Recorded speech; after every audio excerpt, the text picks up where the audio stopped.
students, faculty, and staff and teachers from Westfield Elementary School to welcome the Kernels home from an 8-game road trip that saw the ball club go 3-5. This is the first of an 8-game homestand, and we're going against one of the traditional rivals in the Midwest League, the swing of the Quad Cities. They're the St. Louis Cardinal minor leaguers. Welcome one and all to the South Slope Communications Triple Play Show from Veterans Memorial Stadium, where the weather's better than it has been, and it's going to get better as the homestand progresses.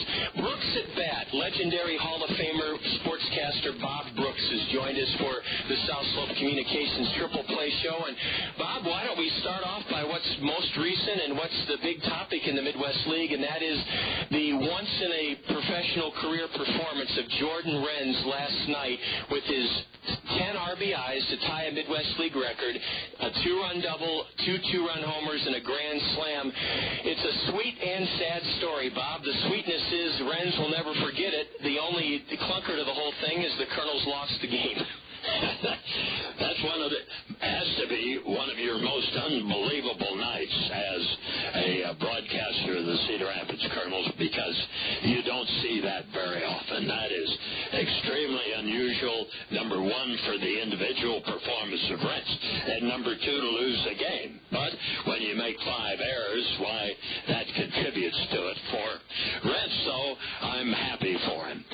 This young man was on the cusp of getting released the early part of the year because of his outside the ballpark activities, but he responded. He started to hit well, has hit well for average, and then last night he raised the eyebrows of minor league baseball from coast to coast with 3 home runs, 1 grand slam, and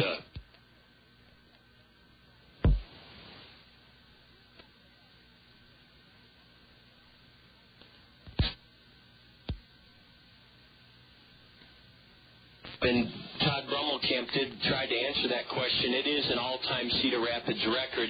You talked about Jordan being deserving because last year he's a 4th-round draft pick out of high school, highly touted, has a lot of great tools, and he struggled here last year. Hit under 200, still drove in 55 runs. Baseball has changed, Bob, and I want you to contrast a guy like Ron Hunt. He spent a couple years here in Cedar Rapids and 6 or 7 years in the minor leagues. Baseball isn't that patient anymore with fellas. Guys like Renz and Madrigal have to prove themselves at this level because it's considered unusual to come back to the same level for a second year now. Well, if you have a special pitch or are a left-hander, your chances of hanging around for a while are pretty good. Otherwise, by the time you're 24 or 25, you have better made it or be right on the edge of making it. And you should be able to demonstrate by the time you're 20 or 21 if there's a place somewhere down the line in the next couple of years for you. And you better get yourself to AA to do that job. Bob, that's absolutely right. And when Ron Hunt played here in the late 50s, early 60s, I'm supposing that major league organizations were more patient. One, they had more farm teams, a few more farm teams than the 6 now. And secondly, they just seem to be willing to, if a guy like Ron Hunt was willing to pay the dues and ride the buses and take the meager pay, they would let a guy play in 28, 29 years old in the minor leagues, but not anymore. Oh, I should say not. I've always been a fan of having a stabilizer or 2 on a Class A ball club. I've been in favor of having what you would call a playing coach rather than just have roving scouts, because that brings maturity to the team. It brings a bond in the clubhouse that isn't there. It brings somebody between the manager and the players that can answer all of those concerns. And I have always been a fan of having a veteran player who is, let's say, 28 or 29, be with the team. I don't think that hurts your development at all. No, it helps it. I think so. But a great example, baseball. Well, that's the modern modern game where, as you said, you have to show something early unless you're a lefty or have a special pitch, and then you get a little more time. I remember, Bob, in 1997 when Ramon Ortiz was really struggling here. He was 0-6, and they brought a fella in just as you described. His name was Jose Monzon. He was Ramon's confidant, his caddy, his partner, his battery mate. He was 28 years old, and as soon as Monzon took over behind the plate for Ramon's starts, he was a different player. But Ortiz had a special talent, and consequently he got a little special treatment. Another thing here, versus, you say, Ron Hunt or a player of a few years ago, is that there is a great deal of money invested in these players. And that includes money invested in spring training, elongated spring training, a fall league, and probably some winter ball that would involve transportation, too, and expense. And consequently, the pressure is on, in a monetary sense, to get these players to a spot where they can be a major leaguer or not in a hurry. Well, there aren't as many players for positions around, is there? Well, that's right. There's less farm teams. Bob Brooks at bat, and let me summarize what I think is a very, very solid piece of advice for professional baseball, and that would be to have each club, at least at the Class A levels in rookie ball, have a fella 27, 28, 29 years old, two guys on the team that could serve, as Bob said, as a conduit between the manager and the younger players, as a guy that the veteran that the younger players could lead on and ask advice and be a stabilizer in the clubhouse. That is great advice for professional baseball. We're going to take a break on the South Slope Communications Triple Play Show. It features Brooks at bat, Bob Brooks, and when we return, we'll get Bob's thoughts on the upcoming Windy City rivalry, the interleague play between the Cubs and White Sox. That's next here on the South Slope Communications Triple Play Show on the Kernel Radio Network. Second to none, South Slope Cooperative. We're here for your communication needs, internet service, telephone, and TV. As a cooperative telephone company, our members are owners who make a good team. Service second to none, South Slope Cooperative Communications. Purna Communications Triple Play, voice, video, and data with South Slope Cooperative in North Liberty. South Slope's lineup features everything that connects you to information. Digital wireless phones, long-distance plans, data home and business wiring, video conferencing, dial-up and high-speed internet service, fiber optic installation and termination, and digital video TV service in most areas. For all your communication needs, think South Slope. Visit them at southslope.com. Bob Brooks is with us. Brooks at bat, as Bob has talked with us about the phenomenon of Jordan Renz's 10 RBI game last night in Clinton, and also a little bit about what the minor leagues, how they've changed over the years, and it's produced quickly or see you later. And Bob, I wanted to shift gears because this is the fun time of early summer, late spring, early summer, our first go-round of interleague play, and I thought we have a real interesting contrast between the world champion White Sox and the floundering Cubs right now. Dusty Baker and Ozzie Guillen. I don't think there could be two more different temperaments in Chicago managing those two teams. Well, they're still trying to figure out Ozzie Guillen. And I am still trying to figure it out, too, but I think I kind of have it figured out. He has Stengel-type talk where he gives these colorful answers and whatever that mean almost nothing. But by the same token, he has, besides a very good team, he lets them play. You see the lineup, that's the lineup, you go play it, and we'll do it. And there isn't when you're winning, of course, there's a whole different deal than when you're losing. And when the talk shows and the press are after you and at your heels, yes, you switch positions, let Dusty be in the Sox dugout and Ozzie in the Cubs dugout. It'd be a little different game there, too, because Dusty, of course, has the pressure on him for taking the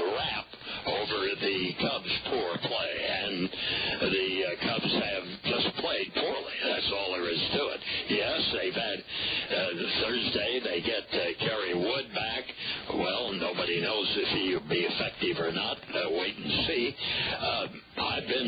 And of course, losing the first baseman, that hurt, but you can't hurt that much, really. They just, Zambrano goes tonight, and he's about the hope of the club right now. Then you take a look at Ozzie.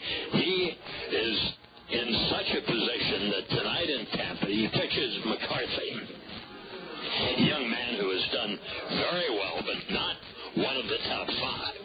So he's getting his staff rested and ready for the weekend because he is not in any way in a desperate position. The Cubs are in a desperate position. Consequently, they're going to go to the south side probably still in a desperate position. But the White Sox are very capable, in my view, this year of defending successfully. I would think the American League playoff would be Boston and Chicago. Yeah, they have such great front line pitching, Bob, like you say, and when you can afford to give up an Aaron Rowan and get a potential MVP in Jim Thome, and also let Frank Thomas go, that hasn't hurt them a bit.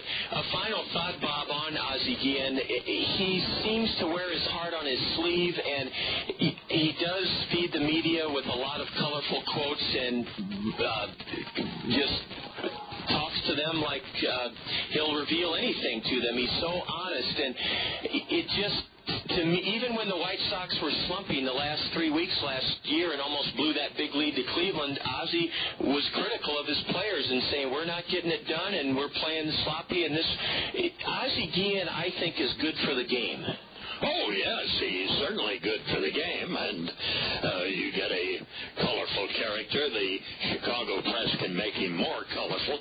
Another thing about him, here's his starting pitcher of Sunday, who's getting hit all over the place at the Metrodome. Mark Burley. Burley, yes. And Ozzie didn't even warm anybody up. He just kept with him, stayed with him. He got it right at about the third inning, and the Sox went on to win the game because they were able to outscore the Twins. Now, here's the key, in my view, between the Cubs and the Sox for this weekend, and that is third base. Joe Creedy was one of the heroes of the World Series, is having a wonderful year as a third baseman, has become a home run hitter, has become an RBI guy, and besides plays a wonderful third base. Then you have, on the north side, Ramirez, who is having so far just one terrible time at the plate, and consequently maybe his defense has suffered a little bit, but there is the contrasting difference right now between the two teams. Great way to put it all in perspective, Bob, to take that third base position. Bob Brooks, Brooks at Bat, thank you so much. We'll visit with you again, the final game of this homestand, I believe, next Tuesday afternoon. In the meantime, Bob, please enjoy bringing your family out and watching the Kernels on this homestand. We treasure our time with you. I know your grandsons, Peter and Blair, enjoy a visit to Zio Giano's. A $5 gift certificate will go a long way at Zio Giano's for you to treat them. Bob Brooks, thanks so much. Oh, it's always a delight. Look forward to it. Same here, Bob. That's Brooks at Bat, our chat with Bob Brooks. The series opens. The 8-game homestand begins in a moment. I'll have the starting lineups, Kernels and Quad City, in just a moment. This has been the South Slope Communications Triple Play Show on the Kernel Radio Network.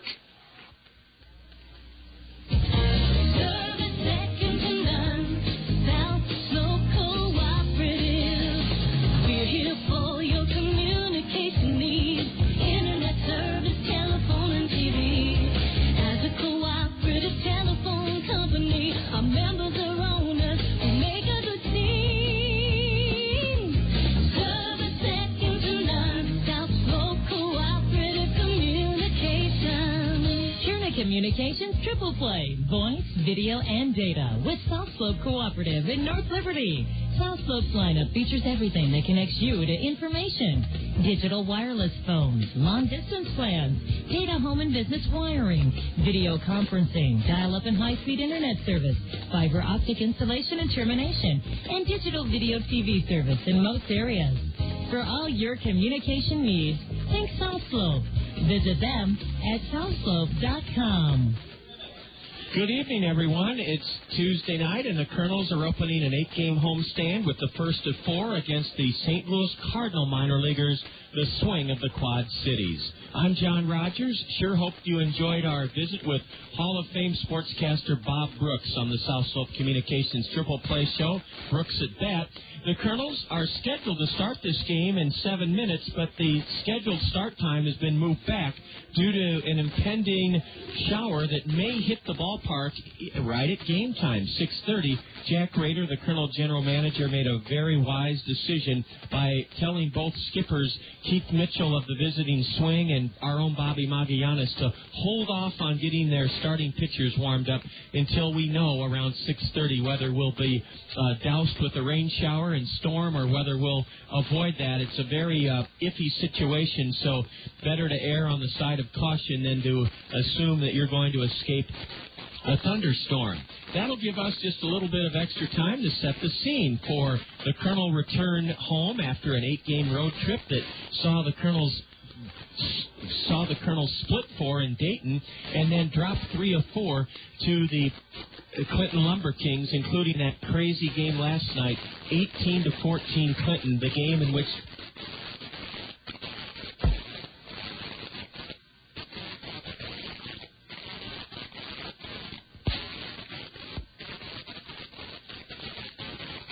big night by Renz elevated him into second position in the home run race in the Midwest League.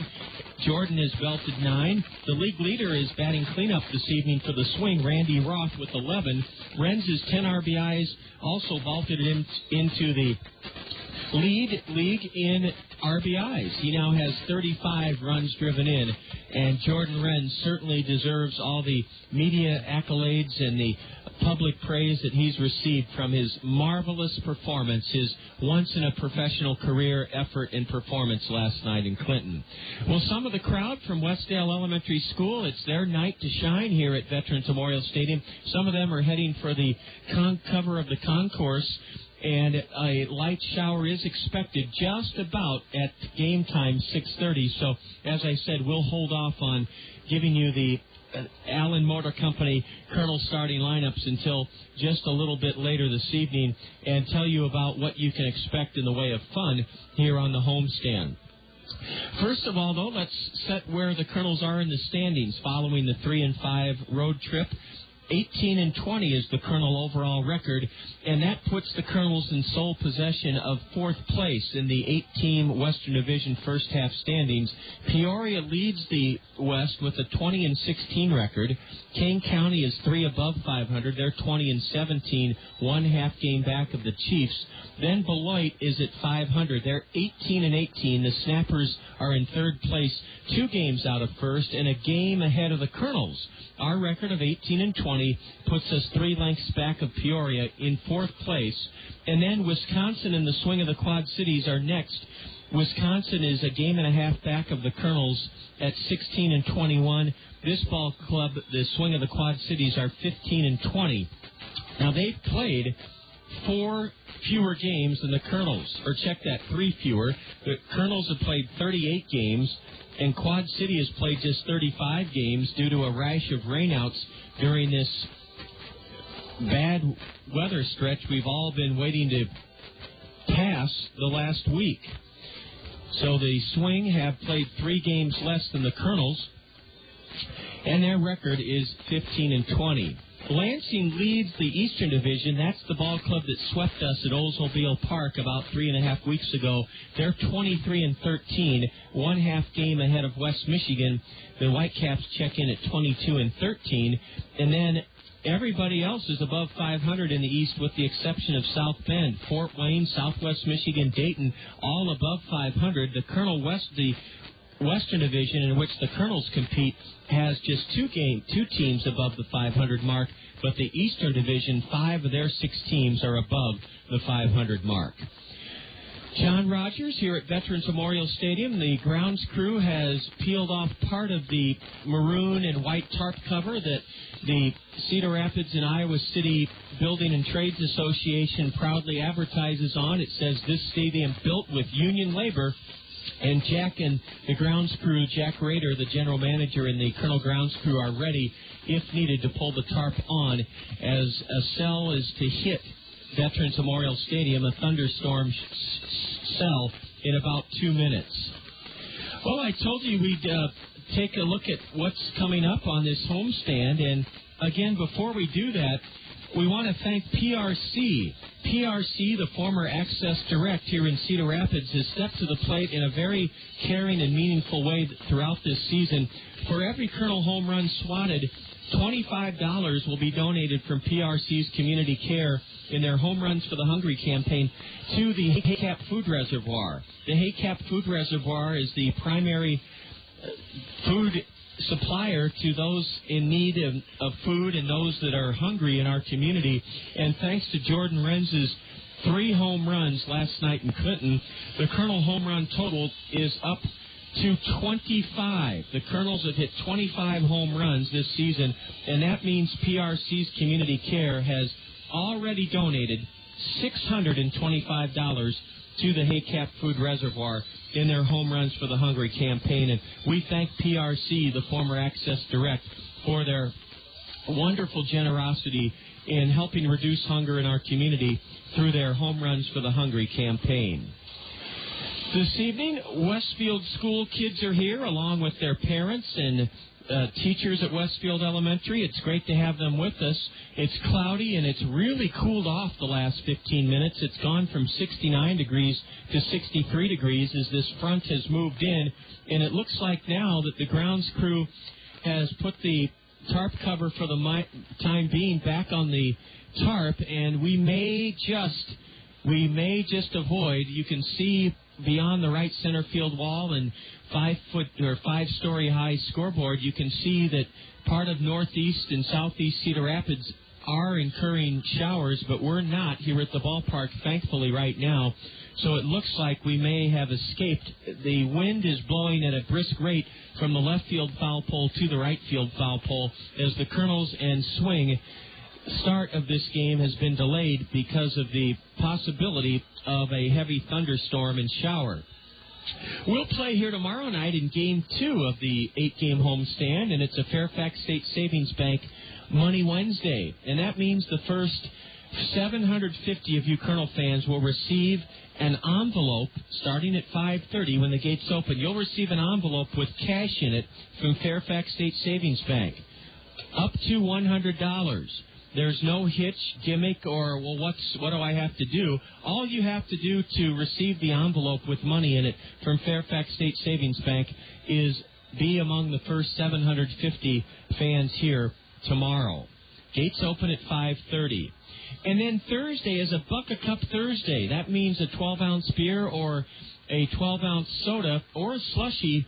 Any of those 3 items are only $1. A Buck-a-Cup Thursday night, Game 3 of our 4-game series with the Swing of the Quad Cities, will feature $1 draft beer, $1 soda, and $1 slushies.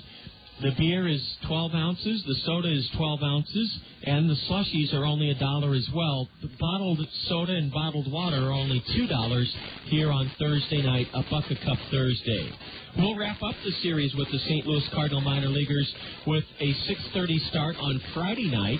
And then the second leg of the 8-game homestand will begin with a bang, literally a 5 o'clock start as we host the division, second-place Kane County Cougars. That game on Saturday, our first fireworks night of the year. The 5 o'clock start will allow you to not only enjoy the ball game, but after the game, the Colonels will sign autographs on the field, and Velocity Sports Performance will welcome you to run the bases after the ball game Saturday and play catch on the field. And then the fireworks will begin when the sun sets and twilight turns into nighttime. We'll have a fabulous fireworks show for you, the first of a series of Saturday night fireworks starting this Saturday with a 5 o'clock game against Kane County. Sunday is a family fun day here. A Sunday family fun day. The gates open at 1 o'clock on Sunday, and it's important you know that because the Colonels will be signing autographs from 1:20 until 1:40 on Sunday afternoon. Travel advisors will also be giving away to one of you lucky Colonel fans a basketball signed by the Orlando Magic. And that will go to one lucky fan this Sunday. Also, popcorn's only $1 on Sunday for the 2 o'clock game. The gates open at 1. And then after the ball game, again, Velocity Sports Performance will sponsor a chance for you and your family to come on the field and run the bases and play catch following the game on Sunday. That's a look ahead at the homestand. Of course, Monday evening is a Dollar Dog Monday. Hot dogs are only $1 on Monday night, a 6:30 start.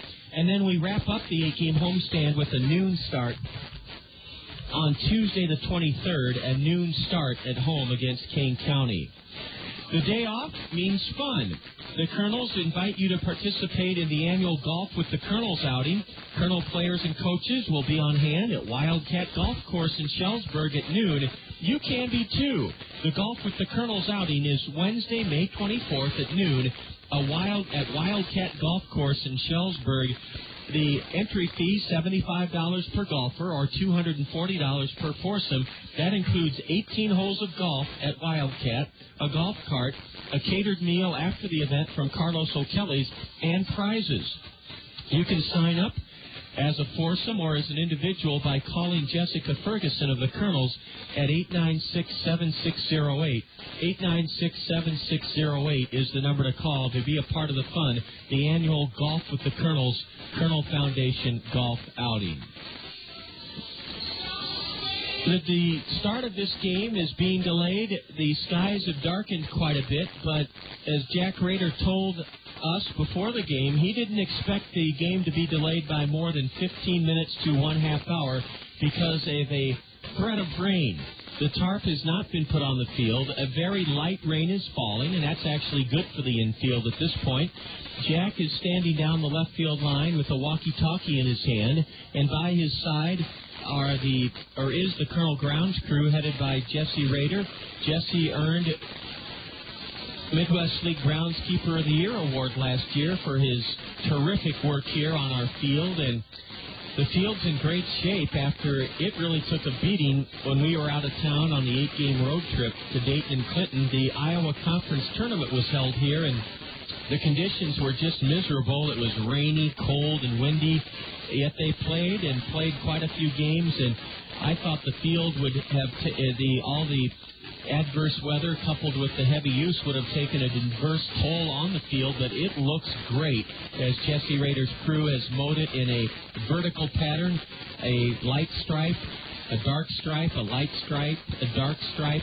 They do that not by painting the grass a darker color green, but it's all, according to Jesse and Matt Myscheid, it's all in how you set the blades of the mowers, and you can make it look just how you like it, and it looks beautiful here as we're set to kick off this series with the swing of the Quad Cities. I'll have the Allen Motor Company starting lineups for you in just a little bit. Right now, though, we're going to take a break and hear from a couple of our great sponsors, and this is John Rogers reporting from Veterans Memorial Stadium. We'll be back in just a moment with some more pregame items and the Allen Motor Company starting lineups. All of that is ahead here on the Kernel Radio Network.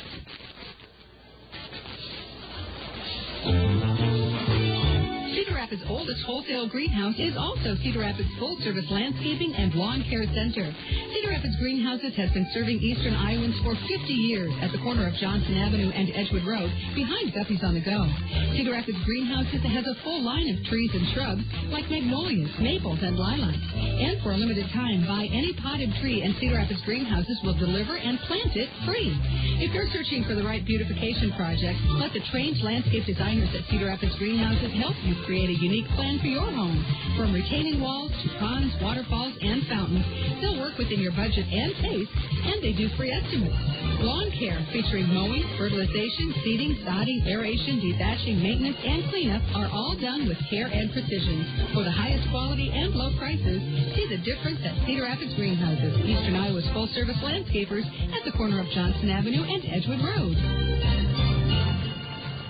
Hi, I'm Phil Andrews, your local Pekin insurance agent at Andrews Insurance in Cedar Rapids. I'd like to introduce you to an easy-to-understand, affordable life insurance plan with great benefits. It's simplified issue whole life from Pekin Insurance. The plan requires no medical exam, has guaranteed rates for life, and a guaranteed cash value. Life insurance made simple and affordable from Pekin Insurance. To learn more, contact me, Phil Andrews, at Andrews Insurance. This is John Rogers reporting with you, for you, from Veterans Memorial Stadium here in Cedar Rapids. It's Westfield Elementary School night, and we're being delayed by a light shower. The good news is the tarp has not had to be put on, and it looks like clear skies are on the horizon. It looks like we're just in the middle of a small cell. Some of the fans that haven't headed for the cover of the the concourse are hunkered down in their seats down below, the red seats here at Veterans Memorial Stadium with umbrellas. And I'm very optimistic that the starting pitchers for this ball game, Colonel right-hander Stephen Merrick and swing right-hander Kyle Sedlowski, will be warming up in just a few minutes. Let's take a look at what's in store on the State Farm Major League scoreboard. We'll keep track of what's going on at the big league level for you as always. The State Farm Major League scoreboard is brought to you by State Farm insurance agents Gary Shubat, Dale Thompson, Brad Dunn, and Al Shetler. Let's set the schedule for you. Not much is underway yet, but this evening in the American League on the State Farm Major League scoreboard, the Red Sox and Orioles will clash at Camden Yards. The Indians host the Royals at Jacobs Field tonight. The Twins and Tigers will play at Comerica Park. Texas visits the Yankees in the Bronx. The White Sox will take on the Devil Rays tonight at Tropicana Field in St. Petersburg. And on the West Coast, our parent club, the Los Angeles Angels of Anaheim, host the Blue Jays, and it'll be Seattle taking on the A's at McAfee Coliseum. In the National League tonight on the State Farm Major League scoreboard, it's the Marlins and the Braves at Turner Field. Cincinnati will be on the road to take on the Pirates, and that game will be at PNC Park. The Phillies are in Milwaukee to play against the Brewers at Miller Park. The Astros and Giants will tangle this evening at Minute Maid Park. The Nationals are at Wrigley Field for a night game. The Cards and Mets will get it on at Busch Stadium. The Dodgers and Colorado will play this evening in Denver's Coors Field, and the Padres in Arizona will play at Chase Ballpark in Phoenix. That's our look at the State Farm Major League scoreboard, at the schedule, that is, brought to you by State Farm insurance agents Gary Shubat, Brad Dunn, Al Shetler, and Dale Thompson. Good news, Jack Rader has given the go-ahead for the grounds crew to head off the field, and that precautionary measure that Jack took was well worth it, because it did really look like it might open up in thunderstorm here, but I think it's passed, and it looks like blue skies are moving in over the left center field horizon, and very shortly, Stephen Merrick and Kyle Sedlowski will start warming up for this ball game, and I would think we're going to shoot for a 7 or 7:05 start. Boy, the temperature has really plummeted here. It was 69 degrees at the top of the hour, and now it's 61 degrees here at Veterans Memorial Stadium. But we are going to be in good shape shortly for Game 1 of this 4-game series pitting the Kernels against the Swing of the Quad Cities. The Swing have some of the most unusual and talked about uniforms in professional baseball. They have Texas burnt orange uniform tops with Texas burnt orange caps, and they also wear orange socks. They combine that with UCLA, North Carolina, baby blue letters and numbers. And we will be starting this evening's game in approximately 20 minutes. Well, it's good good news from the ballpark. We're going to shoot for a 7 o'clock start or 7:02 start for this series opener against Quad City. That's very good news, as Jack Rader and his grounds crew, with help from TV9 meteorologist Denny Frary, did a very good job of preparing for the worst and getting the best, not having to put the tarp on but delaying the start of this ball game. I promised you a look at the Allen Motor Company starting lineups for both ball clubs, and let's do that right now. Keith Mitchell, the cousin of former National League MVP with the Giants Kevin Mitchell, played for the 1991 National League Atlanta Braves, National League champion Atlanta Braves. Keith served as the hitting coach in Davenport the last couple of seasons. He's now been elevated to the head job as the manager, and his ball club's record is 15-20. The Swing is 7-12 at home, 8-8 on the road. Their starting lineup has switch hitting Daniel Nelson leading off at second base. Nelson's tied with our own Brad Kuhn for the league lead in steals with 12. Daniel's only been caught one time. Batting second, a first-round pick of the Cardinals last year, the center fielder Colby Rasmus, R-A-S-M-U-S. Hitting third for the Swing, their catcher Bryan Anderson. Bryan is seventh in the league with a .321 average. The Quad City cleanup batter leads the league with 11 home runs. In right field, Randy Roth. Roth leads the league in homers and is second to Jordan Renz in RBIs with 32. Brandon Yarborough, who is a veteran of this Midwest League, he played last year for the Swing. Yarborough is hitting .330, fifth highest average in the league, and Brandon Yarborough, Y-A-R-B-R-O-U-G-H, will be the designated hitter and bat fifth for Quad City. In left field is Chad Gabriel. Gabriel is hitting .351 in 10 games. Gabriel will bat sixth for the Swing. Hitting seventh for the visitors, Adam Rogers, the first baseman. Luis Cotto, who used to play in the Kansas City organization, in fact played with the Burlington Bees, then went to the Indians. Luis Cotto will bat eighth and play shortstop for Quad City. And batting ninth at third base, Casey Roulette, R-O-W-L-E-T-T, Casey Roulette, the only Swing batter really struggling in their lineup, batting .177, will play third base and hit ninth.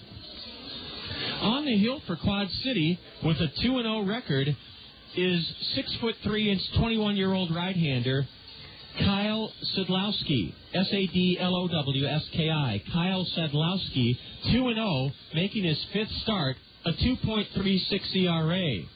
Sadlowski has only given up 18 hits in 26 2/3 innings for the Swing. And he was a 6-2 winner up in Appleton, Wisconsin in his last start. That was this past Wednesday. In that outing, Sadlowski pitched 6 innings, gave the Timber Rattlers up in Appleton only 1 run on 4 hits. Sadlowski struck out 2, walked 2. The Cardinals took Kyle Sadlowski in the 34th round of last year's draft. And he's out of Kutztown University. That's a Division II powerhouse in Pennsylvania. Kyle Sadlowski from Reading, Pennsylvania. That's a marvelous Double-A franchise in Reading for the Phillies. Sadlowski is on the hill. He struggled last year with New Jersey in 6 starts and 5 relief appearances, 0-4 in his rookie year with the New Jersey Cardinals. He was 1-1 with the Johnson City team in the Appalachian League, so 1-5 overall in 14 appearances as a rookie, but he's pitched very well this season. Initially out of the bullpen, now as a starter. Kyle Sadlowski with a 2.36 ERA and a 2-0 record on the hill for Quad City this evening. Allen Motor Company, as always, is proud to sponsor the Kernels starting lineup. Allen's has a great deal for you right now. If you buy now a 2005 Buick Century, a 2005 Buick LeSabre, or a 2006 Buick Rendezvous, your first year's maintenance is free. That's right. Your first year's maintenance is on Allen's right now if you purchase a 2005 Buick LeSabre, 2005 Buick Century, or a 2006 Buick Rendezvous. The 2005 Buick LeSabre is just $199 right now at Allen Motor Company with your first year's maintenance on Allen's. Allen Motor Motor Company. Visit their sparkling campus 13-acre facility, I-380 Boyson Road exit in Hiawatha. The Allen Motor Company Colonel starting lineup this evening. Switch hitting shortstop Heinley Stacia will lead off. Heinley had a 7-game hitting streak snapped in the Colonel loss last night in Clinton, but he drew 3 walks and scored 2 runs. Heinley Stacia leads off at short for the Colonels. Brad Kuhn will be in center field. He'll bat second in the Allen Motor Company Colonel starting lineup. Kuhn scored 4 runs last night in the 18-14 win by the Lumber Kings in Clinton. Jordan Renz is the talk of the Midwest League in professional baseball. Jordan with a 10 RBI performance last night, including 3 home runs and a grand slam. Renz will bat third in right field. Jordan with that career night last night, 9 home runs, second highest in the league to the Swing's Randy Roth. And Jordan leads the league now in RBIs with 35. Dallas Morris has been hitting well and playing well in the field of late. Dallas will bat cleanup in the Allen Motor Company order and play third base. The designated hitter will bat fifth in the Allen Motor Company order, Flint Whipke. Brett Martinez catches and Brett will hit sixth. Batting seventh, Mark Trumbo at first base. Marco Albano will play second base and hit eighth. And batting ninth for the Colonels, Santrell Smith in left field. Rounding out the Allen Motor Company Colonel starting lineup, on the hill, making his 8th start of the year, 22-year-old right-hander from the Lone Star State of Texas, Stephen Merrick. Stephen is 3-1 with a 2.41 ERA. Merrick, in his last start in Dayton Thursday night, beat the Dragons 6-4. Stephen was splendid. 5 shutout innings against the top-hitting team in the league at that time. Merrick allowed just 1 infield single, struck out 6, and walked 1. He also hit a batter. Stephen Merrick has allowed just 31 hits in 41 innings, struck out 35 batters in 41 innings, walked 10. Stephen Merrick, making his 8th start of the year with a 3-1 record, spells his last name M-A-R-E-K. That's the Allen Motor Company Colonel starting lineup. Neither of the starting pitchers, our own Stephen Merrick or Quad City's Kyle Sedlowski, has begun to throw off the mound, but both are warming up with their battery mates, throwing from right center field towards the right field foul line is Stephen Merrick. Same with Kyle Sedlowski. He's throwing long toss from left field to his catcher, Bryan Anderson, down the left field line. So we'll be set for baseball in just a few moments here. The members of the Cost Cutters Dream Team are down below with Colonel Broadcast Assistant Luvita Hill. And the members of the Cost Cutters Dream Team are from our featured school, Westfield Elementary School. Mackenzie Gordon, Bobby Charlton, Victoria Freeman, Ben Clemenson, Cameron Miller, Ian Sisson, Owen Vander Velden, Anna Venjan, and Camera Hollingsworth. Those are the members of the Cost Cutters Dream Team. The Westfield Chorus, directed by Chris Peterson, is assembling in back of home plate, facing the backstop, and they're in uniform. They have shirts that say Westfield on them, and they're all in blue jeans, denim blue jeans, the light-colored jeans. And in just a moment, we'll give you a taste of what the crowd here will be excited about, and that is a singing performance by the Westfield Chorus under the direction of Chris Peterson. Tonight's game has been delayed by a little over a half hour. We expect to be underway a little after 7 o'clock. 62 degrees our temperature now, as the Colonel General Manager Jack Rader, in conjunction with Denny Frary at TV9 and the grounds crew, made a wise decision to delay the start of this game because a cell was coming right over Veterans Memorial Stadium, and it did rain lightly here for about 7 or 8 minutes. Not hard enough for the grounds crew, the Colonel award-winning grounds crew, to have to put on the tarp. And in fact, the rain did the dirt, the skin portion of the infield, a little bit of good, and moistening it up and softening it a little bit. I'm John Rogers, and it's great to have you with us during this. We won't call it a rain delay. We'll call it a precautionary delay due to rain. And it looks like the Westfield Chorus is about ready to treat all of us, not only here at the ballpark, but all of you tuned in to Colonel Baseball here on KMRY. I'm going to send it down to the field, and under the direction of Chris Peterson, let's enjoy the kids singing from Westfield Elementary School.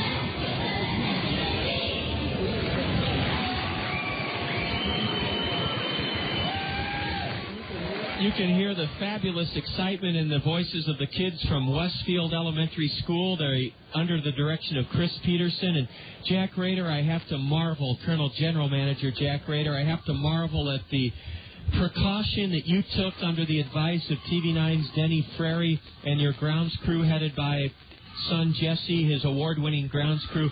It was a wise decision to do what you did, Jack, because that cell that Denny said would hit right at game time did hit. It did not hit, fortunately, with the ferocity that it could have, Jack, but thankfully both managers were fully informed. Yeah, it's nice that we have great people to work with, and that goes from Jesse and the whole grounds crew. Denny Frary's terrific for us, and our manager, Bobby, is always very understanding. One of the things we were really concerned about, John, was simply that we knew the rain wasn't going to last that long, or it didn't look like it was going to, but we didn't want to get the pitchers up and started and then have to set them down. We really wanted to make sure once they got ready to go that the game could go on, because we didn't need a situation like last night, which was nobody's fault. No. I mean, the game was going on, and right. Nothing you can do about that. But in a case like this where the game hasn't started, sometimes you have the ability or option to hold off a little bit, wait till the bad weather passes, and then get it started so you don't have to hold up and maybe ruin a pitcher. Not ruin a pitcher, but he won't be able to pitch. Yeah, he won't be able to pitch the rest of the game. And obviously then you're in your bullpen maybe in the first or second inning. For both teams. And you really don't want to do that. So luckily it looks like the weather's going to hold now, so we got a break. Jack, we sure did. In fact, the wind would accompany that brief shower that you and Denny and Jesse anticipated. It came right at 6:30. The flag now above the 403 sign in right center, absolutely motionless, but 25 minutes ago there was a brisk wind blowing in here. Yeah, if you notice, we were all standing out by the tarp because we really didn't know how hard it was going to rain. So if it would have started to rain harder, we could have rolled the tarp on quick just to be sure it didn't get too wet, but fortunately that wasn't the case tonight. Well, Jack, that's great news. And just as a review, it's an interesting process that is set up in professional baseball. That is, until the first pitch is thrown, management, or in our case, the Kernels, you coupling your knowledge and your experience with the grounds crew and Denny Frary, we have the say as to when and if the game will start. Once the game starts, the umpires have the say, but they rely on you and your experience, the weather conditions. It really becomes a team effort then. Right. That's exactly right, John. You know, someday we'll have to maybe sit down and talk about what really goes into the decisions you make on when to start, if you play a game, and a lot of times they're not the same. It's not the same criteria. You know, things change depending on the series, depending on just any number of things. Yep. Yeah. So obviously it's really an interesting part of the job. It's not a real fun part. No, it isn't. But you handle it as well as anybody. It does go along with the territory. And it is the one thing that, like you said, you don't really look forward to, but you do have to deal with it. Now, over a 70-game schedule, you know, you may deal with it 10, 15, 20 times a year. And, boy, I'll tell you, Jack, it all started with the Drake relays when we were out of town a couple of weeks ago.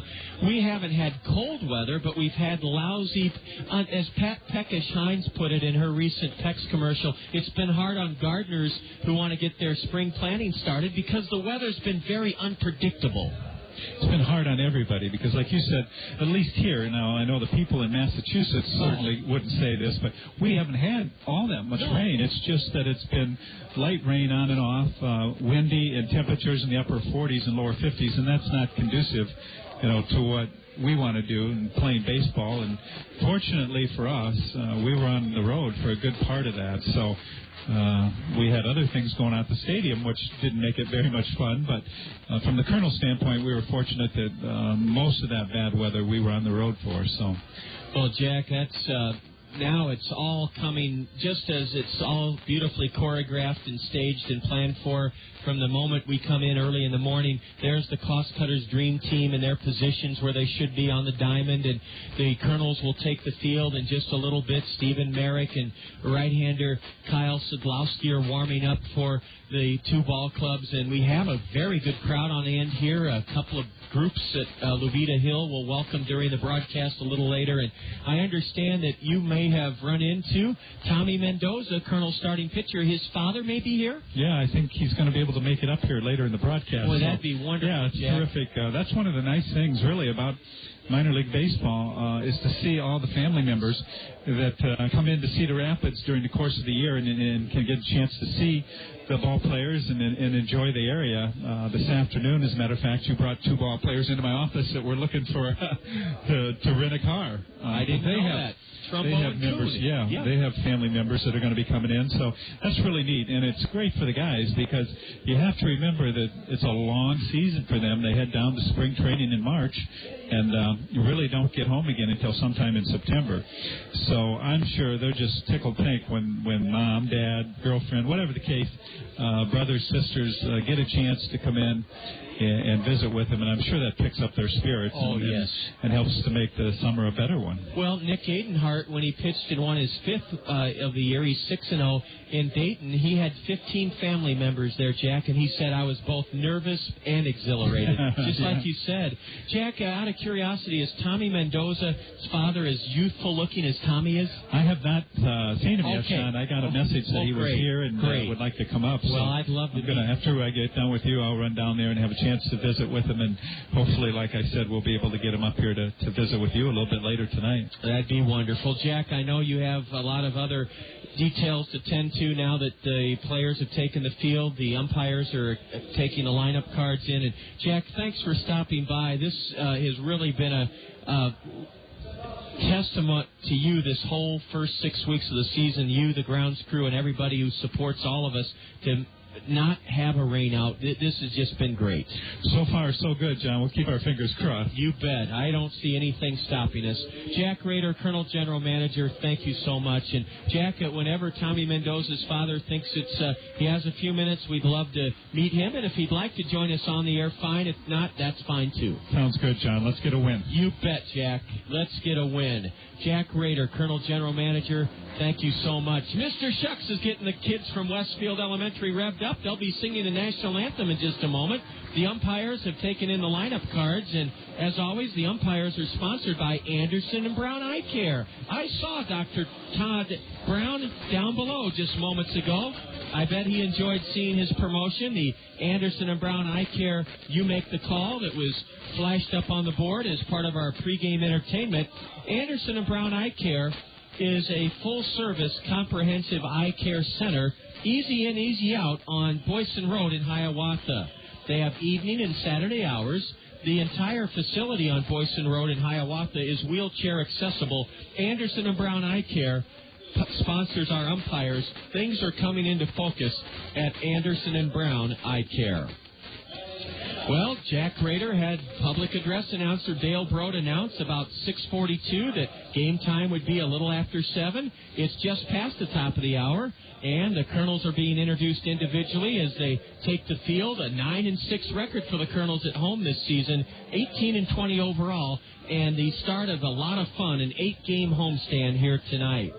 We'll be welcoming the kids back on the crowd mic, the kids from Westfield School, under the direction of Chris Peterson. The Westfield Chorus will sing the Star Spangled Banner in just a moment, and then we'll have baseball for you on this 62-degree evening. John Rogers with you here at Veterans Memorial Stadium. And we'll pick up the announcement in a moment from Wendy's. They salute our troops that are fighting the war on terror. And then we'll also hear the Westfield Elementary School Choir introduced here at Veterans Memorial Stadium.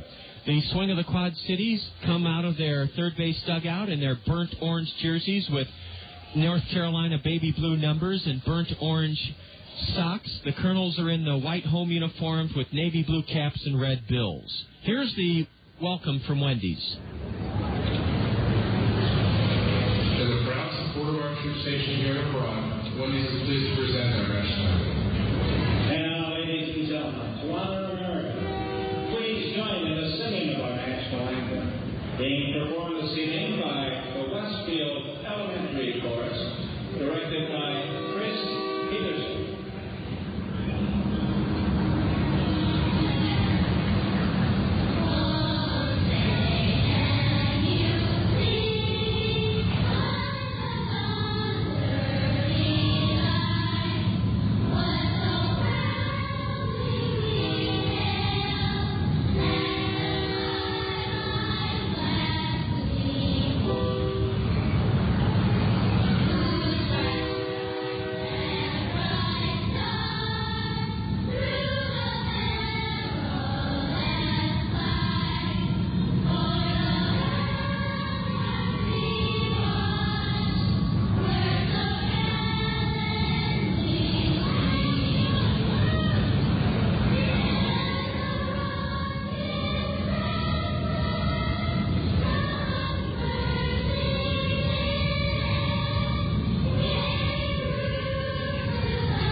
What an inspiring, uplifting performance of the national anthem by the Westfield Chorus on Westfield Elementary School night here at the ballpark.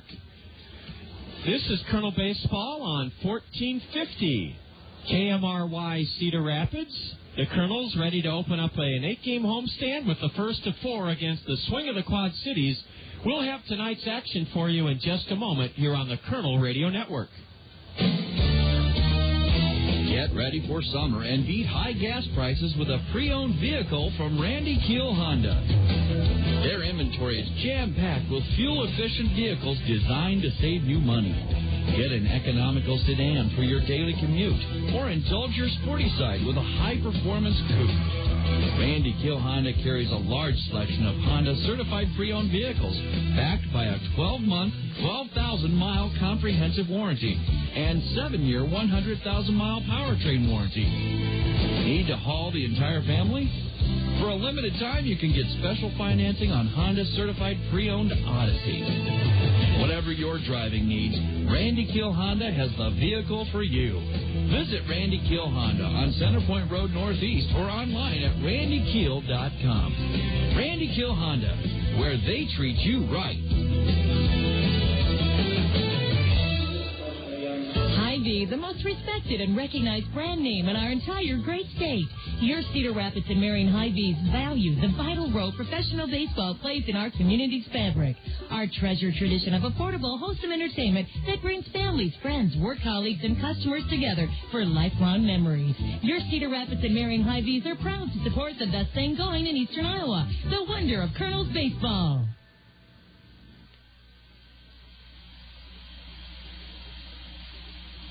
We're back and ready for action, and what a great surprise and honor it is to have Tony Regans, the head of the entire farm system, the player development director, is in town for part of this homestand, and Tony's always such an upbeat and wonderful guy to say hello to, and we're glad that he's going to watch a little bit of the ball game from our perch here right above home plate.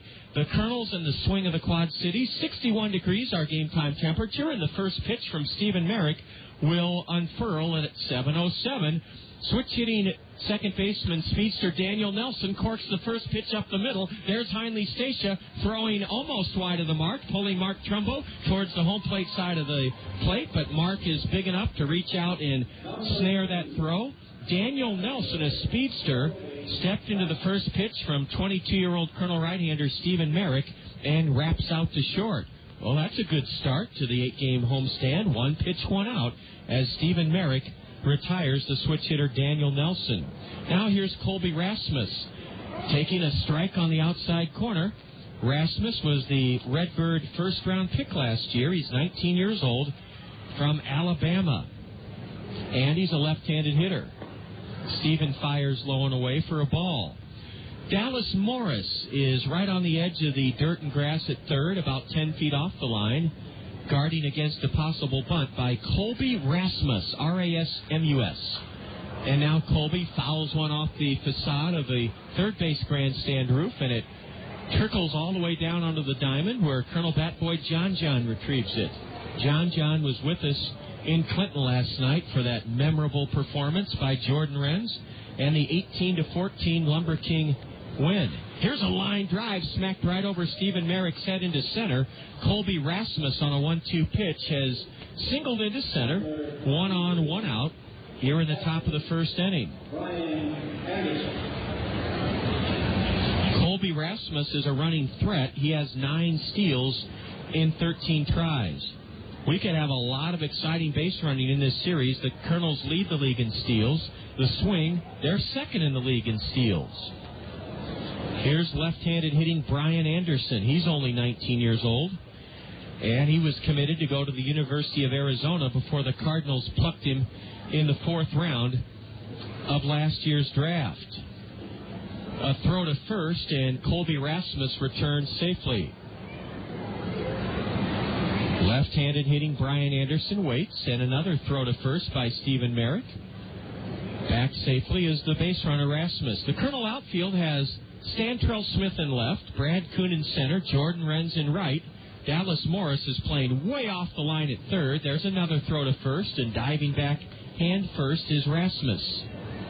The Kernels have been very good this year at controlling the running game. And there's a lot of ways you have to go about it. One of them is to keep throwing over to first. There's no limit to how many times you can do that. Another way is to try to steal the signs of the opposing team as to when they are going to run or hit and run. Another way is to play your instinct. Bobby Magallanes has tremendous baseball instinct. In fact, he's the best I've seen in my years here in Cedar Rapids at knowing when a guy is going to be running. Ball 1 just missed to Bryan Anderson. A throw to first, and the Kernels thought they had Colby Rasmus. Listen to the crowd. Oh, Colby Rasmus was leaning, and Stephen Merrick's throw just about picked him off. Our broadcast here on KMRY as the left-handed batter socks one high and foul down the left field line. It falls beyond the reach of Stantrell Smith, Heinle Stacia, and Dallas Morris. We'll be on KMRY tonight, tomorrow night, Thursday night, and Friday night. And then back in the zone on Saturday and Sunday. 1 ball, 1 strike to Bryan Anderson. A throw to first, and Colby Rasmus is back standing up. We're just underway. This game delayed by 37 minutes due to a shower. Stephen Merrick throws to first, and Rasmus back standing up. 400 feet to dead center here at Veterans Memorial Stadium, and above the 8-foot-high green padded wall is a 20-foot-high dark green net. Rasmus not running, and a swing and a foul. That pitch was left up out over the plate by Stephen Merrick, and it was fouled straight back by Bryan Anderson, the 19-year-old. 4th-round pick by the Cardinals out of Thousand Oaks, California. went to Simi Valley High School, SIMI. Bryan hit .331 in his rookie year of pro ball last year in Johnson City, Tennessee. .331 batter with 6 home runs and 36 driven in. 1-on-1 out, a throw to first, and once again, Colby Rasmus gets backhand first. No other uniforms in the league like the Swings. Burnt orange tops with North Carolina baby blue numbers, gray pants, and then Texas burnt orange socks to go along with the burnt orange jerseys. Here's a pitch out for ball 2 to Bryan Anderson. The Kernels really concerned about Colby Rasmus, the runner at first. The lights haven't been turned on here yet tonight. They may be shortly. Stephen Merrick with his 8th or 9th toss over to first, and the runner back standing up. Los Angeles Angels of Anaheim farm director Tony Regans is here. There goes the runner. A pitch, a strike, to throw to second. Runner safe by a whisker. Oh, strikeout called on Bryan Anderson for the second out of the inning, and then a very strong throw to second by Brett Martinez. Heinle Stacia put the tag on the feet-first sliding Colby Rasmus, and I mean it was close, but Rasmus does steal second, his 10th steal of the year, and that's 47 stolen bases for the Swing in 35 games. This is their 36th. The Kernels have a league-high 55 steals in our 38 games. And a runner at second with 2 away for Randy Roth, the league's leading home run hitter, with 11. Randy is a right-handed batter, and he looks at strike 1 called. Roth is from Southeastern Louisiana University. A Cardinal 10th round pick last year, Randy Roth, .305 average. The cleanup man bats from a low squat. A breaking pitch just misses inside from Stephen Merrick, and it's a 1-1 count to Randy Roth. Roth bats almost as low as Jeff Bagwell, the future Hall of Famer of the Houston Astros.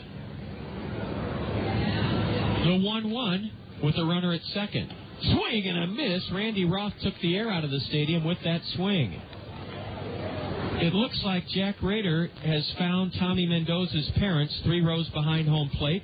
Lanny Peterson, our housing coordinator who does marvelous work in the community, getting our players under the roofs of some loving local families. Lanny is introducing. Here's a ground ball, and it's backhanded by Stacia. The long throw.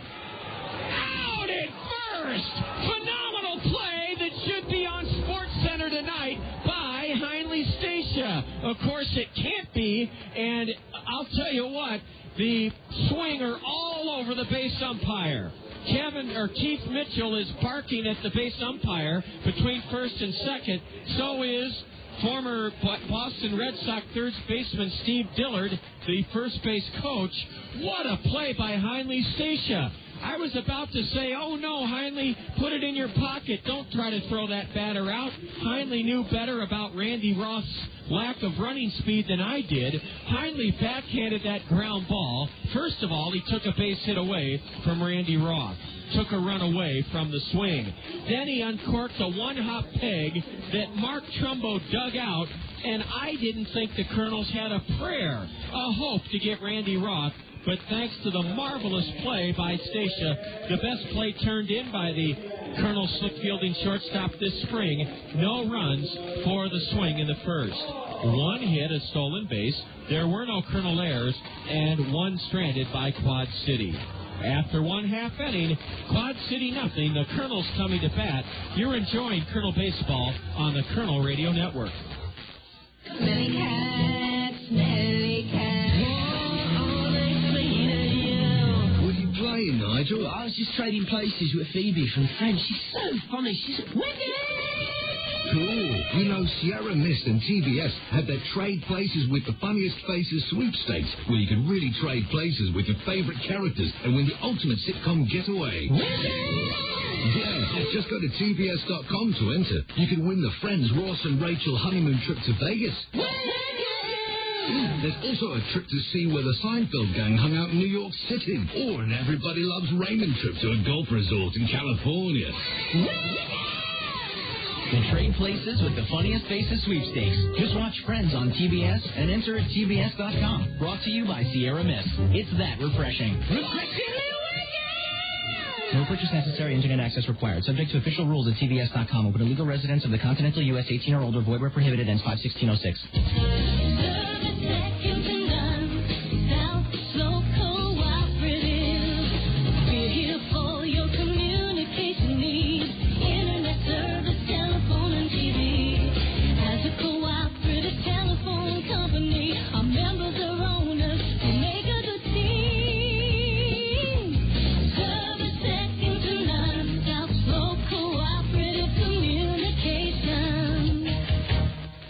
We go to the bottom of the first inning, and what a thrill it is to be starting this 8-game homestand with the parents of Tommy Mendoza here.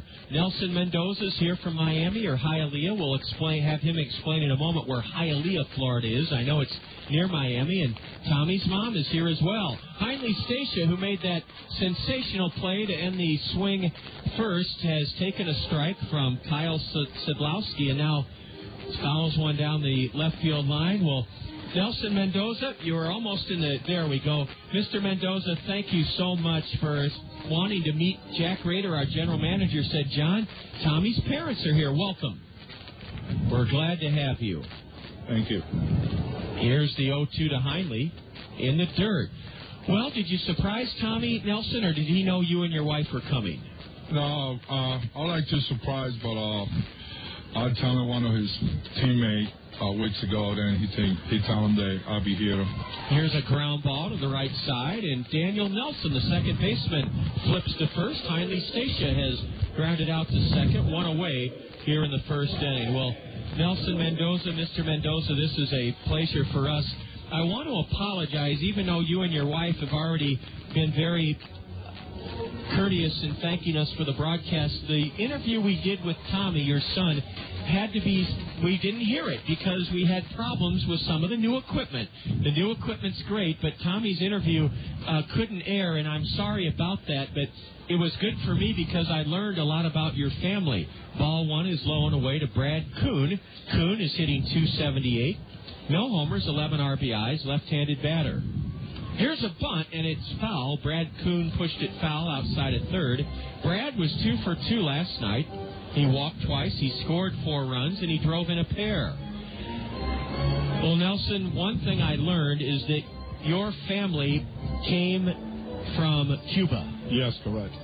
That's not easy to escape. And was it your father and mother that got out, or how did you get out of Castro's dictatorial regime? Well, I played baseball in Cuba on the national team, and my father is on jail for 18 years. And 1979, they gave you, okay, you go to the United States, you're freedom. So I'd be happy to, Castro let me go.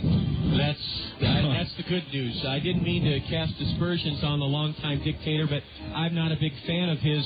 You were on the Cuban national team. Yes. Were you a pitcher? Yes, lefty. You were a lefty? Yes. Wow. Well, that's something. It was great seeing Cuba play so well in the World Baseball Classic. I'll share a story with you in a moment, Nelson. The 2-2 is slapped to shallow short, and it might be a base hit for Kuhn. A bang-bang play at first. Brad beats it out. Brad Kuhn is beaten out an infield single. Nelson, you can tell when that ball left the bat, this game was made to be played by left-handers. The fact that Kuhn bats left-handed and he hustled is the reason he beat that out. Yeah, that's what happened when you make contact and you hustle to first base. You made the guy throw out if you know you're safe. Yes, Luis Cotto had to lay back on his heels for that weakly hit tap to the left side, and Brad Kuhn, with his 12 steals, may be running here in the first inning. He's not. A breaking pitch, a strike. Nelson, you may have met a good friend of mine in the Kernels. Have you ever met Bobby Ramos? Oh, I love that guy. That guy, I meet him when Tommy signed, and Cedar, you know these guys? I know, of course. I don't play with him, but his mate in Miami. He's tremendous guys, help everyone, and You know, it's one of those guys that everybody wanted next to him. And that's why Joe Madden took him to Tampa Bay to be on his staff. Yes. Bobby Ramos told me last year, he goes, John, you wouldn't believe the talent in Cuba. I said, Bobby, are you sure about that? He said, John, here's a throw to first. Kuhn just got back underneath the tag of Adam Rogers. Bobby Ramos, and then Heinle Stacia told me he played for Curacao, our shortstop in the World Baseball Classic. He thought 8 guys on that Cuban national team, Nelson, could play in the big leagues. Yes. 8 guys. I would say 90% all the guys that can play here. Like Kendy Morales. Yes. That's a good friend of mine, too. He's now in free play. He's hit a home run today. You know Kendry Morales? Yes. Now, he did take a risk, didn't he? Castro didn't let him go. He snuck out, or? No, he's doing something different, and he got his lucky, and somebody pulled him out. And he's going to Santo Domingo. And then he came. There goes Kuhn. Ren swats the pitch foul over the first base stands. Brad was running on the 0-1 to Jordan. It's 0-2. Nelson Mendoza is giving the okay sign to his son Tommy, who's charting pitches and also has a radar gun in his left hand. Those two are sitting down. Nick Adenhart and Tommy are thrilled because they got to go to big league camp, Nelson. Yes. Together. And what a great opportunity for your son and Nick Adenhart, both teenagers, by the way, to go to big league camp. The 0-2 to Jordan Renz coming off that career night last night with 10 RBIs. From right-hander Kyle Sadowski, and time is called by the plate umpire. Well, Nelson, how have you learned English so well? Because I'm sure when you left Cuba, you spoke just Spanish, didn't you?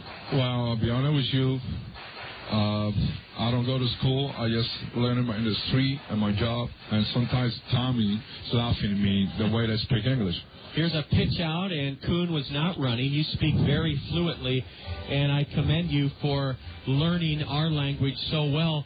Nelson, you said you learned some English on your job. Are you a professional baseball instructor, say like Sean Rodriguez's father, or what do you do? I know Johnny Rodriguez for years. You know Johnny? Yes.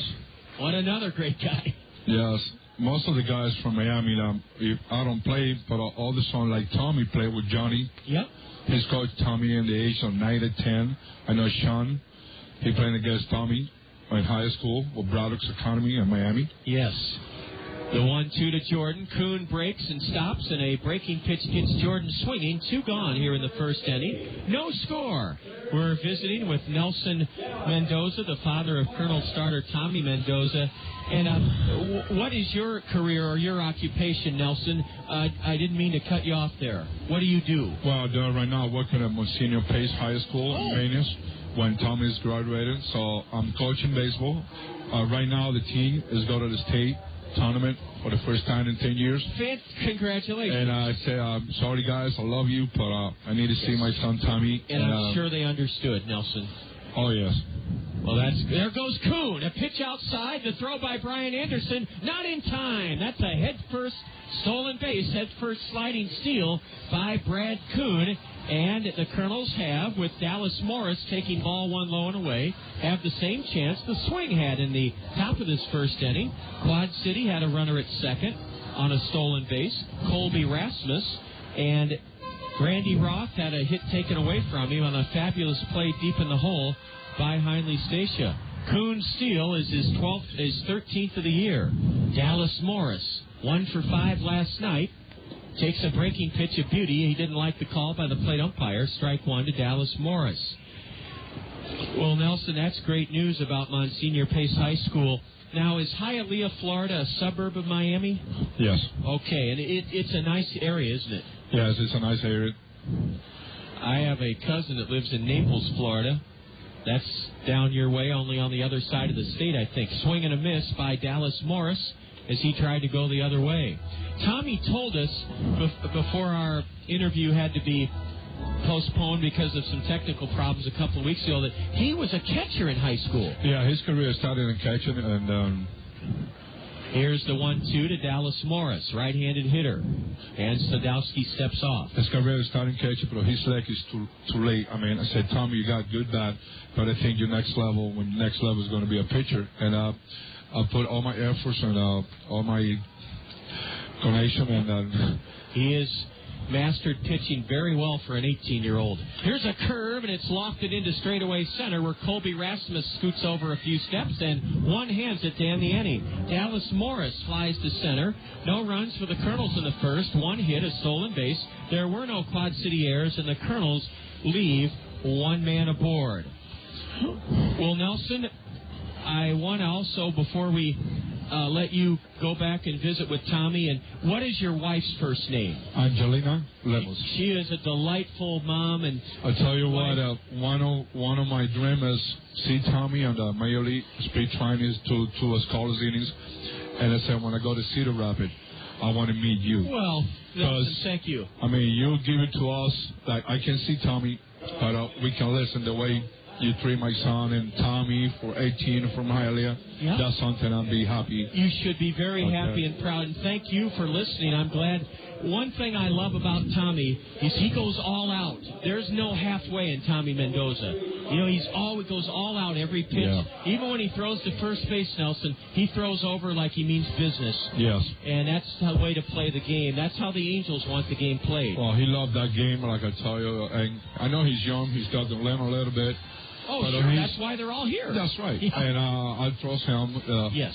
It's my life. Well, and Angelinos, your wife, we thank her. And remember, Jack will bring you up here, Nelson, anytime during your visit here. You're welcome to come up to warm up or cool off or have a seat from up here. You're always welcome, Jack. Bring you up. I want to say something before I left. Sure, yeah, that's fine. I know people listening in Miami. Oh, great. From Senior Pace High School, there's two guys. Okay. Adrian Cardenas and Christian Moretto. Mayors dominated the first round pick. You think they'll be first round pick? Yes. I would say Moretto is going to be first round pick, 9 overall. Wow.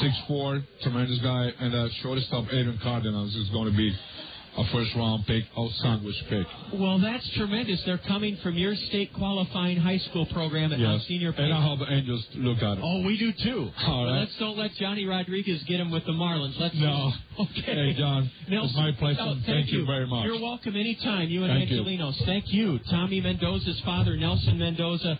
And, again, Nelson, I think, is relieved now that he's done his great job on the radio. He wasn't nervous at all. He did great, just like his son, Tommy.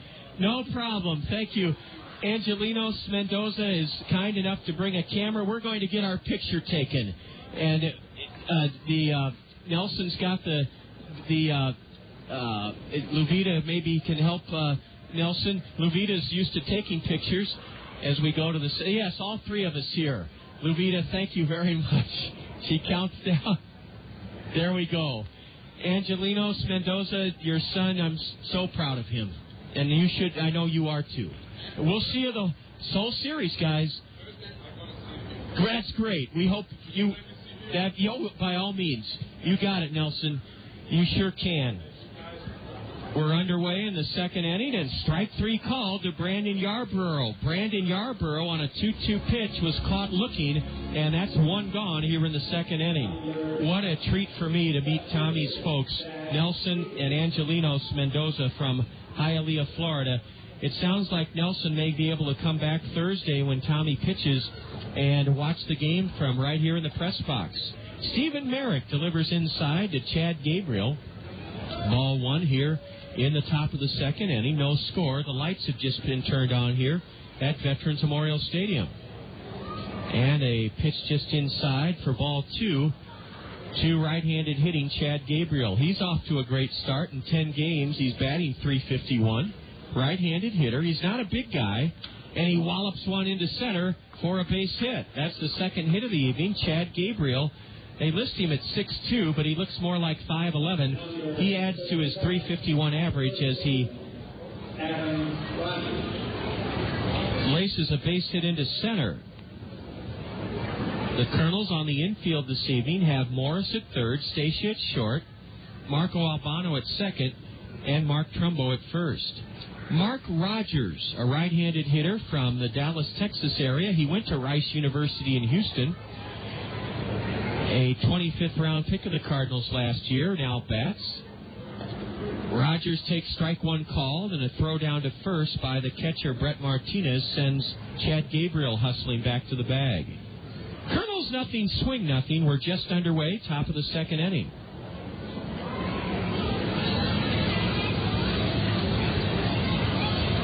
The 0-1 to Rogers.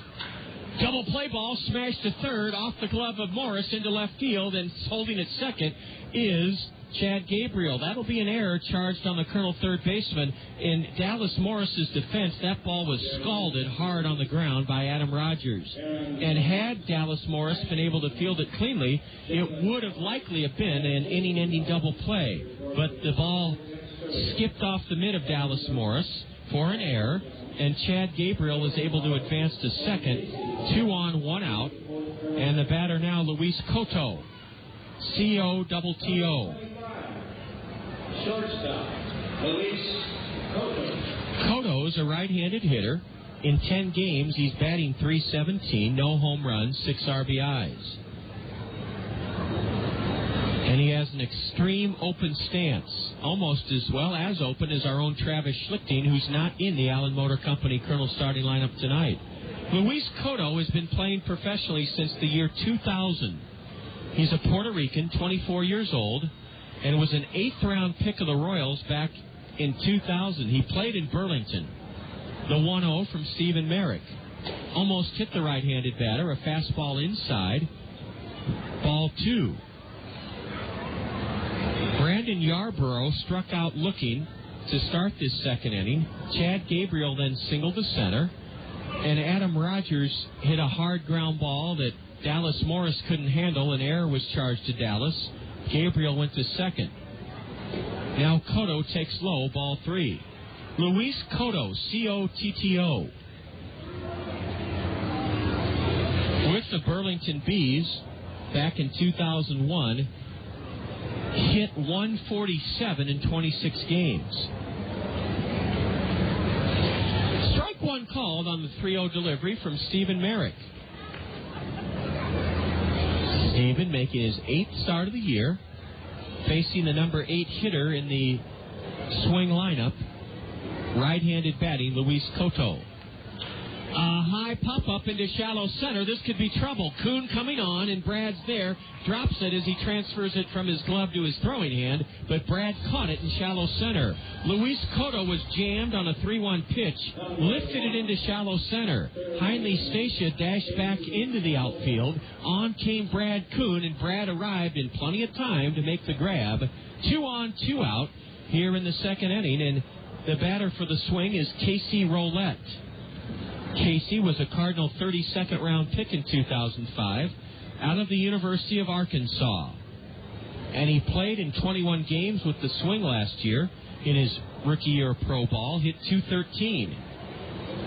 Casey Roulette takes ball 1 inside. Roulette is listed at 5'8", 175. He's batting .177 in 23 games, no homers, 8 RBIs. A high pop foul drifts onto the bleachers, the Papa John's Plaza bleachers, off to the right. 2 on, 2 out for the swing here in the top of the second inning, no score.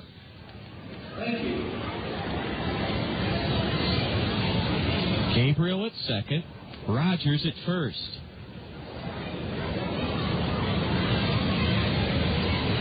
And ball 2 sinks low and in to the right-handed batter, Casey Roulette. Keith Mitchell, the swing manager, is coaching at third base, and Steve Dillard, the Quad City hitting coach, coaches at first. Merrick's delivery is hammered into deep right center. Kuhn back, and Brad has it. Oh, brother, did Casey Roulette get good wood on that 2-1 pitch, and he clubbed it hard into right center. Brad Kuhn, though, used his good reading ability and his speed to close quickly to his left and snare it in right center. The swing threatened but don't score in the second. No runs for Quad City. 1 hit, 1 Colonel error. Quad City leaves a pair. They've stranded 3. We go to the home half of the second. It's Quad City nothing, the Kernels nothing. This is Colonel Baseball on the Colonel Radio Network. Reading stimulates a child's imagination, increases their mastery of subject matter, improves their spelling and vocabulary, and opens up new worlds of discovery. That's why Toyota Financial Services, the Gazette, and the Kernels are teaming up to encourage elementary students throughout the community to read. Kernels players will visit 38 elementary schools this spring to talk with students about the benefits of reading. Girls and boys will then be rewarded with nifty prizes for achieving reading milestones. Toyota Financial Services, the Gazette, and the Kernels, proud to stand behind our community's youth through reading. Next up, a musical taste of Dr. Pepper. It's a new spin on an old vibe. From me to you, a tasty sip of Dr. Pepper for your ears, and it starts like this. I'm a pepper, he's a pepper, she's a pepper, we're a pepper, wouldn't you like to be a pepper? Now that's cool, but pepper is a little better. So let's slide in a taste of this.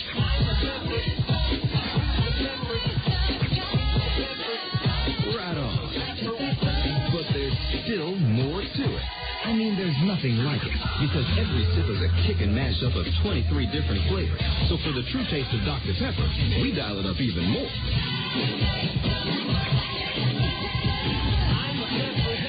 You know it. With 23 flavors mixed into one bold taste, every sip is a cool mix of music to your mouth. Dr. Pepper, there's more to it.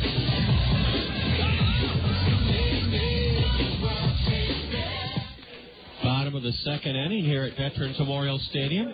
Crowd having fun on Westfield Elementary School night.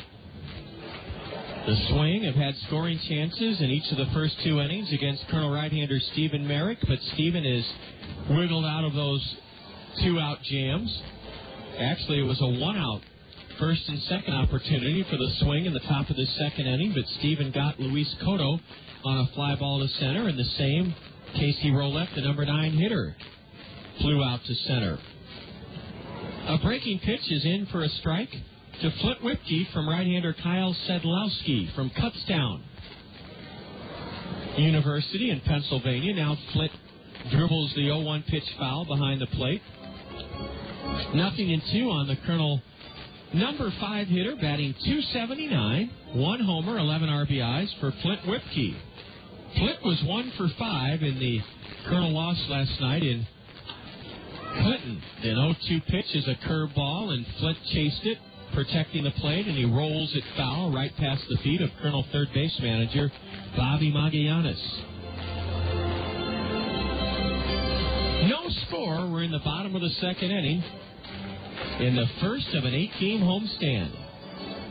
Colby Rasmus is playing Flint Whipke to hit the other way in center field. He's shaded into right center. A fastball from Sedlowski is outside. Kyle Sedlowski, 6'3", 195, 21-year-old right-hander, who was 1-5 with Johnson City in New Jersey in rookie ball last year. 2-0 this year, though, with a 2.36 ERA. His big yellow hammer hits Flint Whipke. Flint turned his back, and the curveball struck him in the back. And the Colonels have their leadoff man aboard here in the second inning. Brett Martinez will now bat. Brett is in the midst of a bit of a tailspin. He's batting .229. No home runs, 11 RBIs, but he's due to come out of it at the plate. Took the collar last night, 0 for 5. Flint may be running on a hit. There goes Whipke, and the pitch hits Brett Martinez. Brett is all right. It came up and in. I think that was an errant breaking ball. Brett waited, and it did not have the spin on it that Brett anticipated, and Martinez is hit by a pitch. Flint Whipke was running, so the hit and run was on. And now let's see if Mark Trumbo is called upon to try to lay a bunt down, or if Bobby Magallanes will play it straight up and let Trumbo swing away.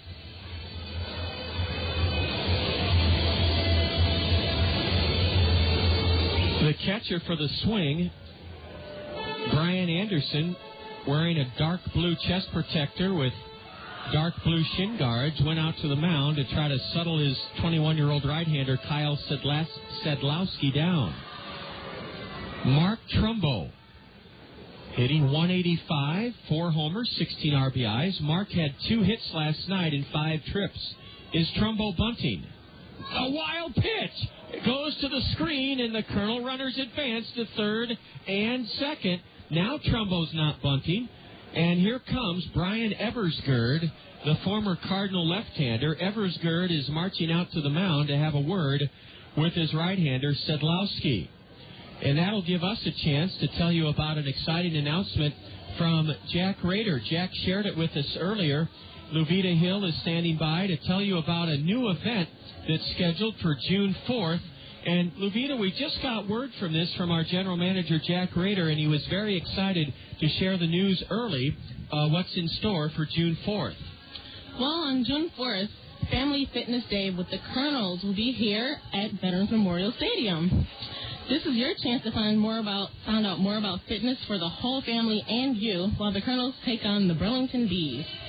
Also, you'll get to learn fun facts about fitness and nutrition and learn about our post-game activities on the field. There will be booths set up around the concourse to tell you about these things. And boy, Luvita, with the emphasis on trying to stem the tide of obesity in kids and also fitness among adults, that June 4th Fitness Fair is what it sounds like, is a great opportunity. I'll have you give more details here in a moment. Here's a curve to Trumbo, a strike called. 2 on, nobody out. Mark Trumbo trying to give the Kernels an early lead here. Batting in the 7th slot in the Allen Motor Company order, Kyle Sedlowski is working from the stretch. The 1-1 to Trumbo. Ball too low. Luvita, what else should our listeners know about the June 4th event here on Sunday with the fitness opportunities? Well, John, they should know that it begins at 2 p.m. The game starts at 2, and so will the fitness fair. Yes, it will. And remember, booths will be set up on the concourse, and that is, again, Sunday, June 4th. Well, that's a fabulous opportunity. Ball 3 just misses low to Trumbo, and I know we have some sponsors we need to recognize for putting this event on. Yes, the American Heart Association, St. Luke's Hospital, and Velocity Sports Performance are sponsoring this event. Boy, that is a great event. Sunday, June 4th, a fitness fair. Ball 4, low and away to Trumbo. Mark draws a walk, and the bases are loaded here in the bottom of the second inning. 2 hit batsmen and a walk drawn by Trumbo. It's Whipke at third, Martinez at second, Trumbo at first, and the Kernels haven't put the ball in play. Marco Albano, a .206 hitter in 9 games as a Kernel. No homers, 3 RBIs.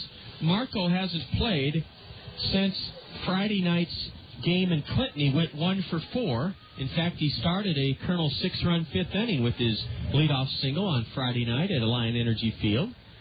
Marco pokes the first pitch foul that slices into the Papa John's Plaza bleachers down the right field line. Well, Luvita, those kids from Westfield Elementary had to be very patient when they were part of the Cost Cutters Dream Team. How did you keep them from going stir-crazy? Well, John, they asked me lots of questions about baseball and about the field and why they have gravel on the field instead of dirt. And there were also some players down there they got to talk to and really? Autographs. Some of the players, that's great. The 0-1 to Marco. A curve, it's hammered foul, and that was just beneath the leaping feet of Flint Whipke, the runner at third. Flint was leading off in foul ground. Had he been struck by the ball, he would not have been out because he was leading off in foul territory, but it almost struck him. Well, that's great that the kids were curious, well-behaved, and patient most of all. Yes, John. They were in the dugout almost 1/2 hour. I saw that you let them take a break and go up and talk to their friends and maybe get some food. Well, actually, John, we took a vote. I asked them who wanted to go to their parents and who wanted to stay with the players, and they voted to stay with the players. Here's a pitch lofted into shallow center. Beyond the reach of Daniel Nelson, the second baseman. It sends a run home, and the Kernels lead it 1-0. Marco Albano lofted a soft humpback liner into shallow center, just over the head of Daniel Nelson.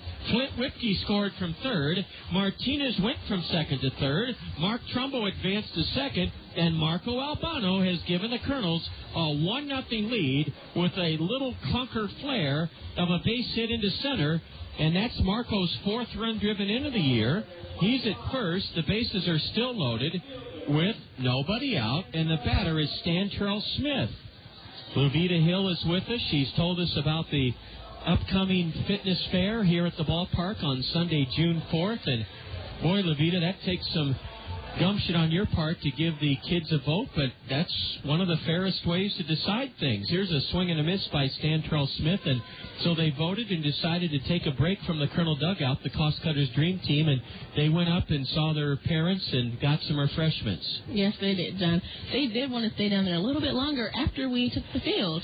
They wish they could stay all game. Almost. Here's a drive into right center. On the run, Rasmus cannot get it. This may clear the bases. Racing home from third is Martinez. He's followed by Trumbo. Right on Mark's heels is Albano. Stantrell Smith is trying to score. He is safe. An inside the park home run.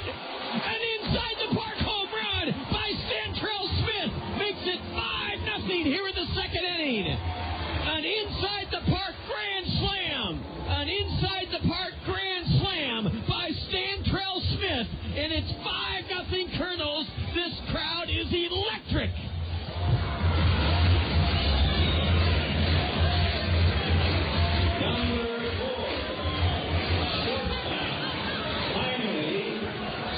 Stantrell Smith has electrified this crowd with an inside-the-park grand slam.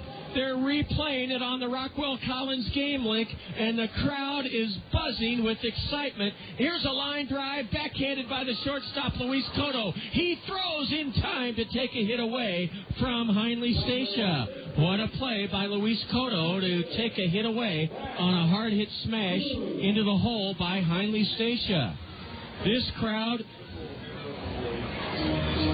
Okay, there is no inside-the-park grand slam. A triple by Stantrell Smith, and then he scored on an error charged to Daniel Nelson. The second baseman apparently dropped the cutoff throw. Here's a bunt up the third baseline, and it's foul by Brad Kuhn, strike one.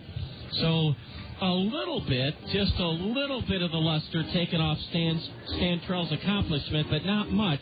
Al Gruel, who got a much better view of the play than I did because I was watching Marco Albano run right up the back of Mark Trumbo as they both raced around third and scored on the bases-clearing triple by Stantrell Smith. And then Stantrell came home when the second baseman mishandled the relay throw home, an error on Daniel Nelson. But what an exciting play. Now ball one is low to Brad Kuhn. So the play is scored, triple for Stantrell Smith, and then an error on the second baseman. I didn't see Daniel Nelson muff the throw, but he obviously did. Al Gruel was watching the relay. I was watching the relay race, or the track race around the bases that was spearheaded by Brett Martinez. He scored from third. Trumbo scored from second. Marco Albano all the way from first, and Stantrell Smith also scored on the triple into the right center field alley. Here's a high fly ball off to the left side that evens the count to Brad Kuhn. 2-2. 5-0 Kernels here in the second inning. Well, Luvita, I guess we can say in this case the wait of 37 minutes to start the game. So far, it's been worth the wait. Yes, that was very exciting. Did you see me stand up? I saw you. I was standing up right with you. When that center fielder, Colby Rasmus, could not get to that drive laced into the right center field alley, I thought all three Colonel runners would score. They did. What I didn't know is that Stantrell Smith would score when the second baseman mishandled the relay. Stantrell circled the bases with a triple. Now ball four to Brad Kuhn. There's still only one out here in the second inning as Kyle Sidlowski has run into big problems. He's hit two batters. He's walked two. And now the eighth man to bat. Wait a minute. We're going to have a pitching change. We're going to have a pitching change. I'll tell you about it in a moment. Luvita and all the hurried action here as Keith Mitchell comes out to make the pitching change. I'd like you to go over the essence of, again, the June 4th event on Sunday here, the Fitness Fair. Sure, John. The Fitness Fair will be here at Veterans Memorial Stadium when the Kernels play the Burlington Bees. It is Sunday, June 4th, and begins at 2 p.m., which is the game time, this game start time for the game. There will be booths set up around the concourse with information, with fun facts about fitness and nutrition, and information about the post-game activities that take place on the field. This is the time for you to learn about nutrition and fitness for you and your family. This special event is brought to you by the American Heart Association St. Luke's Hospital, and Velocity Sports Performance. So once again, come on out Sunday, June 4th at 2 p.m. to learn about health and fitness and nutrition and have a fun time at the game. That is quite a combination, Luvita, and ironically enough, it's kind of right up your alley because it's part of your major at the university. You also are a trained and certified aerobics instructor, and anytime you can make fitness fun or part of a baseball game, or it's more likely to stick in the child and the family's mind if you do it in a different setting. Here at the ballpark, these booths will be set up on Sunday, June 4th, and there'll be helpful information from Velocity Sports Performance, St. Luke's, the American Heart Association, and goodness knows we could all use more advice, expertise, knowledge about how to stay fit, whether it be nutrition, exercise, lifestyle. You know a lot about that because that's your interest. Yes, John. I love informing people about different nutritional information and fitness. I love to exercise, I love to work out, and I love to encourage people to work out.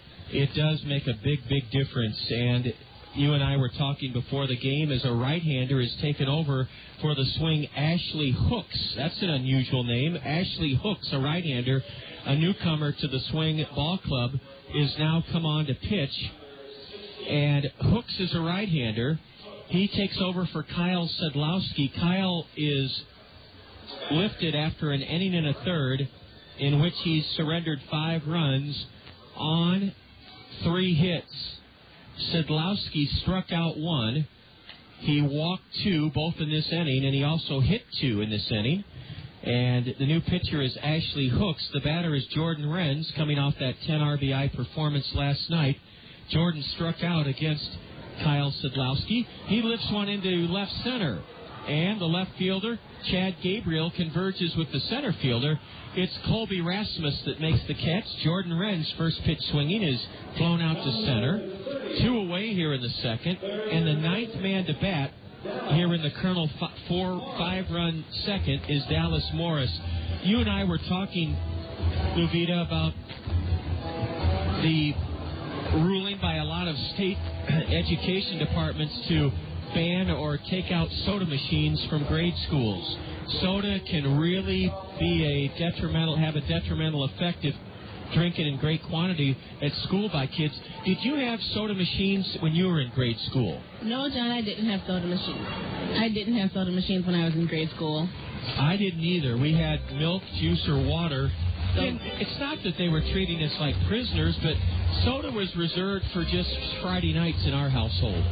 Well, at our school, we'd have soda we'd have hot meal days, special hot meal days during the month, and that's when we'd have a soda as an option. Sure, as an option, and it wasn't often.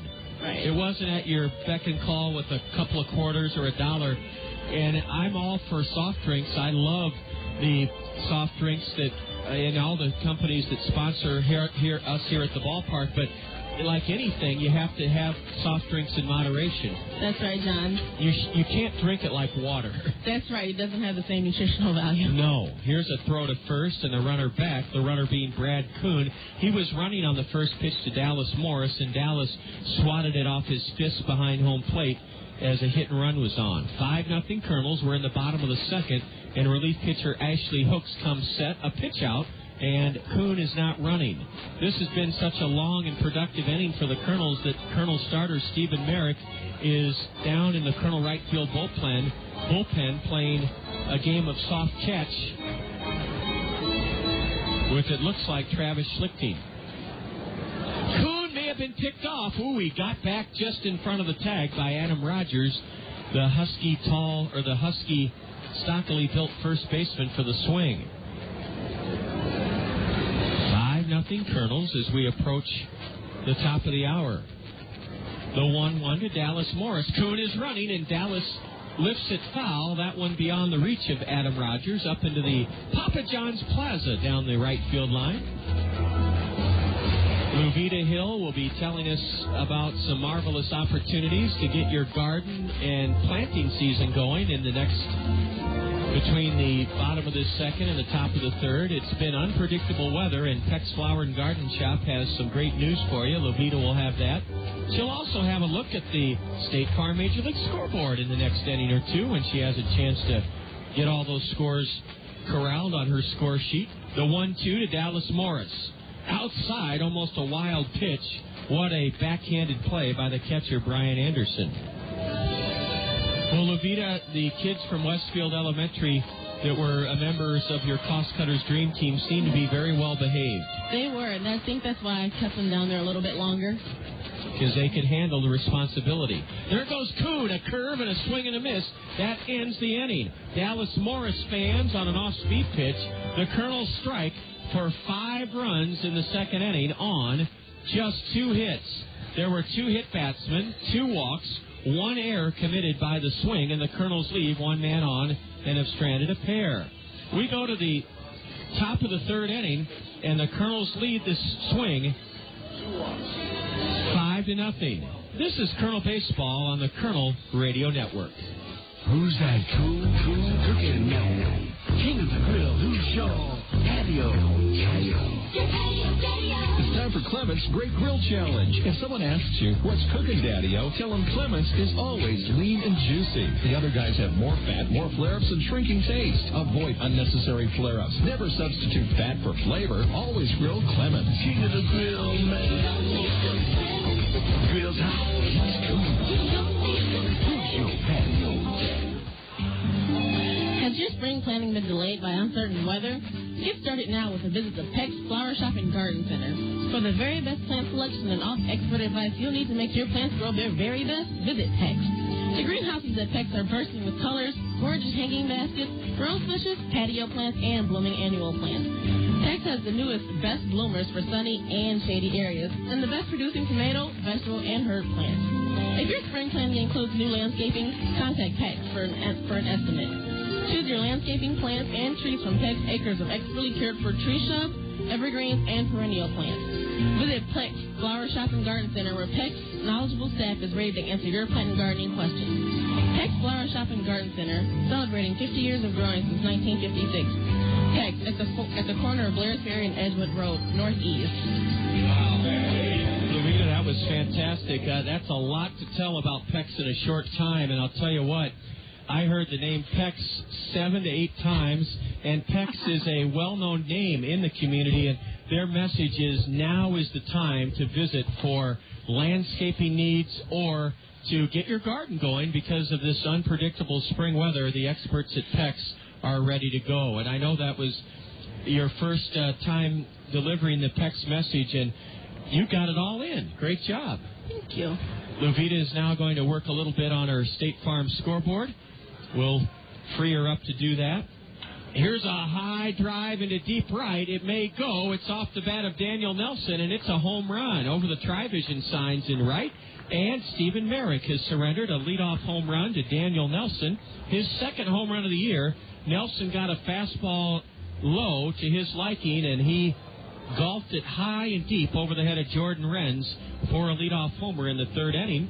And the swing are on the comeback trail as the Colonel lead is sliced to 5-1.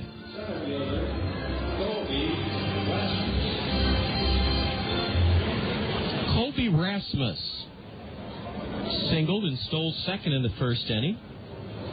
We're in the top of the third, 5-1 Kernels. And a strike on the outside corner to Rasmus.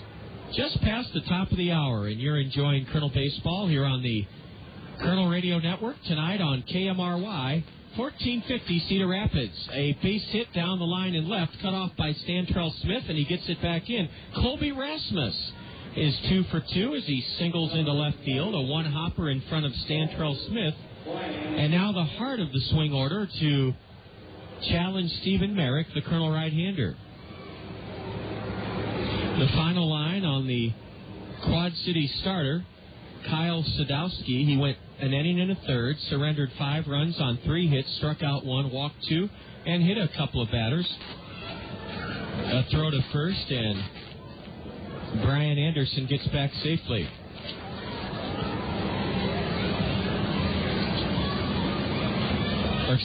Colby Rasmus back safely. Now Bryan Anderson lifts a looper into left. That's a base hit. 3 hits in a row. That one was hit softly by Bryan Anderson as he dumped it in front of Stantrell Smith.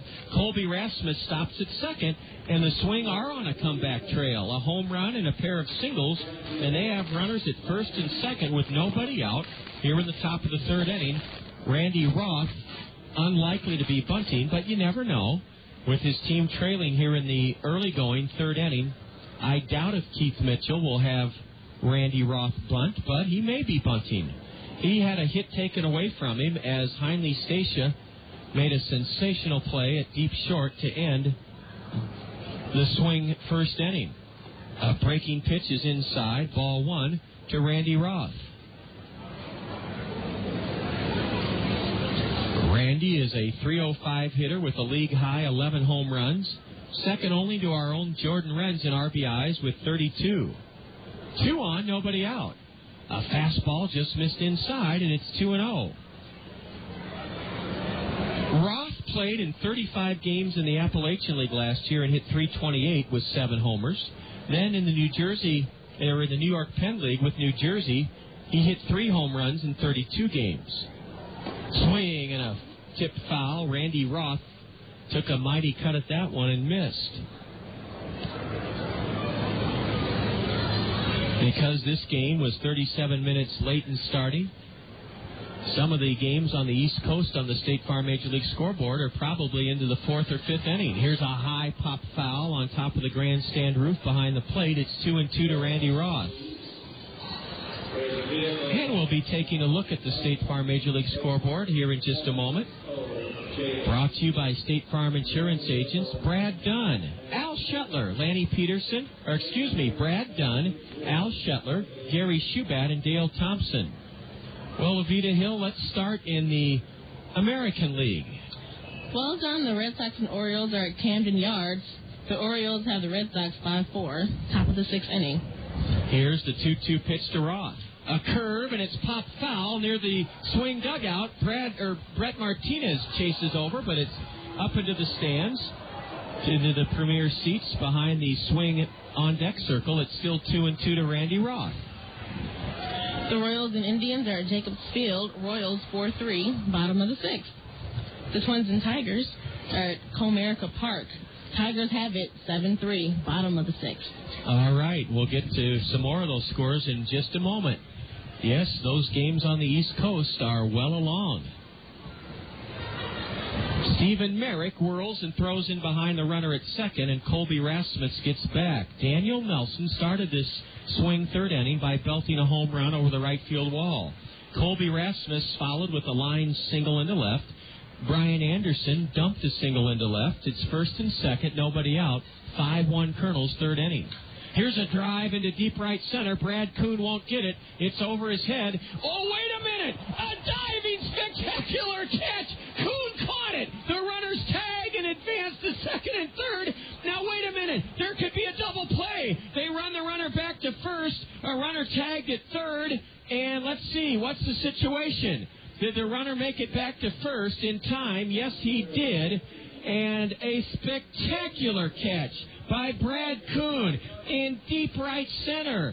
It was over his head. I didn't miscall it. He leapt at the last moment, took 2 runs away from the Swing with a spectacular catch that they're showing on the Rockwell Collins LED instant replay board. Brad Kuhn extended himself fully. He made a spectacular leaping catch in front of the warning track, and the crowd sees it on the Rockwell Collins game link, and I can't believe Kuhn made the catch.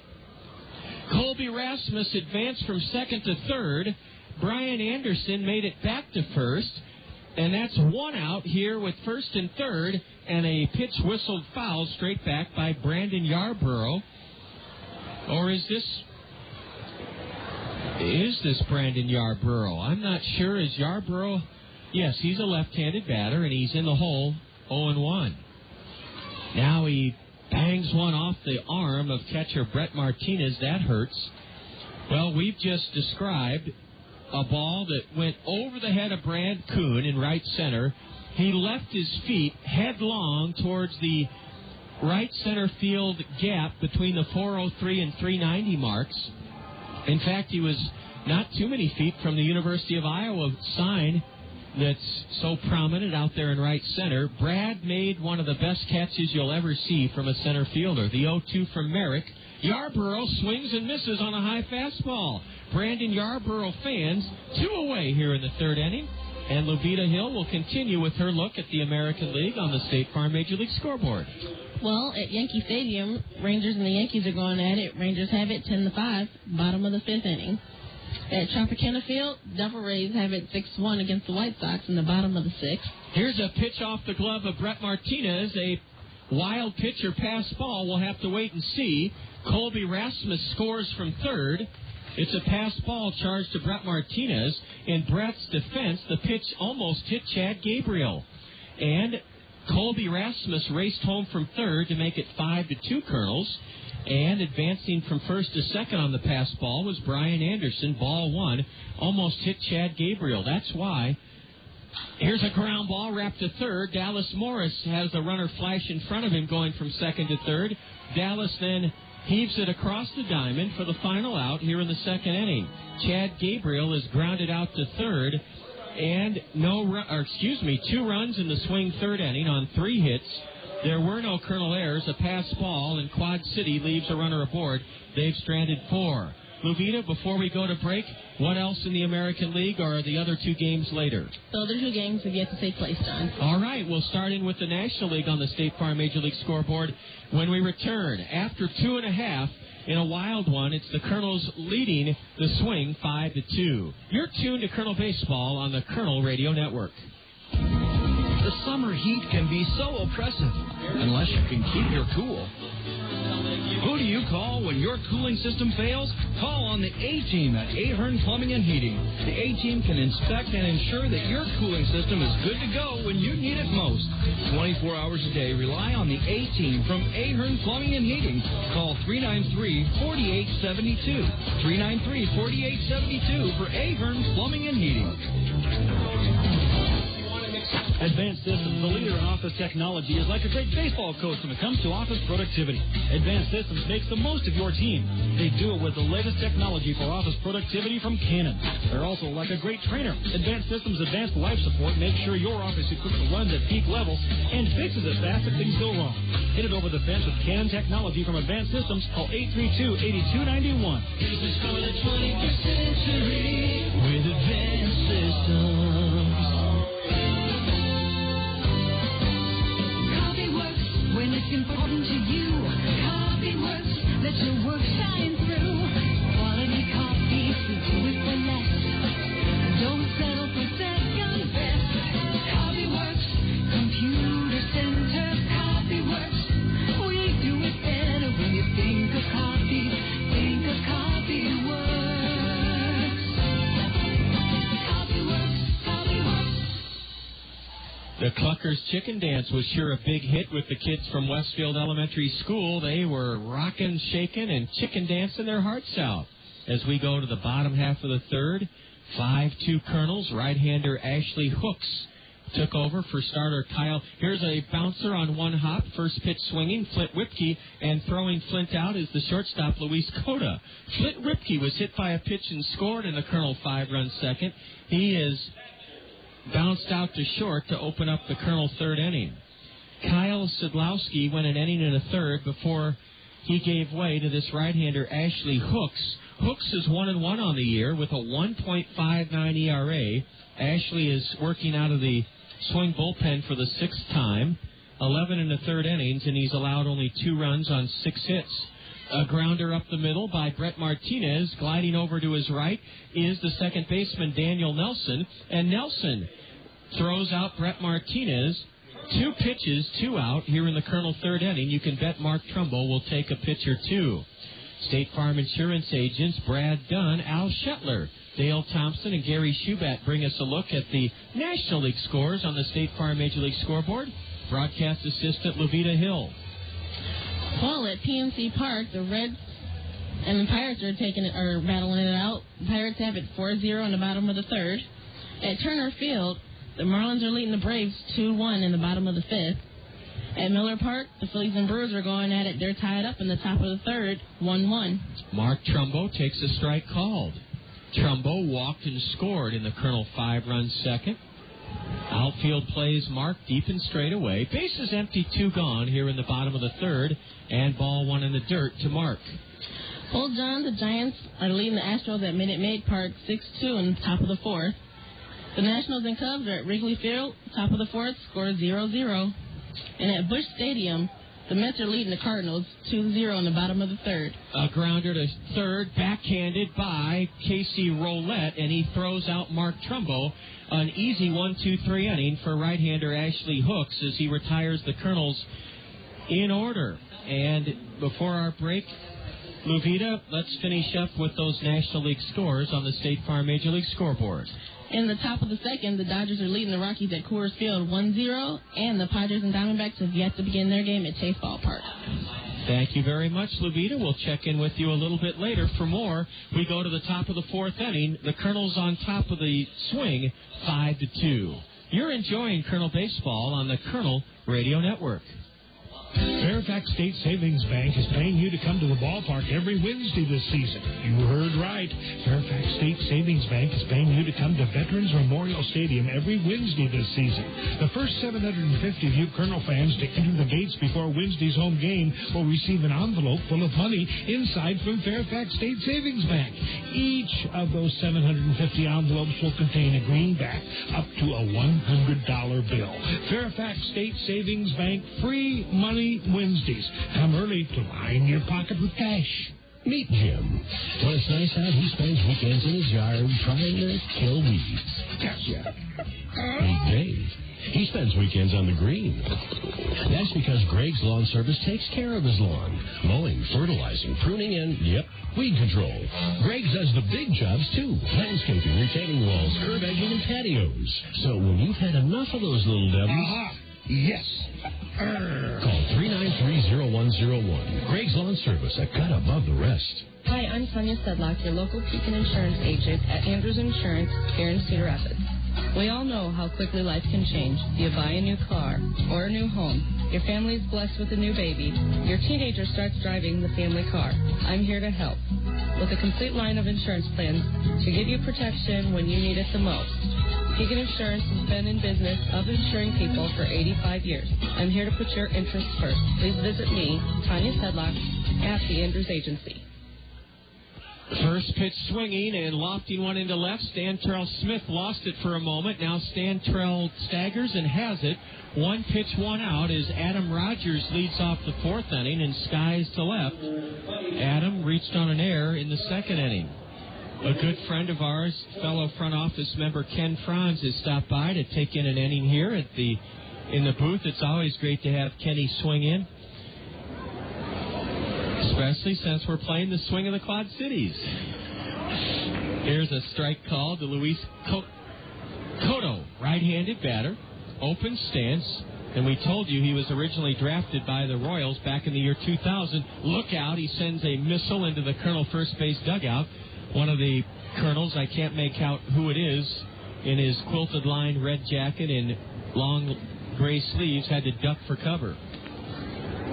Outfield plays the number 8 hitter Cotto straight away. Luis flew out to shallow center his first time up. A breaking pitch from Merrick. It looked good, but it was ruled ball 1 by the plate umpire. 63 degrees. It was 61 degrees when the game started at 7:07. 5-2 Colonels, top of the fourth inning. Cotto swings late and misses. Strike 3. That's 4 strikeouts for Stephen Merrick, and he's taken care of the first 2 easily here in the Quad City fourth inning. Number 1. It's great to have all the kids here from Westfield Elementary School. They've had a wonderful time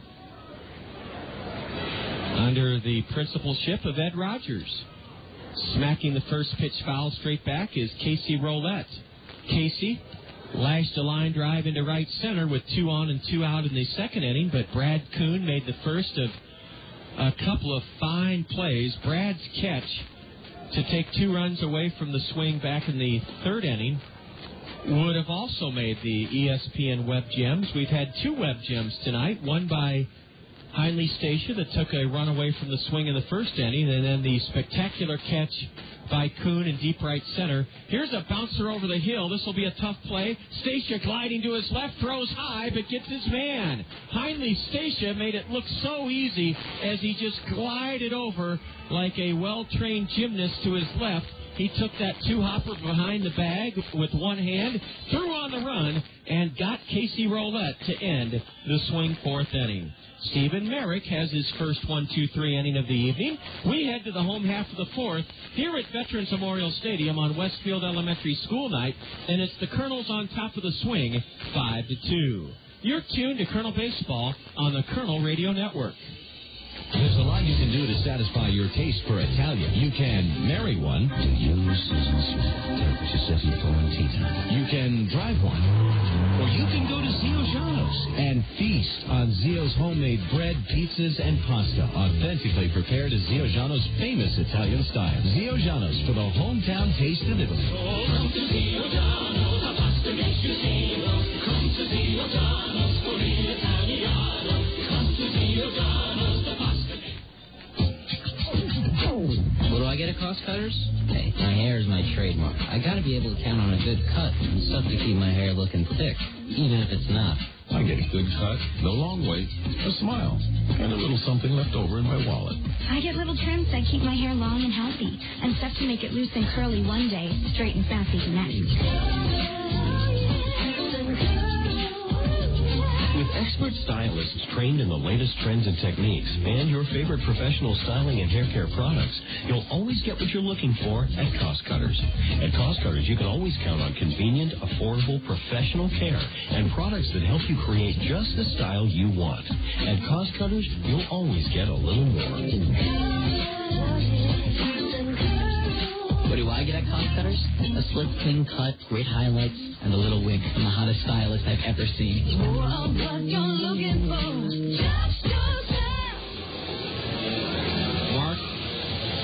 Marco Albano drove in a run and scored in the Colonel 5-run second. He leads off against right-hander Ashley Hooks, who has set down the first 5 Colonels he's faced out of the bullpen. Strike one to Marco. Ashley Hooks is a study of determination and achievement. He's not a big guy.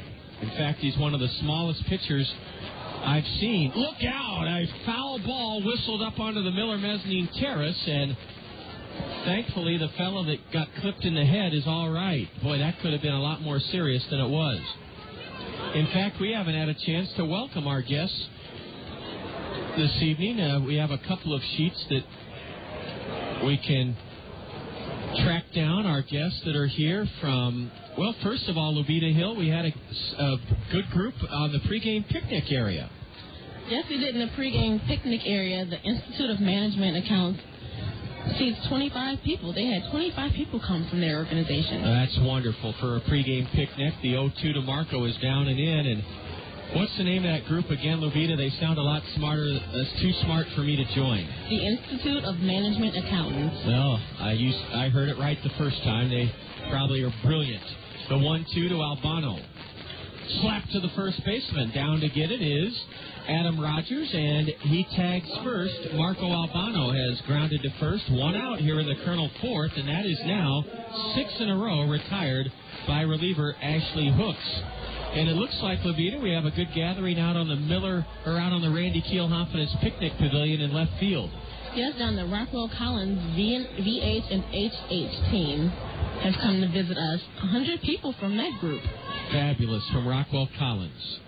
Stantrell Smith tripled home 3 runs, scored as he rounded the bases on an error by the second baseman Daniel Nelson. He takes ball 1 just low. Smith is a right-handed batter. Uses a black lacquer bat and rips it into right center for a base hit. Stantrell Smith has his second hit of the night. He's the first Colonel to reach against right-hander Ashley Hooks. Boy, did Stantrell ever drill that pitch hard into right center where Colby Rasmus got it back in. We're in the bottom of the fourth inning. The Colonels have 1 on, 1 out. Lead the swing 5-2. And that foul ball that was scalded off the bat of Marco Albano, struck a feller up on the Miller Mezzanine Terrace. He's fine. Luvita, who's enjoying the action from above the Colonel first base dugout? Well, in the Miller Mezzanine Terrace, Cisco, that is capital S, capital Y, capital S, capital C, capital O, brought 75 of their people with them. They're one of the world's foremost providers of food, including the great treats we enjoy here all spring and summer at Veterans Memorial Stadium. So welcome to Cisco on the Miller Mezzanine Terrace. Stantrell Smith has a big lead at first. He has 2 steals and 2 tries. He's not running, and a pitch is low and away, and it's ball 1 to Heinley Stacia. Heinley is grounded to second, had a hit taken away from him by the swing shortstop Luis Cotto his last time up in the second inning. Smith is running. A strike call, the throw to second, and Stantrell just beat the peg, sliding feet first in front of the tag of Daniel Nelson, the second baseman. Stantrell Smith, with his 3rd steal in 3 tries, is in scoring position for Heinley Stacia, who took a fastball for a strike. Bottom of the 4th inning, 1 on, 1 out. Stacia, switch hitting shortstop, batting left, holds his hands up high behind his back ear. There's a pitch in the dirt. Stantrell will try for third, and he is safe. Safe at third on a wild pitch charge to Ashley Hooks. Or, let's wait and see. I thought the pitch was in the dirt, but it may have been a muff by the catcher. No ruling by Al Gruwell yet as to whether that's a wild pitch or pass ball. Now the infield comes in for the swing. Quad Cities pulls their infield in for the play at the plate. The 2-1 to Stacia. Low, ball 3, it just missed. They have ruled it a pass ball. They have charged Bryan Anderson with the pass ball. The infield's pulled in for the play at the plate. Here in the bottom of the 4th inning, Stantrell Smith at third with 1 away. Heinley Stacia had a pitch letter high, and he lashes it foul high up into the backstop, strike 2. Well, Ashley Hooks put that pitch just high enough in the strike zone that Heinley couldn't get the barrel of the bat on it. Stacia wears his Colonel Red Sox up high. The infield is in for the swing with 1 out and a Colonel runner Smith at third. Here's the payoff pitch from Hooks. Inside, a breaking ball, and Heinley Stacia draws a 1-out walk. The Colonels have very good speed on the bases now as Heinley Stacia joins Stantrell Smith aboard. It's first and third. 1 away for Brad Kuhn, the Colonel center fielder. Kuhn has reached on an infield single, stole second, and walked.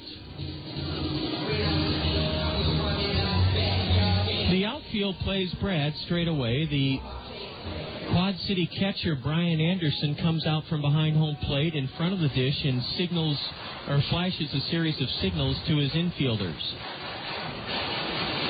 Casey Roulette, the third baseman, is cheating in on the grass at third to try to prevent a Brad Kuhn squeeze bunt. And the right-hander stepped off, hoping that Kuhn would tip his hand and indicate whether a squeeze was on. Brad is wearing a pair of red batting gloves. He uses a maroon-colored bat. Left-handed hitter. And Brad faked a bunt and took a pitch outside, ball 1. Bryan Anderson, the Quad City receiver, is wearing a hockey goalie-like mask. Those have fallen out of favor in the last year or so, but you still see them. For a while, they were it. They were the rage. A throw to first and a high peg by the pitcher has Adam Rogers having to reach up to nab it. Back safely is Heinley Stacia. Lights are on here at Veterans Memorial Stadium, a delightfully cool 63 degrees. As Kuhn bashes the 1-0 pitch foul over the grass slope seating berm, the kids scramble for that ball. Remember when you were a kid and you roused an anthill, one of those sandy like brown ant hills with a hole in the middle, and all the ants would come dashing out. Well, that's what the kids looked like as they scrambled for that souvenir baseball. Ball 2 is high and outside to the Colonel left-handed hitter, Brad Kuhn.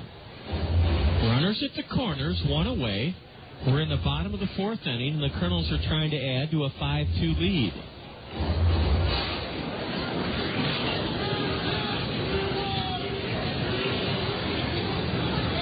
Ashley Hooks comes set and delivers, and a fastball swung on and missed. Strike 2 on Brad Kuhn. I'll tell you what, I don't think Ashley Hooks is coming to a discernible, distinct stop.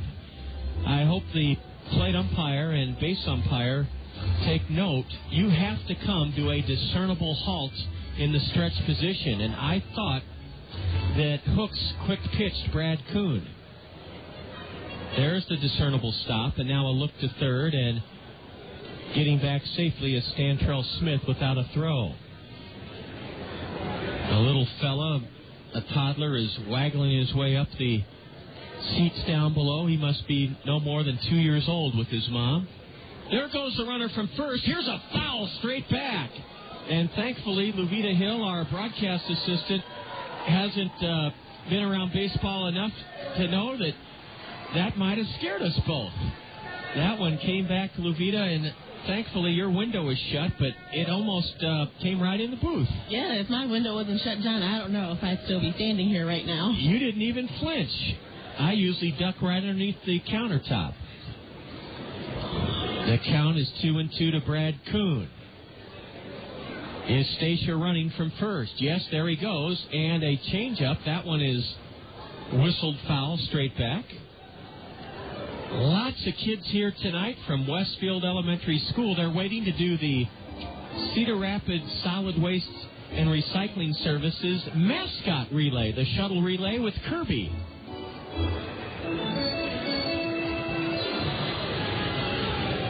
This has been some battle between right-hander Ashley Hooks and Colonel left-handed hitter Brad Kuhn. The catcher Anderson sets up inside. A throw to first.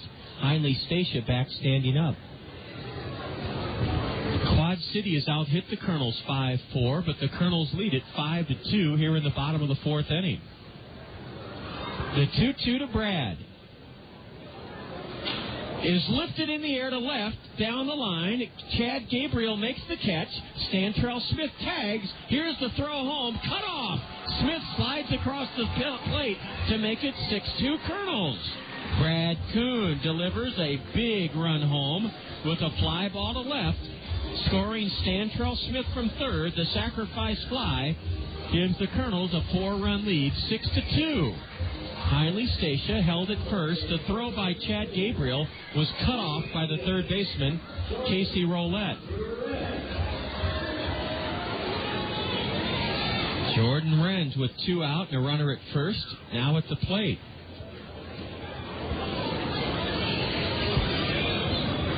Strike 1 to Jordan. Our baseball fun fact, a segue from Jordan's amazing night last night, is 10 RBIs. Hall of Famer Sonny Jim Bottomley drove in 12 runs for the Cardinals in a 1924 game at Ebbets Field, 12 RBIs. Then another Cardinal, Mark Whitten, in the second game of a doubleheader at Old Riverfront Stadium in Cincinnati, Whitten had a 12 RBI game for the Redbirds, September 7th, 1993 at Riverfront. Those are the Major League record holders for RBIs in one game. Sonny Jim Bottomley, a Hall of Famer, pre-Gas House gang for the Cardinals in 1924. He drove in 12 runs in one game, and so did Mark Whitten, a St. Louis Cardinal, drive in 12 runs in a 1993 game in Cincinnati. That puts in perspective how great a night Jordan had with his 10 RBIs last night. A throw to first and back safely is Stacia. 1 ball, 1 strike to Jordan Renz. The Kernels have scored a run here in the fourth and lead it 6-2. I'll give you the details on Jim Bottomley's 12 RBIs in just a moment back in 1924.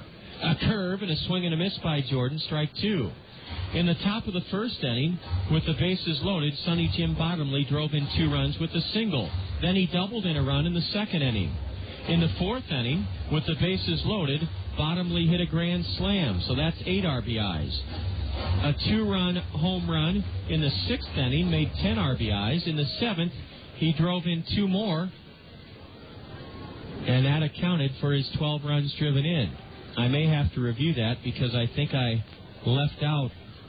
Okay, in the 1st inning, Sonny Jim Bottomley drove in 2 runs. Then he doubled in a run in the 2nd inning. And then he hit a grand slam in the 4th inning.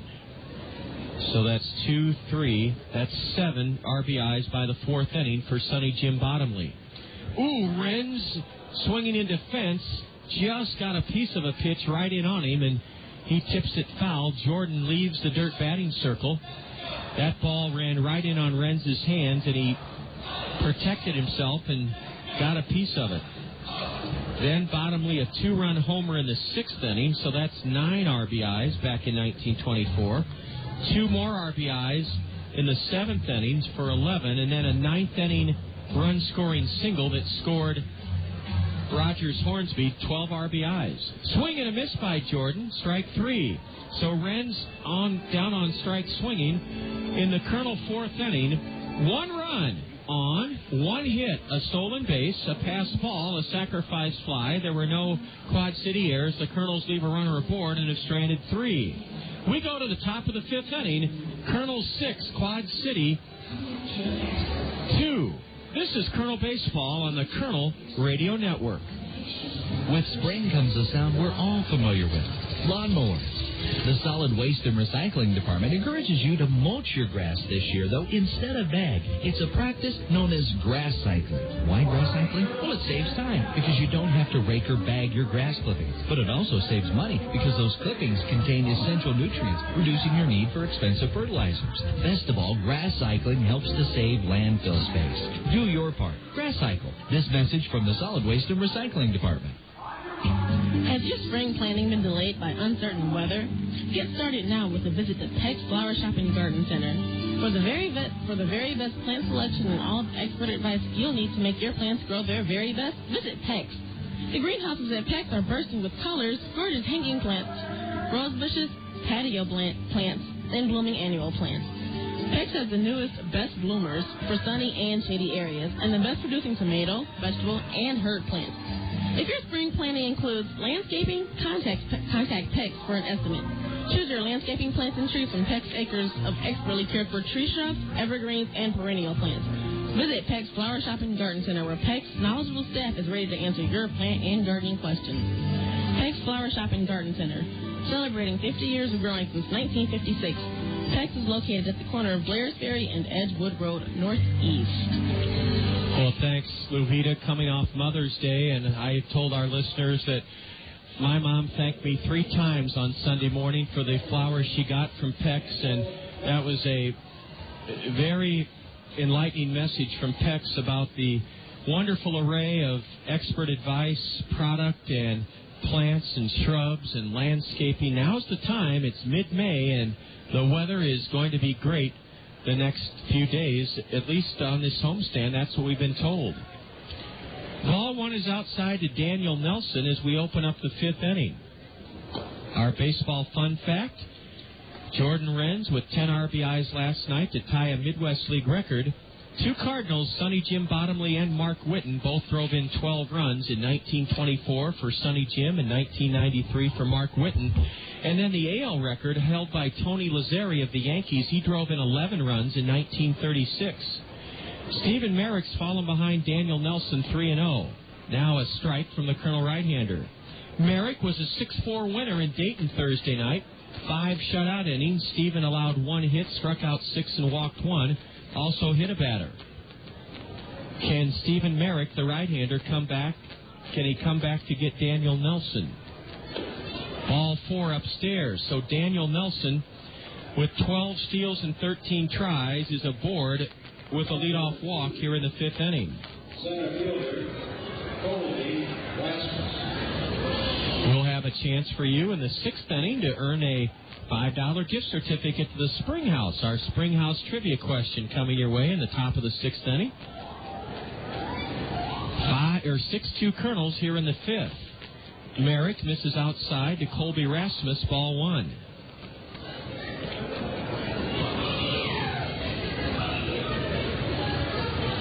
Rasmus was the Cardinal first-round pick last year out of Russell County High School in Alabama. Had a good first year of pro ball in Johnson City. Rasmus in 62 games as an 18-year-old batted .296 with 7 homers, 27 RBIs. Some kid from Westfield is making a funny noise down below, and I can't discern what he's trying to imitate. But this is the place to make those funny noises, at the ballpark, not in the classroom. Ball 2 is outside now to Colby Rasmus, who's 2 for 2 tonight. Stephen Merrick looks like he might be laboring just a little bit. Stephen's such a laid-back kid, though. You can never tell by his body language whether he's full of energy or dog-tired. He's as low-key as they come. A fastball and a swing and a miss by Colby Rasmus, strike one. Kernels scored 5 in the second tonight on only 2 hits. The swing answered with 2 in the third inning, and the Kernels put across a run in the bottom of the fourth and lead it 6-2.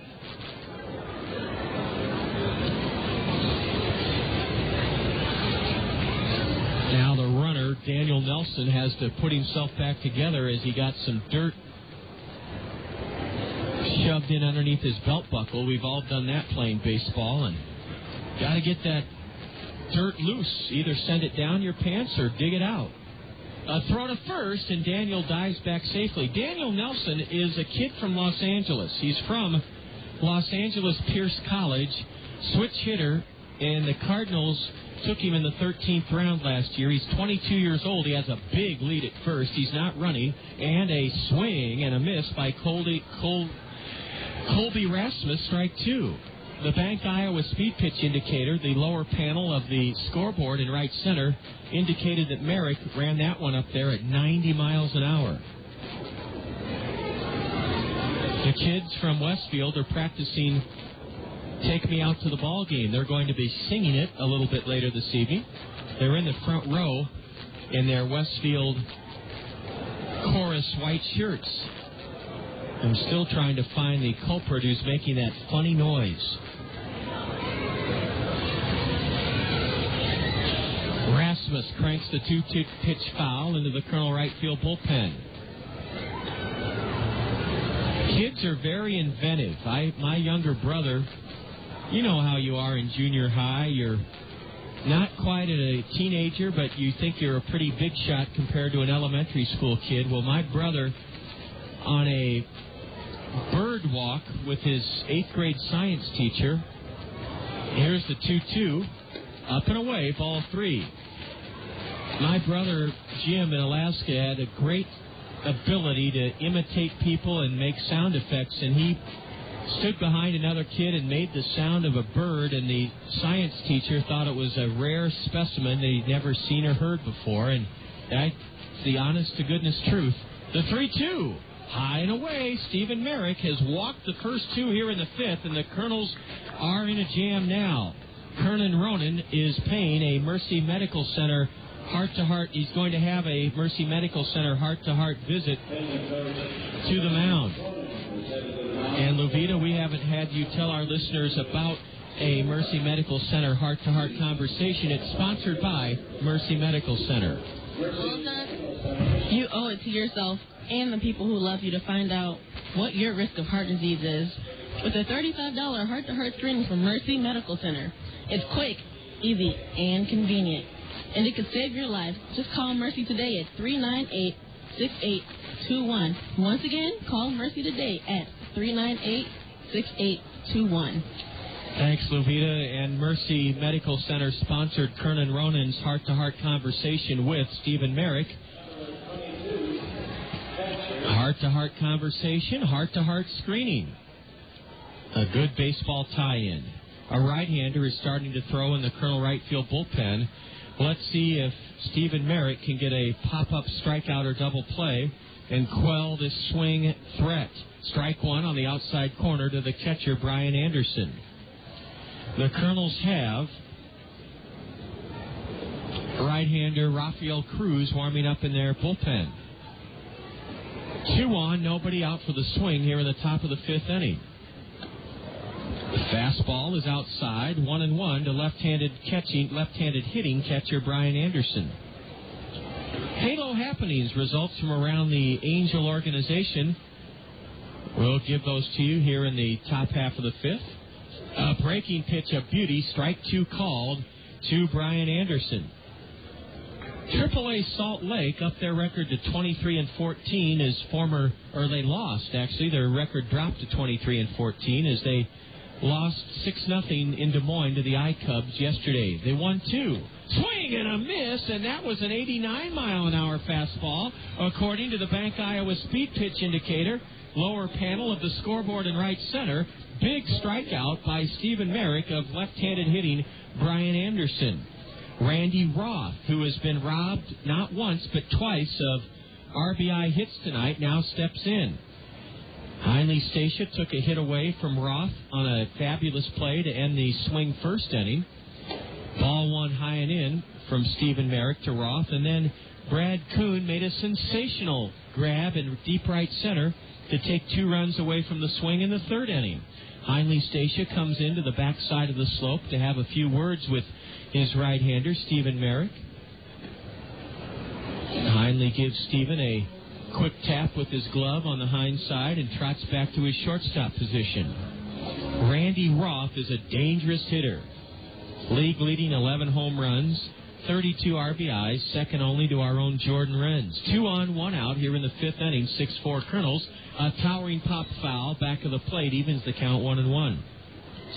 Stephen Shell, the hard luck loser, former Colonel Stephen Shell, was the hard luck loser for Salt Lake and Des Moines yesterday. He allowed only 1 run on 2 hits in his 5 innings, but the I-Cubs shelled the Salt Lake Bees 6-0.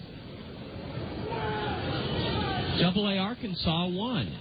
There's a curve just low, and it's ball 2 to Randy Roth. Bobby Wilson, former Colonel catcher, 2 for 3 with 3 runs, but former Colonel right-hander Bill Edwards blew a save opportunity and took the loss. 6-5, Arkansas bowed to Tulsa. Will the runners go? Here's a throw to second, and diving back in is Daniel Nelson. I just thought Keith Mitchell, coaching at third, the skipper for the swing, might send his runners, even though his team trails 6-2.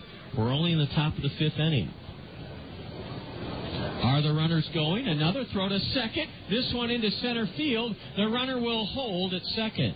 Oh, Marco Albano took a spill right on top of the runner at second. Daniel Nelson, otherwise, that ball that got past Albano into center, Nelson would have advanced to third. Stephen Merrick wants a new baseball. Our plate umpire looks like a former athlete. He's a tall, trim fellow wearing a navy blue blazer and gray slacks. You can just sometimes tell if a guy used to play sports, and I think our plate umpire did. The 2-1. Ooh, the batter was hit, but time was called. Or was a balk called? Was a balk called? Time was called, or has a balk been called? A balk has been called on Stephen Merrick. He doesn't understand what he did. Al Gruwell will probably have to come in and tell us. The pitch hit the batter, but there was no pitch. Oh, what a very big play in this game. Stephen Merrick committed a balk. I didn't see it. I thought the base umpire was calling time. Oh, he was calling time all right. He was calling time to let Daniel Nelson advance to third and send Colby Rasmus up to second. That's a big balk because now, in a 6-2 game, a base hit here by Randy Roth would cut the Colonel lead to just 2 runs. Stephen Merrick is very hard to read out on the mound. As I said, you don't know if he's full of energy or down to his last ounce of energy. Swing and a miss on a 2-1 pitch. Randy Roth took a vicious cut, and the count even now to the Quad City slugging cleanup batter, Randy Roth. Runners at second and third, 1 away. Top of the fifth inning, 6-2 Kernels, but that lead is in peril right now. Stephen Merrick comes set at the belt. Roth swings at a high fastball and misses strike three. Huge strikeout of one of the league's most feared sluggers, Randy Roth, by Stephen Merrick. Merrick just reared back and blew a high fastball by Randy Roth for the second out here in the Quad Cities fifth inning. This will likely be the last batter Stephen Merrick faces, with Rafael Cruz warming up down the right field line. Left-handed hitting Brandon Yarbrough has struck out twice. He knuckles one to third, and it's caught. It's caught by Dallas Morris to end the inning. Brandon Yarbrough was jammed, and he blooped one softly to death.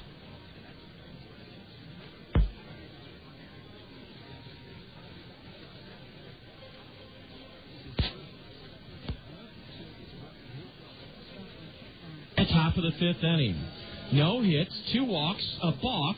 There were no Colonel errors, and the swing leave 2 men. They've stranded 6. We go to the bottom of the fifth inning. Colonel 6, Quad City 2. This is Colonel Baseball on the Colonel Radio Network. Sylvia, you know that cruise you've always wanted? Yeah? Well, there it is. That would be our house, Bob. Are you feeling all right, dear? Well, this is so cool. Guaranteed Bank will let us use the equity in our home to do just about anything we want. College tuition, a room addition, a cruise, and best of all, the interest may be tax deductible. Now, do you see it? Ah, the sun, the waves, the tropical breezes. Ooh, now I see it. It's a convertible. The sun on my face, the wind in my hair. See your guaranteed banker in Cedar Rapids, Marion, or Hiawatha, and use the equity in your home to do whatever you want, even if it's just to get out of the house. The feel of the road, the roar of the engine. The roar of the... Hey, it's my kind of life. Keep your hands off my Porsche, body boy. Guaranteed Bank. Member FDIC, Equal Housing Lender. Consult your tax advisor for interest deductibility. Some restrictions apply. If you're looking to enhance your property's appearance, function, or value, make the experts at King's Material your most reliable teammate. Retaining walls? You bet. Custom patios? Bingo. Walkways and steps? King's Material says yes. King's Material has all the bricks, concrete, and some elements to make your landscaping, masonry, and architectural projects become a reality. To view the astonishing array of beautiful and innovative products King's Material can bring to your home, yard, or business, visit King's online at kingsmaterial.com. The second relief pitcher used by the Swing takes over here in the bottom of the fifth inning. It's a right-hander, Matt Trent. Trent was a Cardinal 30th round pick in last year's draft out of Wingate College. He's from Roanoke, Virginia. 6'2", 220. Matt Trent. A fine job by Ashley Hooks out of the Swing bullpen. He went 2 2/3, gave up a run on 1 hit, struck out 2, walked 1, and Matt Trent's first pitch is lifted foul off to the right by Dallas Morris. We're in the bottom of the fifth inning. This game didn't start until 7:07 due to a light shower that struck right above the stadium. The 0-1 from Trent to Morris is lifted deep to right, down the line, into the corner, on the run, and it tails foul. Foul ball. Luvita, you have a little bit better angle than I do, a few feet to my left. That ball disappeared into the right field corner. Did you see where it landed? I'm not sure exactly, John, where it landed. It looked fair to me. Well, it was fair off the bat, and then it disappeared behind the plaza section, and foul by inches. Dallas Morris likely would have had a triple. Randy Roth on a dead sprint is now playing near the line in left or in right field to protect against Dallas Morris's ability to go the other way. Here's a Matt Trent curveball low to Dallas Morris, ball 1. 6-2 Kernels. We're in the bottom of the fifth inning. Dallas has flown to center and struck out. Matt Trent is the new pitcher for the Swing. Ooh, a pitch in the dirt, a swing and a miss, and the catcher finds it and fires to first. Bryan Anderson had to find that ball underneath his feet, and he completes the strikeout of Dallas Morris by throwing to first. Adam Rogers on the receiving end, one away here in the Colonel fifth inning. Matt Trent, the second-year pro for the Swing, is pitching out of the Swing bullpen for the 16th time this year. And his fastball is a strike call to Flint Whipke. Flint got the Colonel 5-run second started when he was hit on a 2-strike pitch by starter Kyle Sidlowski. Whipke, a right-handed batter, looks at a curve, a beauty, strike 2. Matt Trent is 1-2 this year. No saves, a 4.74 ERA.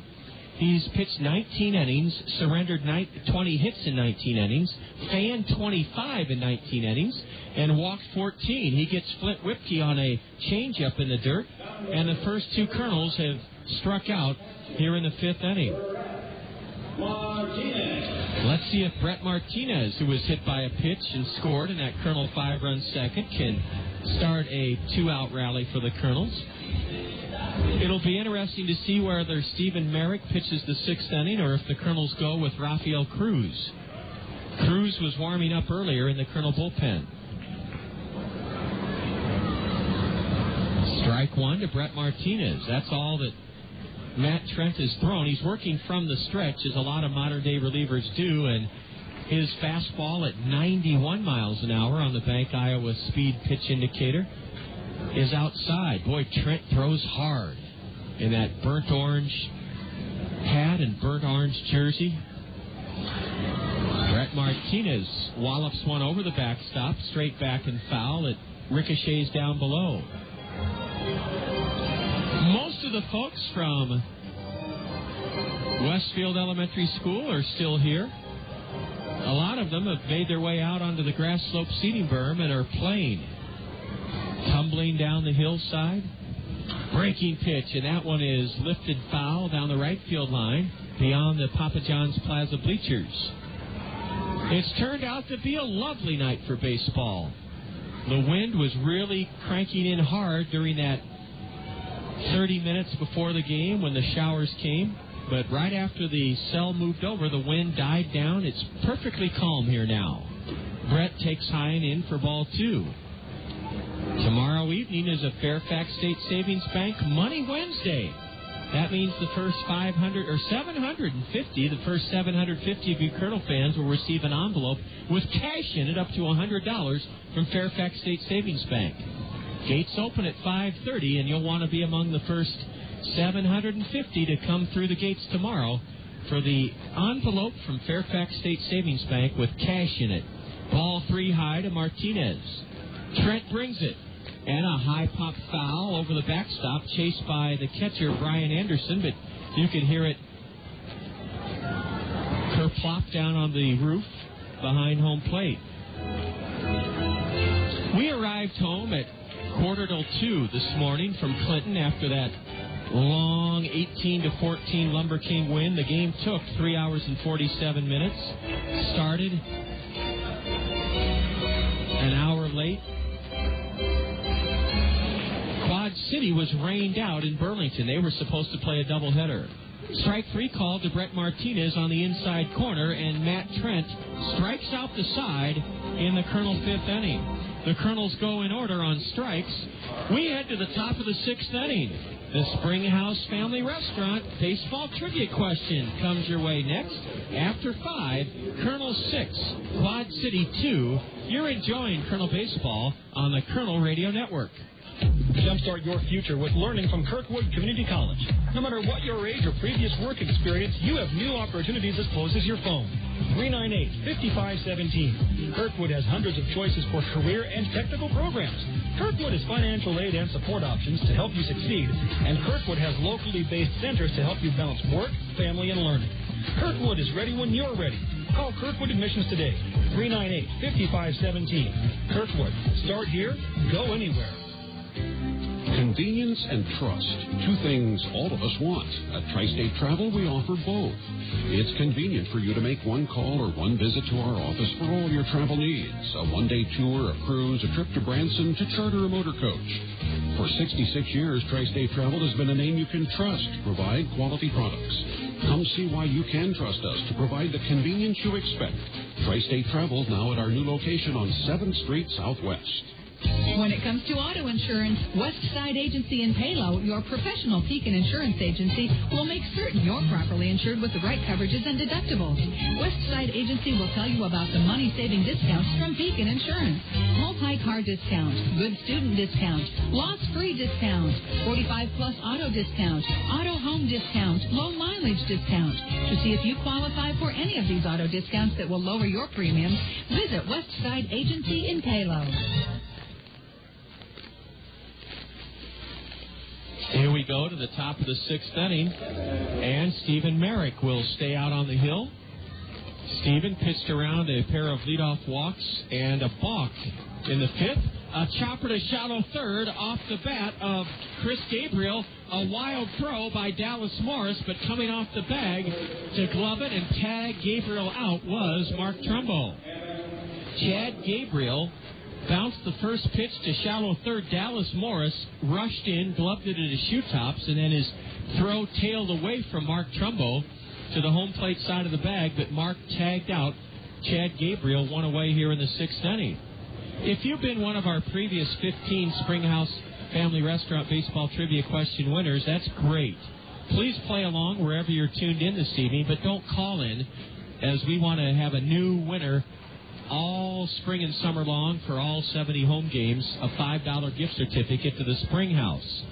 And speaking of certificates, let's talk about a coupon, Luvita Hill, that will be in tomorrow's Penny Saver. Yes, John. If you look for an ad in the food section of the Penny Saver every Wednesday, and that includes tomorrow, you'll find a coupon for $2 off Monday through Friday for lunch and dinner. At the Springhouse. You bet. Here's a grounder to short, charged by Stacia. He'll throw in time to get Big Adam Rogers 2 away here in the sixth inning. And the swing will send up Luis Cotto. So, again, Luvita, the details on that coupon tomorrow.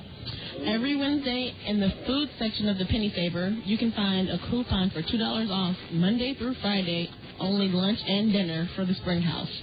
And that's a good reason to check out your Penny Saver tomorrow. We'll give you the Springhouse question in just a moment. Here's the pitch to Luis Cotto. It's high. Our Springhouse trivia question has to do with the old Busch Stadium, the one that was just torn down that the Cardinals played in for 40 years. Ball 2 is low to Luis Cotto. We'd like you to name the Cardinal who hit the most home runs in the 40-year history of the demolished Busch Stadium. And let me give you a couple of hints before you call. This Redbird played from 1990 until 2000. Here's a high, towering, lazy fly ball into right center. Brad Kuhn calls for it in front of Jordan Renz, and Brad has it to end the inning. A 1-2-3 frame for right-hander Stephen Merrick. Our Springhouse trivia question, name the Cardinal who hit the most home runs in the 40-year history of the demolished Busch Stadium. He was a Redbird from 1990 until 2000, and again in 2004. 896-7589. 896-7589. 896-7589. Name the Cardinal who hit the most home runs in the 40-year history of the demolished Busch Stadium. We'll take your calls right now for the Springhouse trivia question. After 5, check that, after 5.5, the Kernels lead the swing 6-2. This is Kernel Baseball on the Kernel Radio Network.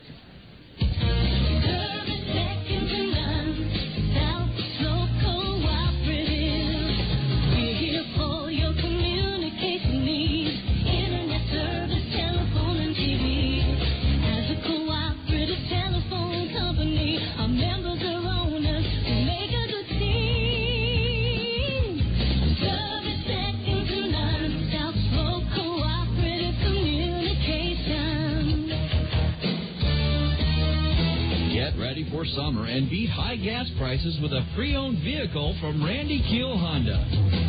Their inventory is jam-packed with fuel-efficient vehicles designed to save you money. Get an economical sedan for your daily commute, or indulge your sporty side with a high-performance coupe.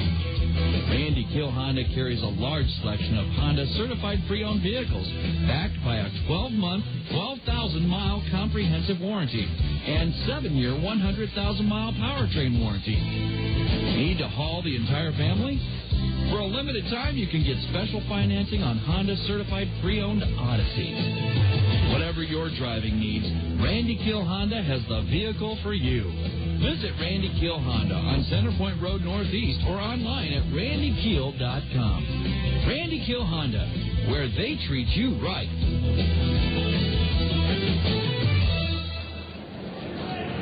We go to the bottom of the sixth inning on Westfield Elementary School night here at the ballpark, and the Kernels are up 6-2 over the swing. A swing and a miss by Mark Trumbo to start the Kernels' sixth. Now a fastball, a swing and a miss, strike two. Just past 9 o'clock, and you're enjoying Kernel baseball on 1450 KMRY, Cedar Rapids. We've had one guess, and it was not correct in our Springhouse trivia question. We'll repeat the question and let you know what answer didn't register as correct. For a $5 gift certificate to the Springhouse, name the Cardinal who hit the most home runs in the 40-year history of the demolished Busch Stadium. Mark McGuire was the guess.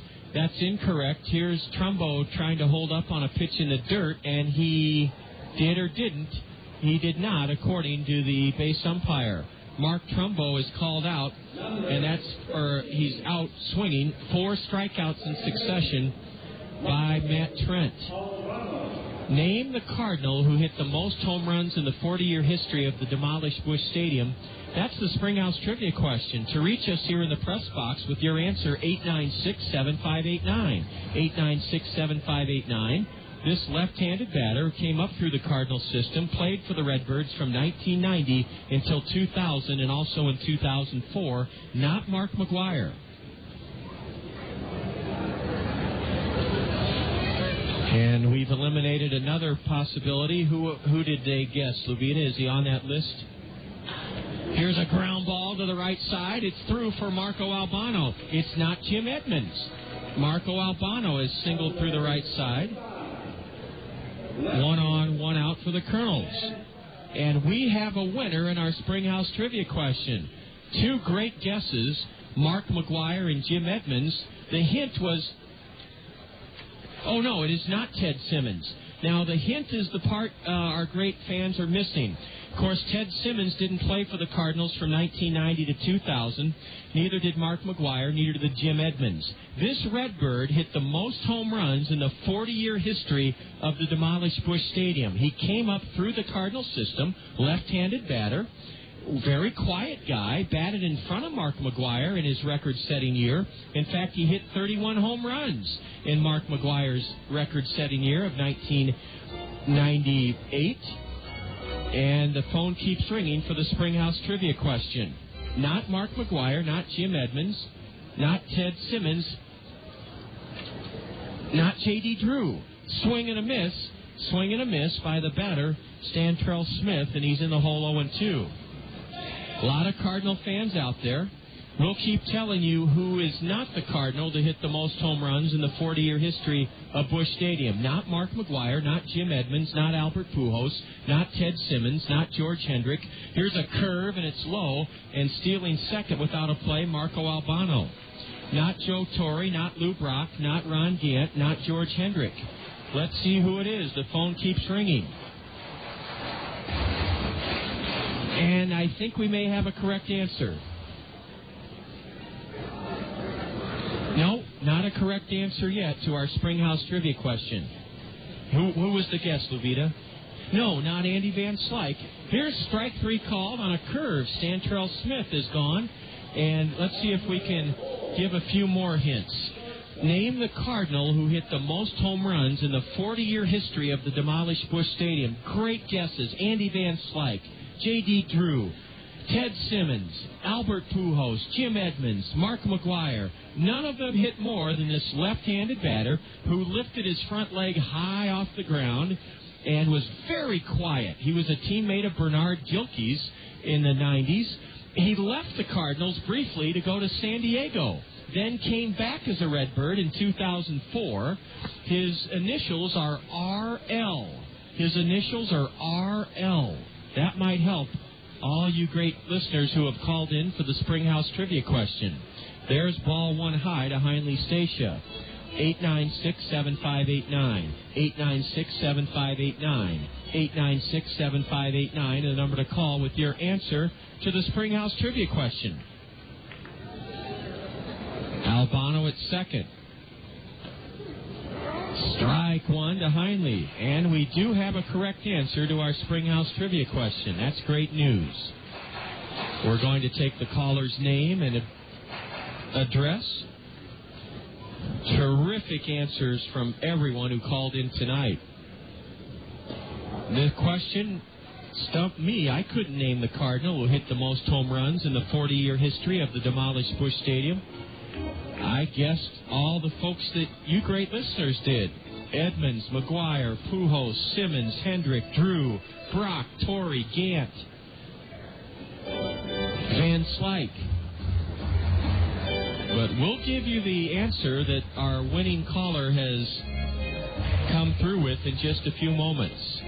We have a winner in our Springhouse Trivia question. Hindley Stacia waits for the 3-1. Swings and misses, strike two. We do have a winner in our Springhouse Trivia question. And Chris Bulmer, B-U-L-M-E-R.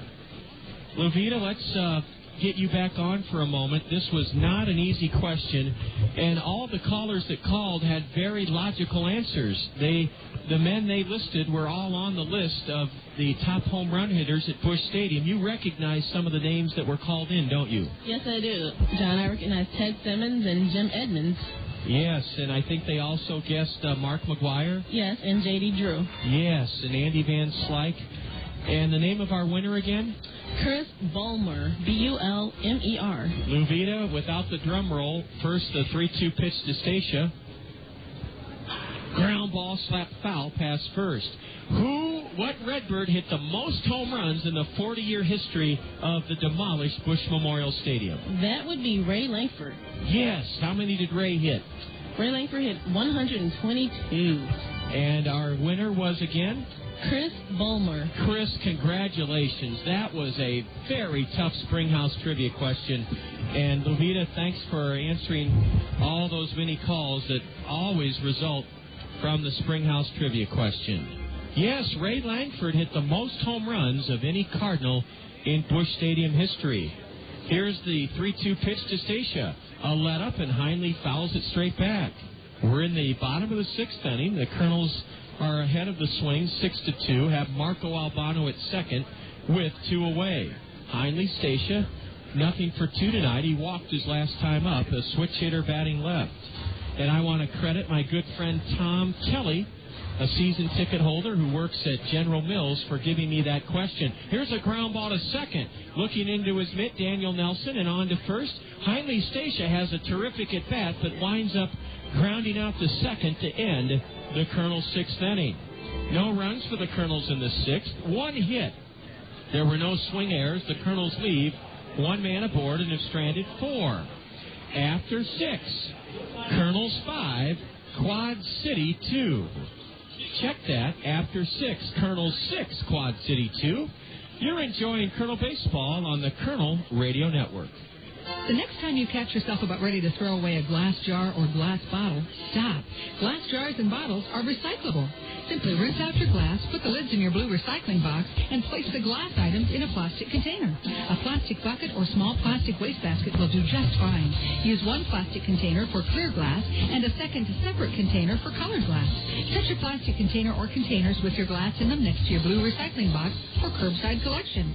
Remember, glass is recyclable. Hi, I'm Gary Dalton. often. You know, Hometown Restyling has served Eastern Iowans since 1986, providing the very finest in windows, siding, and sunrooms. Their experienced staff can handle the job from start to finish, including plans, permits, and inspections. Plus, Hometown Restyling is nationally recognized by Professional Remodeler, Qualified Remodeler, and Remodeling magazines. Call Hometown Restyling for your next remodeling project, or better yet, visit one of our beautiful showrooms in Hiawatha or Coralville. Hometown Restyling, because there's no place like home. Technology pervades every aspect of our daily lives. This remarkable age we live in has a machine or a computer to meet almost all of our needs. But you won't find a technological device that can provide you with the personal attention for something as important as insurance. Neighbor Insurance Services, your professional Pekin insurance agency in Hiawatha, is trained on all insurance matters, including how much coverage is enough coverage. For personal attention to all of your insurance needs, see the insurance professionals at Neighbor Insurance Services in Hiawatha. Here we go to the top of the 7th inning. Stephen Merrick has not pitched this deep into a ball game yet this year.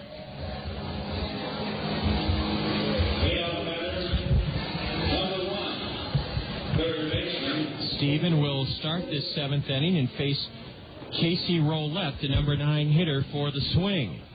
Rafael Cruz, no, that's Tim DeJurgis, I think, up on his feet in the right field pen, as Roulette takes high. Again, congratulations to Chris Bulmer, B-U-L-M-E-R, our Springhouse Trivia Question winner. That was great, Chris. And thanks to everyone who called. I sure couldn't get the Springhouse Trivia Question without my good friend Tom Kelly from General Mills giving me the answer. And I consider myself one of the most fervent Cardinal fans there is. Ray Lankford hit the most home runs in the history of the old Busch Stadium. 122. Followed by Mark McGuire, who hit 119. Jim Edmonds has hit 100, or did hit 111. A 2-1 pitch is hoisted into right. Down the line, Jordan Renz chugs in and gloves it with 2 hands. Casey Roulette has flown to right. 1 away here in the top of the 7th inning. 6-2 in favor of the Kernels. Albert Pujols, in his illustrious first 5 years at Busch Stadium, hit 94 home runs. Ted Simmons hit 81. Former Cedar Rapids Cardinal Ted Simmons. Bases empty, 1 out. Daniel Nelson has homered and walked tonight. Also grounded out to short in the first inning. Ball 1 high and outside from the Colonel right-hander Merrick. Now Stephen paints the outside corner. Strike 1. 1-1 to Daniel Nelson. Nelson pounds it off the catcher's mask of Brett Martinez. Strike 2.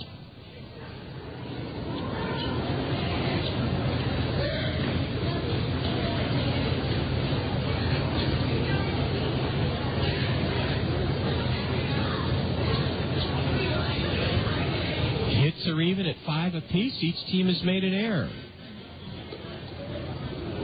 Swing and a miss on a changeup. Stephen Merrick gets Daniel Nelson swinging, and that's strikeout for the Colonel right-hander.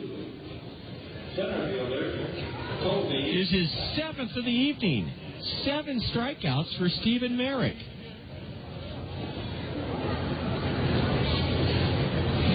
With 2 away, Colby Rasmus will bat. Rasmus, the last swing batter to reach, drew a walk in the 5th inning. Since then, Stephen Merrick has retired 8 in a row. He misses low, ball 1 to Colby Rasmus. Now Colby swings and misses, strike 1. All of a sudden, a pretty brisk breeze has started to blow in from right center field, prompting me to put on my Los Angeles Angels of Anaheim jacket. There's a changeup, and it's swatted high into the net behind home plate. And Stephen Merrick is ahead of Colby Rasmus. 1 ball, 2 strikes. Stephen Merrick is trying to retire his 9th straight batter. He misses in the dirt with a changeup. 6-2 Kernels, top of the 7th inning.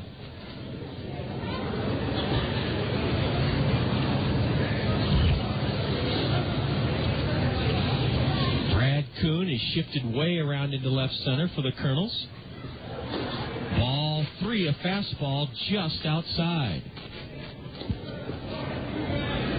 This may be the last pitch of the night for Stephen Merrick. Of course, I said that 2 innings ago. Payoff delivery. Fouled straight back. Stephen threw a strike, and the left-handed hitter took a healthy cut at it. Colby Rasmus. We didn't have a chance to tell you how Rancho Cucamonga did last night in Halo Happenings. We'll do that in a little bit. Meanwhile, though, the payoff delivery is smashed to short, a sinking liner caught by Heinle Stacia. Colby Rasmus on a 3-2 pitch tattooed it hard right at the base of Heinle Stacia, who caught it. 9 straight retired by Stephen Merrick. He did not allow a swing hit since the 3rd inning. 9 in a row retired by the Colonel right-hander, Stephen Merrick. Lindale Dental Care brings us the 7th inning stretch as the gang here will sing Take Me Out to the Ball Game, sponsored by Lindale Dental Care. After 6.5, Kernels still lead the swing 6-2. You're tuned to Kernel Baseball on the Kernel Radio Network. Step up to the plate this summer and nominate your favorite Cedar Rapids Kernel for the Rockwell Collins Fans Choice Award. Every time you catch a Kernel game, fill out a Fans Choice ballot to recognize the efforts of your favorite ball players. Then drop the ballot in the designated box at the souvenir stand. During the season's final homestand, Rockwell Collins will present the Fans Choice Trophy to the player with the most votes and make a donation to that player's favorite charity. Rockwell Collins and the Cedar Rapids Kernels, teammates working for a better community.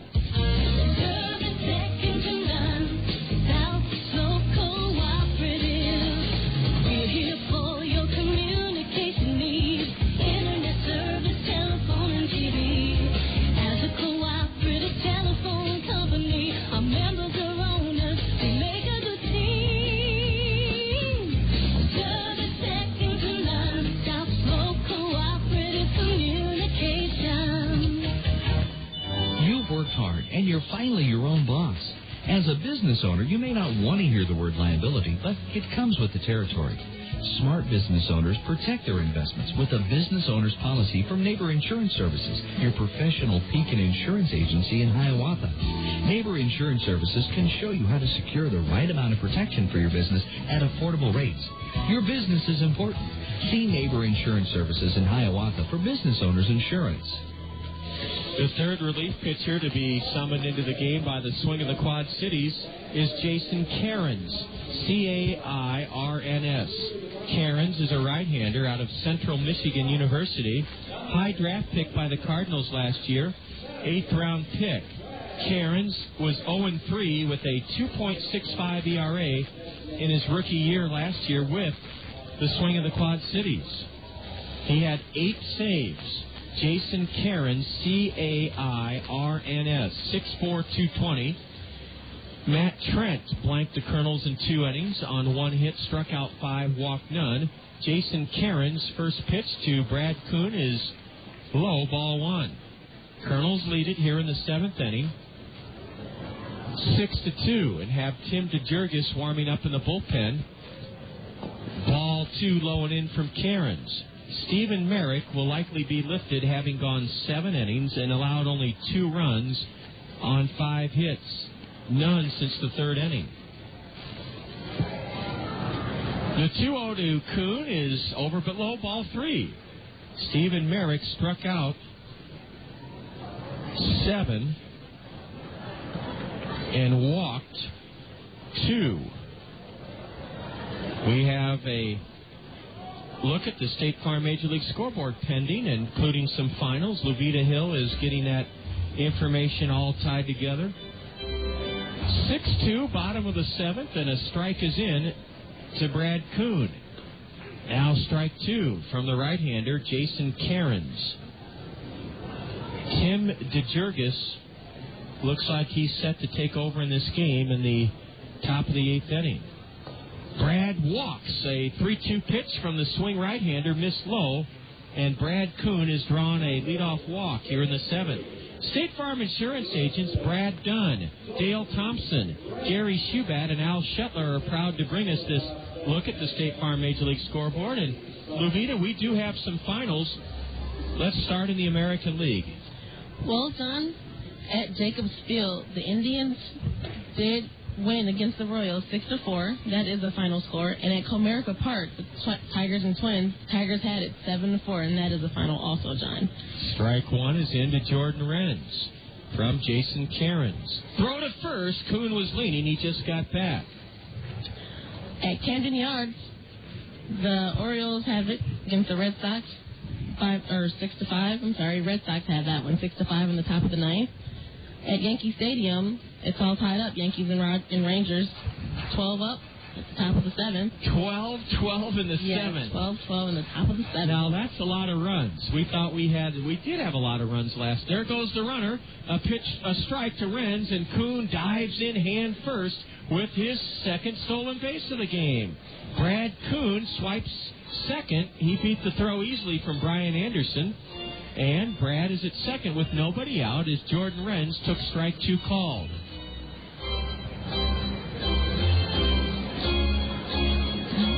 Jordan is nothing for 3 tonight after his 3 home run, 10 RBI night last night in Clinton. You can just see him trying to get Kuhn over to third base.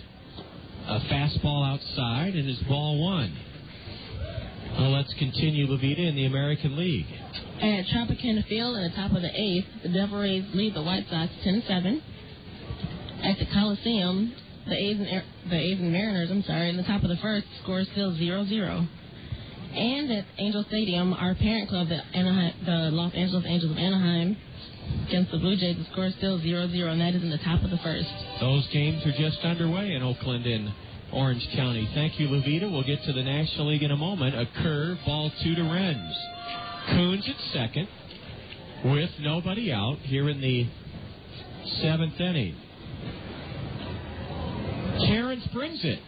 Ooh, a fastball over but low for ball 3.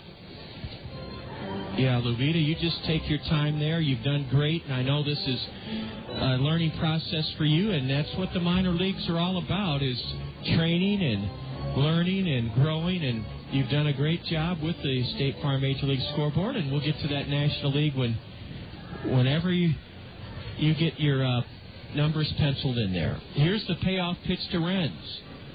It missed low and away. Jordan Renz was in the hole 0-2, and he draws a walk. Kernels have runners at first and second. Nobody out for Dallas Morris here in the bottom of the 7th inning, and a trip to the hill by catcher Bryan Anderson. He wants to talk it over with Jason Cairns. Well, Levita, the National League, a couple of finals already? No finals yet in the National League, John. At PNC Park, in the bottom of the 7th, Pirates lead the Reds 7-0. At Turner Field, in the bottom of the 9th, the Braves and Marlins are all tied up 2-2. And the same goes for the Brewers and Phillies at Miller Park in the bottom of the 8th, scores tied up 2-2. At Minute Maid Park, the Giants lead the Astros 13-3 in the top of the 7th. Ouch. Yes. And at Wrigley Field, the Cubs lead the Nationals in the top of the 8th 4-0. The Cardinals and Mets are going at it at Busch Stadium, scores tied up 3-3 in the top of the 7th. And at Coors Field, the Rockies lead the Dodgers 5-1 in the top of the 7th. Boy, go ahead, Levita. Oh, and our last one at Chase Ballpark, Diamondbacks and Padres score 0-0 in the bottom of the 2nd. Fabulous. I'll tell you what, that National League sounded like a award-winning sportscast. Great job. Thank you.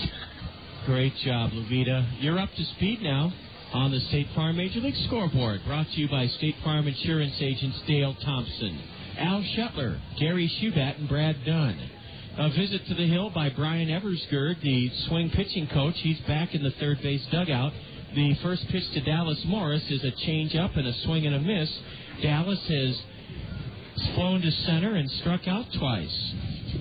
The Kernels have a chance to break this one open. Runners at second and third with nobody out, or first and second with nobody out. Dallas, a right-handed batter, facing Jason Cairns, and Cairns delivers low and away for a ball. The swing starter went just an inning and a third tonight, Kyle Sadlowski. What really hurt him, he hit the first two batters of the Colonel's second, Whitkey and Martinez, then walked Mark Trumbo to load the bases, and he could never recover. The runners go. A tap to the right side, flag down by the pitcher, throw to second, out, and a runner scores all the way from second, Brad Kuhn. The runner out at second.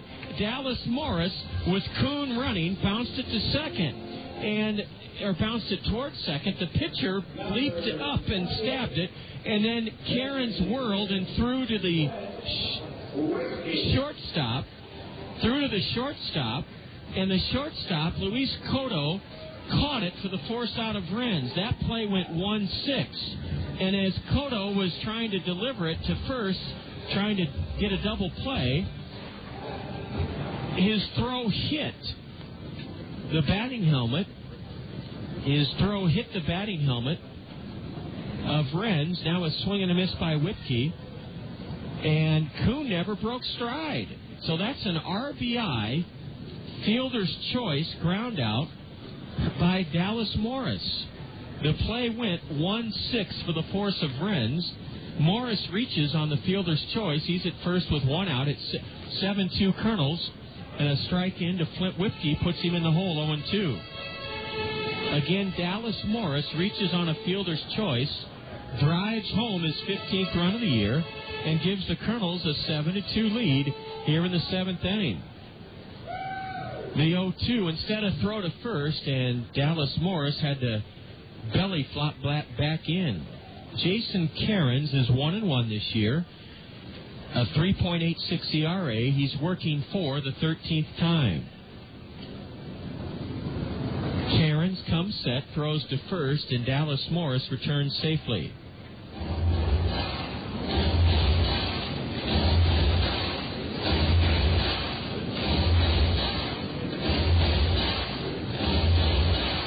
Flint Whitkey started the Colonel 5-run second when he was struck on a 1-2 pitch.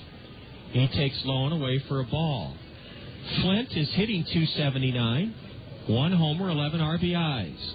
Getting back to Halo happenings, we never did get to the Rancho Cucamonga Quakes. They lost to the San Jose Giants. Curveball, strike three called to Flint Whitkey. Whitkey gone on strikes for the second out here in the seventh. Rancho Cucamonga lost to the San Jose Giants 4-2, but former Colonel Sean Rodriguez and Ryan Leahy each had an RBI. In Anaheim tonight, former Colonel right-hander Irvin Santana will pitch against Toronto's Ted Lilly. You heard from Luvita that game is just underway. No score in the first. Here's a high pop foul. Look out, Mr. Shucks. Standing innocently on top of the Colonel first base dugout. I don't think Mr. Shucks saw that one coming. I don't think Shucks saw that one either, John. His back was turned. Boy, it landed in the front row of the premier seats above the Colonel first base dugout, and it's 0-1 to Brett Martinez. Brett's struggling with the bat a little bit.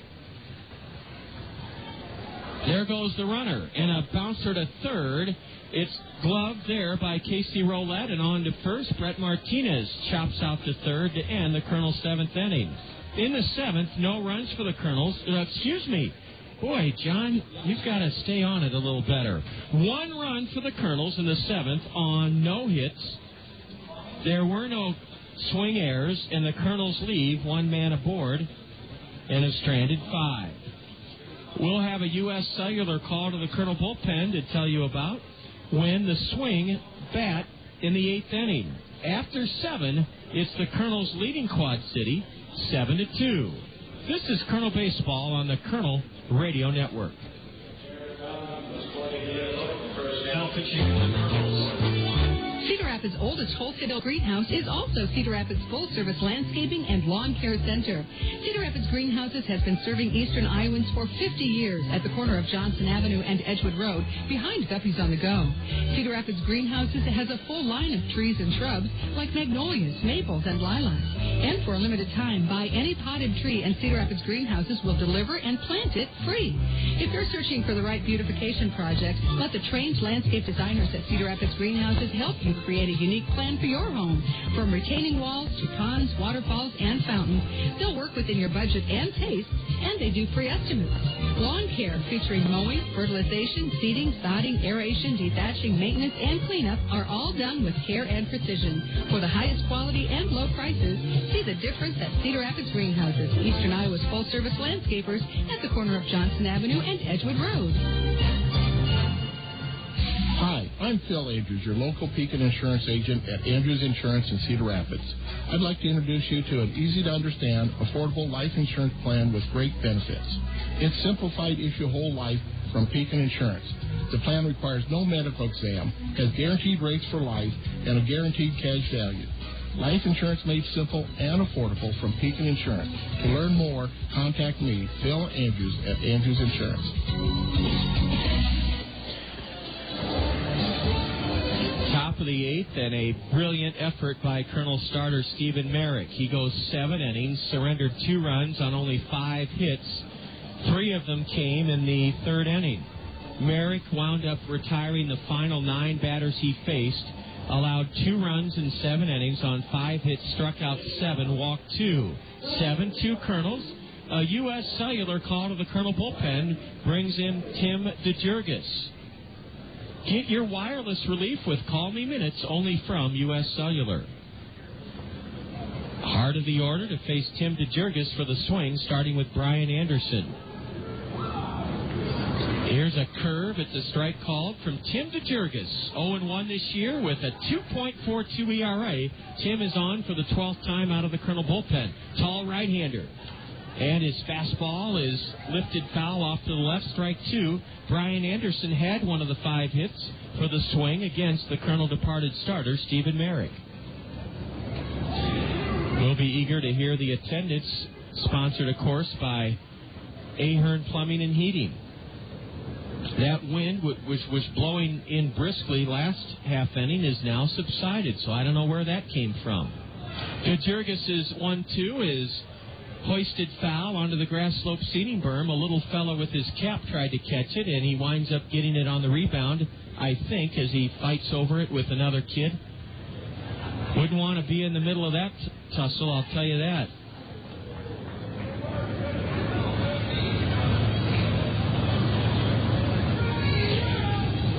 Rafael Rodriguez, who pitched here in Cedar Rapids the last 2 years, is on the hill for AA Arkansas tonight. In Tulsa, that'll be interesting on Halo Happenings tomorrow to see how that one turns out. Tim DeJurgis runs the count full as he misses outside to Bryan Anderson. We hope to have our internet restored to us by the end of this one. It's kind of faded out, that message about not finding a server. There's ball 4. Bryan Anderson walks. Tim DeJurgis was ahead of him 0-2, and that's a mental slip-up by the Colonel right-hander, Tim DeJurgis. Lubita, you know as much about computers as any young person I know. The person my generation, he's a lot younger than me, Andy Pantini, knows more about computers than anyone I know, but you know the most about anybody from the young era. What does it mean when a computer says cannot find server? Is that a function of an aerial on top of the stadium? Is it what does it mean? It just means that the server, John, is not working properly. And the server is the central warehouse for all the computers in the stadium. The server, yes, it's what sends out your wireless signal. Okay, and that's why it's critical to receiving the internet as a whole. Yes. Okay, that's the server. I wonder what the server looks like. Here's a strike called, and it's 1-2. Is it a real big apparatus, or? That I am not sure of. Okay. I know you have a couple of computers, including a laptop yourself. Yes, I do. I love computers. Yes, you do. You helped me pick out my laptop. Here's a high pop foul off to the right. Hey, the folks from Cisco are still enjoying their time up on the Miller Mezzanine Terrace. Tim DeJurgis last pitched Sunday in Clinton in a Kernel 2-1 win. A tap to short could be a double play. Stacia has it. Underhands to Albano. Marco to first, not in time. The ball wasn't hit quite hard enough to turn a pair. Randy Roth legs out a fielder's choice force of teammate Bryan Anderson. It went Stacia to Albano, short to second, one away here in the 8th inning. Well, obviously, in essence, the server is to a human being what a brain is. Yes. I can't move my hands or arms unless my server, my brain, tells me to. That will be correct, John. It fires the signals to the other parts of the body to tell it what to do. That's right. And sometimes we think the server's infallible. It's not, is it? Just like no, it's not. It's not. Just like our brains are not mistake-free. We'll see if that old server wants to find itself here in our laptop, and not a big deal because we know that we can always go back to the offices, and without a laptop, the server serves us fine in the hard drive or the non-laptop computer. Correct. It's just the wireless that's the server has. Okay. Strike called, and it's 2-1. Brandon Yarbrough, the batter, he's 0 for 3. Technology is amazing. I remember in '96. Here's a ground ball to second. That could be a short. That could be two. Stacia to second out. Albano to first. Not in time. Deja vu. Oh, Brandon Yarbrough, a designated hitter, a left-handed batter, was able to stay out of a double play as he forced Randy Roth. That was a worm burner, a roller to near second. Heinle Stacia fielded it, underhanded, a short toss to Marco Albano for the force of Roth, and Brandon Yarbrough reaches on a fielder's choice. 2 away here in the 8th inning. Breaking pitch slow to Chad Gabriel. Do you love computers enough, Luvita, to do that for profession, or do you just love getting all the knowledge and all the things that can open up to your world off of them? I just love gaining all the knowledge. I don't think I could do it as a career because there's not that human interaction. Not a lot, you're right. And I know some would disagree with us, but there is not a lot of human interaction, although the people that design the software probably have to find their answers sometimes from other humans. Right. But for the most part, you're absolutely right. In fact, the campus out in Seattle where Microsoft is located, they say it's hard to converse with some of those geniuses because they're used to working simply with computers. I would imagine so. If that's what you do all day, yes. That's what you love to do. That's what you love to do, yeah. Here's a tap to short, and for the third time, Heinle Stacia underhands to Marco Albano. A force out at second of Brandon Yarbrough ends the 8th inning. No runs for the swing off Tim DeJurgis in his first inning of relief of Stephen Merrick. No runs. No hits, a walk. There were no errors committed by the Kernels, and the swing leave, 1 man aboard. They've stranded 7. We'll be eager to share the attendance with you after a little bit. The Cedar Rapids Golf Department is going to hold their chipping contest now down the right field line. The Kernels come to bat in the home half of the 8th, and they lead the swing 7-2. You're enjoying Kernel Baseball on the Kernel Radio Network. Get ready for summer and beat high gas prices with a pre-owned vehicle from Randy Keel Honda. Their inventory is jam-packed with fuel-efficient vehicles designed to save you money. Get an economical sedan for your daily commute, or indulge your sporty side with a high-performance coupe. Randy Keel Honda carries a large selection of Honda certified pre-owned vehicles, backed by a 12-month, 12,000-mile comprehensive warranty and 7-year, 100,000-mile powertrain warranty. Need to haul the entire family? For a limited time, you can get special financing on Honda certified pre-owned Odyssey. Whatever your driving needs, Randy Keel Honda has the vehicle for you. Visit Randy Keel Honda on Centerpoint Road Northeast or online at randykeel.com. Randy Keel Honda, where they treat you right. Hy-Vee Hy-Vee, the most respected and recognized brand name in our entire great state. Your Cedar Rapids and Marion Hy-Vees value the vital role professional baseball plays in our community's fabric. Our treasured tradition of affordable, wholesome entertainment that brings families, friends, work colleagues, and customers together for lifelong memories. Your Cedar Rapids and Marion Hy-Vees are proud to support the best thing going in eastern Iowa, the wonder of Kernels baseball.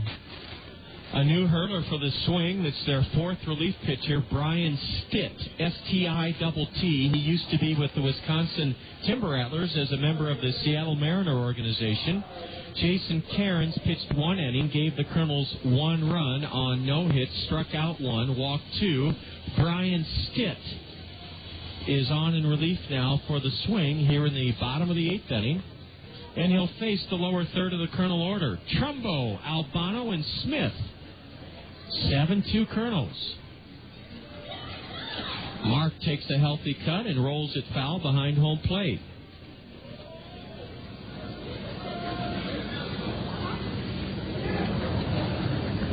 This is game one of an 8-game homestand. Thursday night is a Buck a Cup Thursday. 12-ounce draft beer or a 12-ounce soda or a slushie, only $1. Strike two call to Mark Trumbo.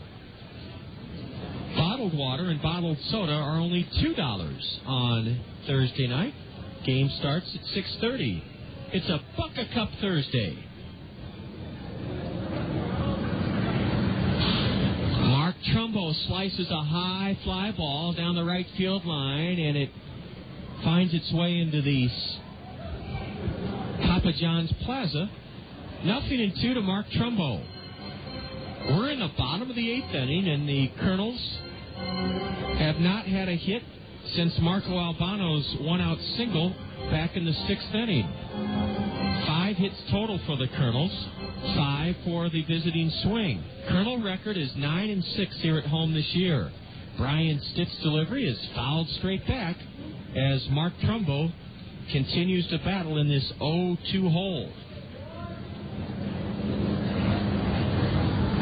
The Kernels completed an 8-game road trip last night with that 18-14 slugfest loss in Clinton.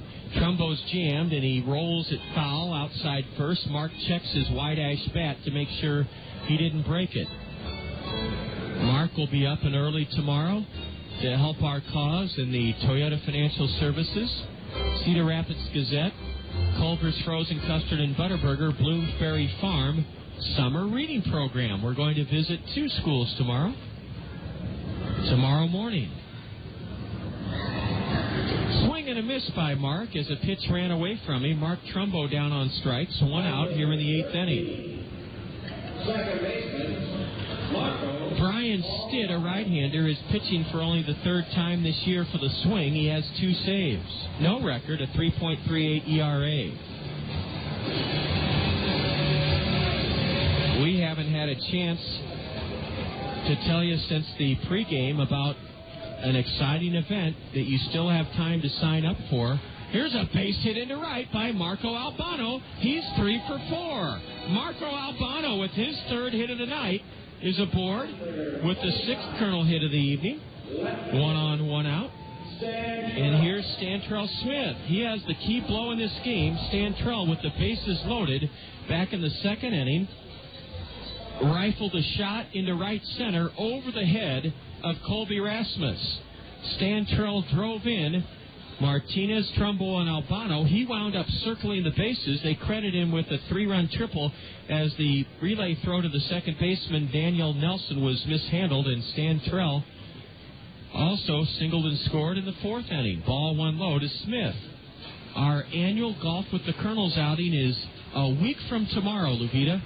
Yes, next Wednesday, May 24th, there's a noon shotgun start for the Kernels Foundation Golf with the Kernels. And this will be held at Wildcat Golf Course in Shelburne, Iowa, John. Yes, and how can folks call Jessica Ferguson as Stantrell flies out to right, 2 gone here in the 8th? Well, if you'd like to be a part of this, you can call Jessica at the Kernels at 363-3887. And once again, you can call Jessica at the Kernels at 363-3887. It's noon next Wednesday at Wildcat in Shelburne, and After the golf outing, Carlos O'Kelly's will cater a meal. The rates, Levita, are very reasonable for a single golfer and a foursome. Yes, a single golfer is $75. And if you'd like to get 3 other people to come with you, that'd be $240. And it's all to benefit the Kernel Foundation. Heinle Stacia rips a pitch down the right field line, sending Marco Albano rounding second into third, and Bobby Magallanes holds up Marco. That's the first hit tonight for Heinle Stacia. Stacia sends Marco Albano scampering over to third on a base hit down the line and right. 2 on, 2 out for Brad Kuhn.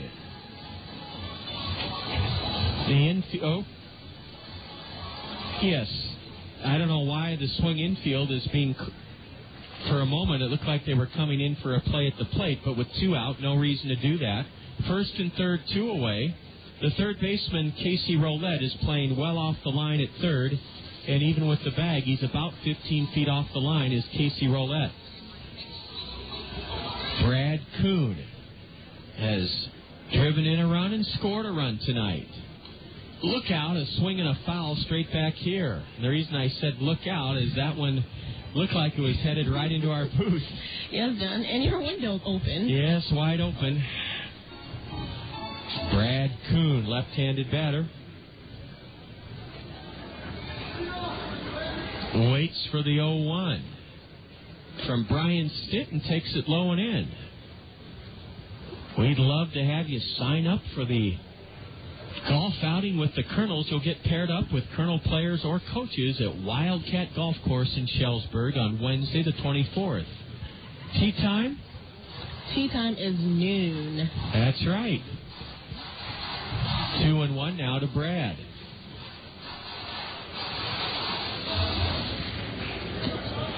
Bryan Stitt glares in to get his sign.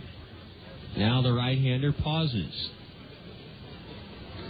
And the plate umpire has to jump on the swing dugout as they're giving the plate umpire a hard time.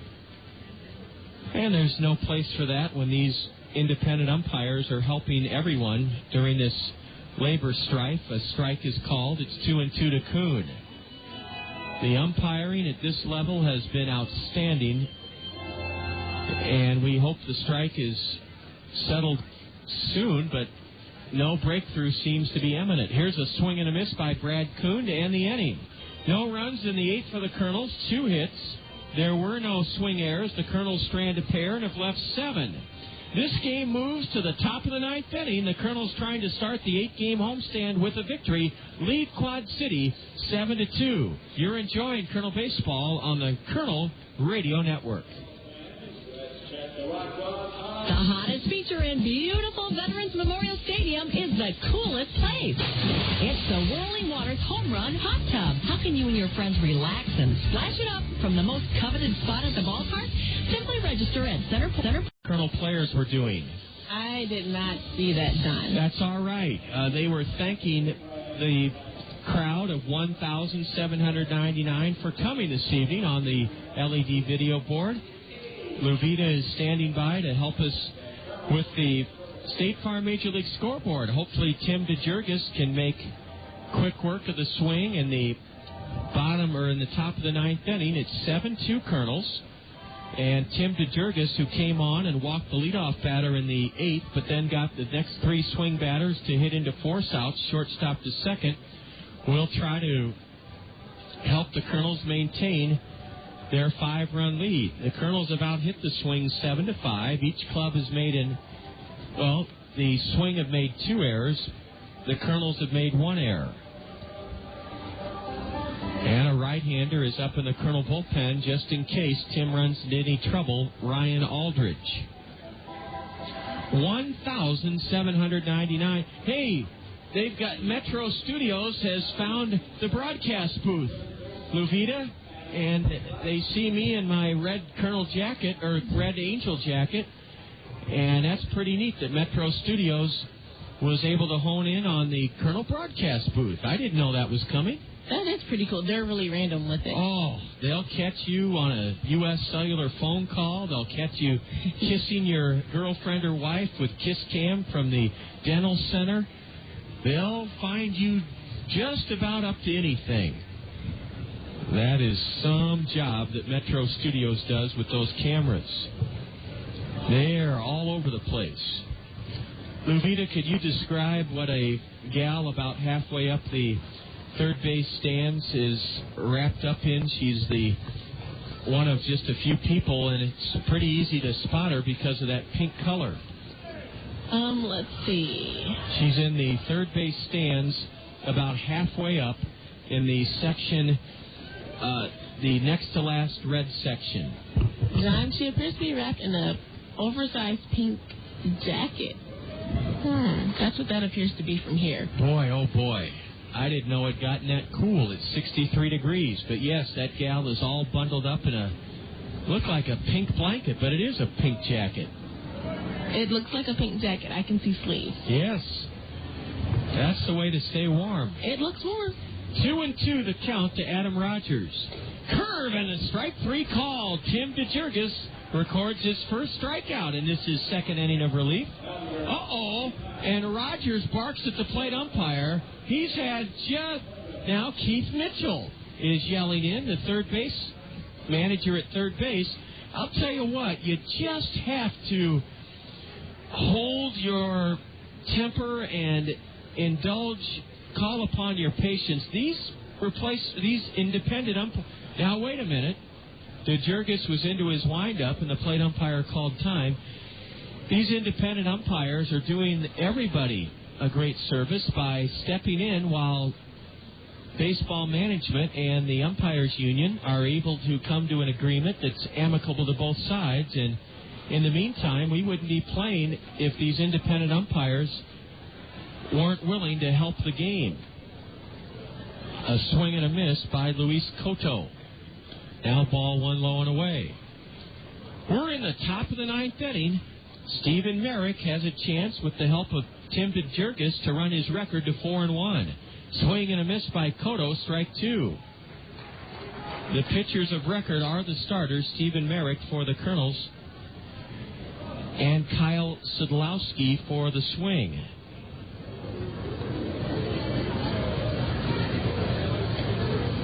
Now ball two is in the dirt to even the count, 2-2.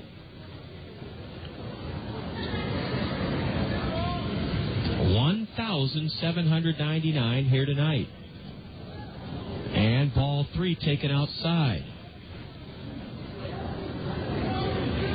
Tim DeJurgis on the hill for the Kernels. Here's a ground ball base hit into right. A one-out single by Luis Cotto. We're checking our wireless service to see it's still okay. Third baseman, Casey Roulette at the plate.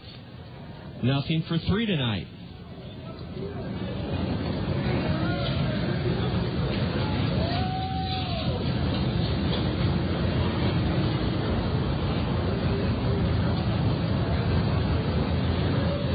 Roulette, a right-handed batter. Started tonight batting 177. He swings at a high fastball and missed it, strike one.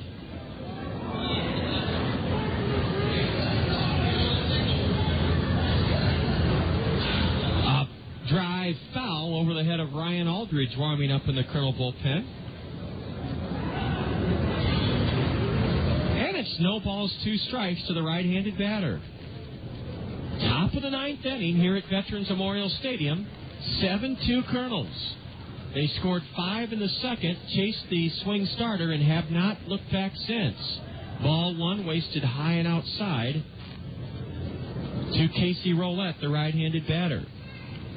Now a split finger delivery from Tim DeJurgis is low and outside.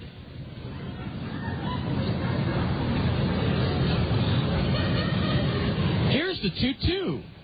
Curve, tapped to second. Marco Albano will throw to second for a force. The return throw to first not in time by Heinle Stacia. Casey Roulette forces Luis Cotto, second baseman, Albano to the shortstop Stacia, 4-6. Casey Roulette, the batter, beat the throw from Stacia after the force of Cotto, and two away here in the swing ninth inning. The game started at 7:07. It's now 9:54. And the crowd of 1,799 on their feet. Strike one is in to Daniel Nelson.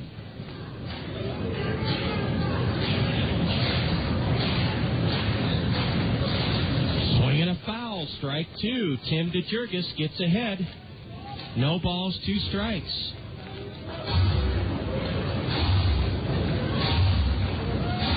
Runner at first with 2 away. The Colonel tall right-hander steps off the rubber.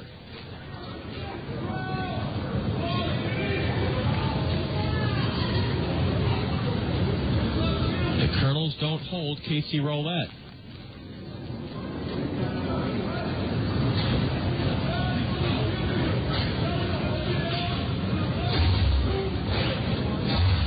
There's a pitch in the dirt for ball 1.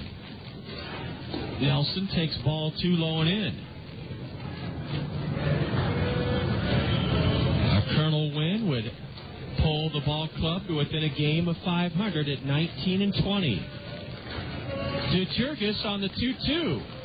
Strike 3 call. Daniel Nelson is upset with the plate umpire, but the ball game ends with Tim DeJurgis getting the leadoff batter on strikes.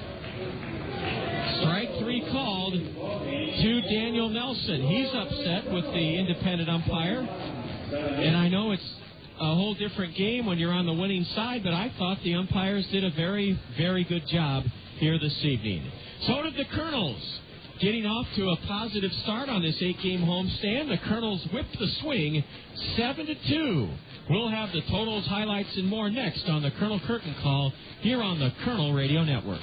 Next up, a musical taste of Dr. Pepper. It's a new spin on an old vibe. From me to you, a tasty sip of Dr. Pepper for your ears, and it starts like this. I'm a pepper, he's a pepper, she's a pepper, we're a pepper, wouldn't you like to be a pepper? Now that's cool, but pepper is a little better. So let's slide in a taste of this.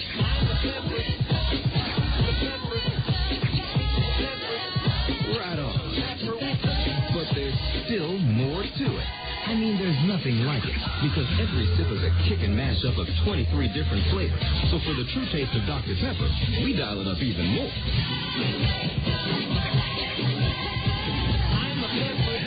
You know it.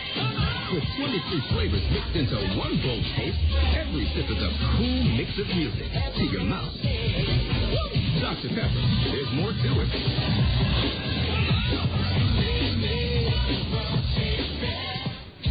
Your home is a place for savoring all the good things in life. It's a place for celebrations. It's a place where memories are created. To make sure your home is properly insured, visit Sheets Forest Draper in Marion, your professional Pekin insurance agency. Sheets Forest Draper will give you all important details about homeowners insurance with complete coverages and surprisingly affordable rates. Visit Sheets Forest Draper in Marion for homeowners insurance for your well-lived and well-loved home. It's time for the Colonel's Curtain Call. Now with a game recap, a complete look at the State Farm scoreboard, and a look ahead to upcoming action, let's rejoin the voice of the Colonel, John Rogers. We are back, and the Colonels have started the 8-game homestand in grand style with a 7-2 triumph over the swing of the Quad Cities. A crowd of 1,799 here tonight had to wait out a cell of showers that prohibited the starting pitchers from starting their warm-up routine, a wise decision made by Colonel General Manager Jack Rader in conjunction with TV9 meteorologist Denny Frary and the Colonel Grounds crew. The game started at 7:07, and it pitted Stephen Merritt, Colonel right-hander, against Kyle Sadlowski, a right-hander for the swing. And the game turned early in the second inning. On a 2-strike pitch, Sadlowski struck Flint Whipke.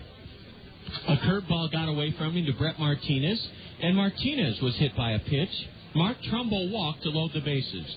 With the bases loaded and nobody out, Marco Albano collected the first of his 3 hits tonight as he dumped a Texas League single into shallow center. Whipke scored, and the bases were loaded with 1 out, nobody out. bases loaded, nobody out, 1-0 Kernels. Stantrell Smith then laced a bases-clearing triple into the right center field gap. Martinez, Trumbo, and Albano all scored to make it 4-0 when the second baseman, Daniel Nelson, mishandled the relay throw from the outfield. Stantrell Smith raced home to make it 5-0. So it was a bases-clearing triple by Smith, and then he scored all the way on the same play, rounding the bases on an error charge to Daniel Nelson. The swing, though, came back and plated 2 in the third inning. Daniel Nelson homered, his second of the year. Colby Rasmus singled, went to third on a base hit by Bryan Anderson, scored on a pass ball, and it was suddenly 5-2. Randy Roth then appeared to give the swing another run when he lined one into deep right center. Brad Kuhn made a spectacular catch. A catch that, if this was a big league game, would have appeared on Web Gems on ESPN, as Randy Roth had an RBI triple or double taken away from him on a terrific catch, the best we've seen from a Kernel outfielder this year in the third inning. The Kernels added a run in the bottom of the fourth to take a 6-2 lead. Brad Kuhn drove home Stantrell Smith with the sacrifice fly, and then the only other run scored by the Kernels resulted from a pair of walks issued by relief pitcher Jason Cairns in the seventh inning. Meanwhile, Stephen Merrick was spectacular. The right-hander walked the first two batters in the fifth inning, but then proceeded to strike out Bryan Anderson, struck out Randy Roth, got Brandon Yarborough to line to third. Merrick would go on to set the side down in order in the sixth and the seventh. He retired the last 9 batters he faced before Tim DeJurgis took over, and Tim was rock solid as he spun 2 scoreless innings out of the Kernel bullpen. Kernels, 7-2 victors. Here's the final line score. 7 runs for the Kernels, 7 hits, 1 error. We left 7 aboard. The swing, 2 runs, 5 hits, 2 errors. Quad City stranded 8. The winning pitcher, Stephen Merrick, he's 4-1. The loser was the swing starter, Kyle Sedlowski, 2-1. Merrick's 4-1. Sedlowski, the loser, 2-1. The game took 2 hours and 49 minutes to complete after a 37-minute delay due to the showers right at game time. A big crowd here from Westfield Elementary School, our featured school, 1,799. We'll take a break. We want to remind you that this is Kernel Baseball on 1450 KMRY Cedar Rapids. When we return, our PRC play of the game. This is Kernel Baseball on the Kernel Radio Network.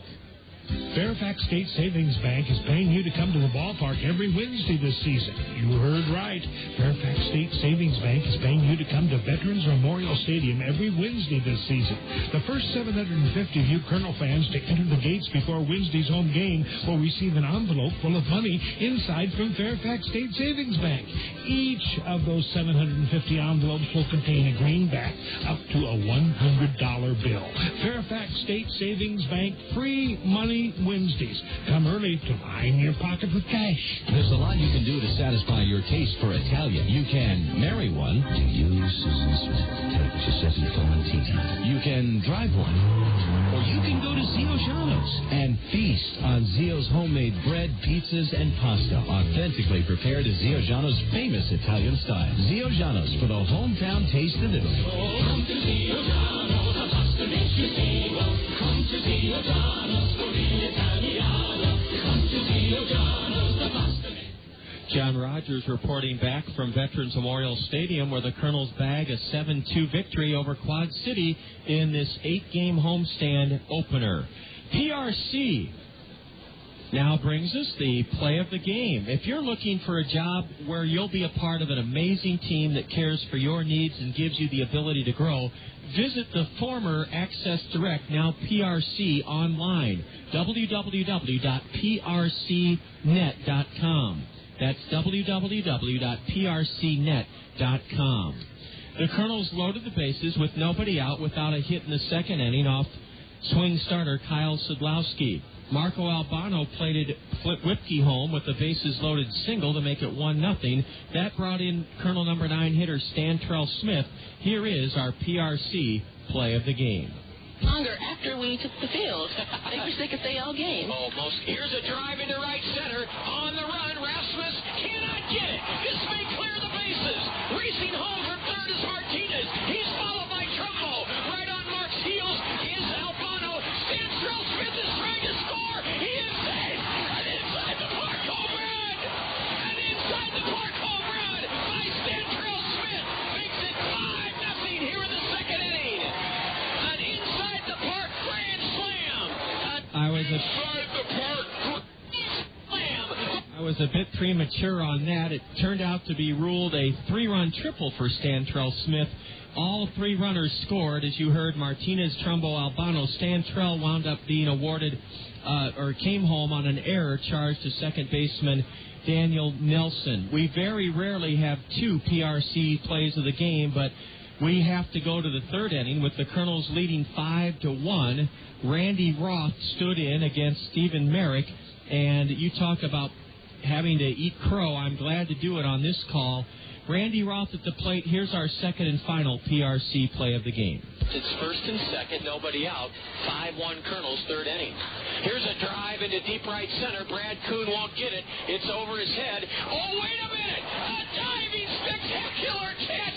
Kuhn caught it! The runners tag and advance to second and third. Now, wait a minute! There could be a double play. They run the runner back to first. A runner tagged at third. And let's see, what's the situation? Did the runner make it back to first in time? Yes, he did. And a spectacular catch by Brad Kuhn in deep right center. It was over his head. I didn't miscall it. He left at the last moment, took 2 runs away from the swing. And yes, I did. It was over Brad's head, but I said he wasn't going to get it. And, brother, was I wrong on that. Brad Kuhn earned that second PRC play of the game with the most fabulous catch we've seen all season by a Kernel outfielder. Those are our PRC plays of the game. Remember, a job at PRC is a job you'll love. Benefit package called Life Essentials include a 401k retirement savings plan, medical, dental, vision, and pet insurance, a flexible schedule, casual dress code, and paid training. Visit PRC at prcnet.com if you're looking for a career opportunity with a company with a great heart. 7-2 Kernels. I misspoke on the final line score tonight. Quad City had 2 runs on 6 hits, not 5. 2 runs on 6 hits. Stephen Merrick, the winner, 4-1. We'll return in a moment with a complete look at the action on the big league front. The State Farm Major League scoreboard is next here on the Kernel Curtain Call on the Kernel Radio Network. The hottest feature in beautiful Veterans Memorial Stadium is the coolest place. It's the Whirling Waters Home Run Hot Tub. How can you and your friends relax and splash it up from the most coveted spot at the ballpark? Simply register at Center Point in Westdale Mall and listen. If you're selected as the winner, you'll enjoy the ultimate entertainment experience. AquaJet Stream Comfort atop the left field wall in the Whirling Waters Home Run Hot Tub. Brought to you by Westdale Mall and by Whirling Waters. Your chance to splash it up. 7-2 Kernels in the series opener. Kernel broadcast assistant Levita Hill has been a big help this evening, as she always is in the mornings and afternoons and nights as our ace, along with Sonia Massey. And thanks to State Farm Insurance agents Gary Schubat, Dale Thompson, Al Shetler, and Brad Dunn, Levita has a complete look at the State Farm Major League scoreboard. Well, John, at Camden Yards, the Red Sox edged past the Orioles with a final score of 6-5. At Jacobs Field, the Indians beat the Royals with a final score of 6-4. The Tigers went on to beat the Twins at Comerica Park with a final score of 7-4. The Devil Rays beat the White Sox at Tropicana Field with a final score of 10-7. And still taking place at Jacobs Field is the Indians-Royals game. The Indians have it with a score of 6-4. Oh, I'm sorry, I read that one already. That's a final score for that game, 6-4. Still taking place in the bottom of the ninth. At Yankee Stadium is the Yankees and Rangers. The Rangers are ahead of the Yankees with a score of 13-12. And also still taking place at the Coliseum, the A's and Mariners. The A's lead with a score of 2-0 in the bottom of the third. And our parent club, the Los Angeles Angels of Anaheim at Angel Stadium, lead the Blue Jays with a score of 1-0 in the bottom of the third. And that's the American League, John. Now in the National League, The Braves and Marlins went on to battle at Turner Field. The Braves edged past the Marlins with a final score of 4-3. At Miller Park, the Brewers beat the Phillies with a score of 3-2. That is the final score. At Minute Maid Park, the Astros and Giants went at it. The Giants whipped past the Astros with a final score of 14-3. At Wrigley Field, the Cubs beat the Nationals with a final score of 4-0. At Coors Field, the Rockies led past the Dodgers. The Rockies led past the Dodgers for a final score of 5-1. And still taking place are the Padres and Diamondbacks. The Diamondbacks are leading past the Padres with a score of 1-0 at the top of the fourth, and that's at Chase Ballpark. And at PNC Park, the Pirates are leading the Reds with a score of 9-3 in the top of the ninth. And that concludes our National League scores for today, John. Well, thank you, Luvita. A complete look at the State Farm Major League scoreboard brought to you by State Farm Insurance agents Brad Dunn, Dale Thompson, Gary Schubat, and Al Shetler. The Kernels, after a 37-minute rain delay, posted a 5 spot in the bottom of the second, and behind Stephen Merrick's solid 7 innings, whipped the swing tonight 7-2 in the homestand opener. Come early tomorrow, the gates open at 5:30. It's a Fairfax State Savings Bank Money Wednesday. If you're among the first 750 fans to enter the ballpark tomorrow, you'll receive an envelope with cash in it, up to $100 cash from Fairfax State Savings Bank. Thanks for joining us this evening. The Kernels start the homestand on the right foot with a 7-2 win over the Swing. We'll have the South Slope Communications Triple Play show for you tomorrow at 6:10 with the South Slope Communications Triple Play show, Game 2 of our 4-game series with the St. Louis Cardinal minor leaguers. Once again, the final tonight, Kernels 7, the Swing 2. For Colonel Broadcast Assistant Luvita Hill, this is John Rogers wishing you a great rest of your Tuesday evening. Good night. This has been Colonel Baseball on the Colonel Radio Network. Here on 1450 KMRY AM Cedar Rapids. It's 10:15.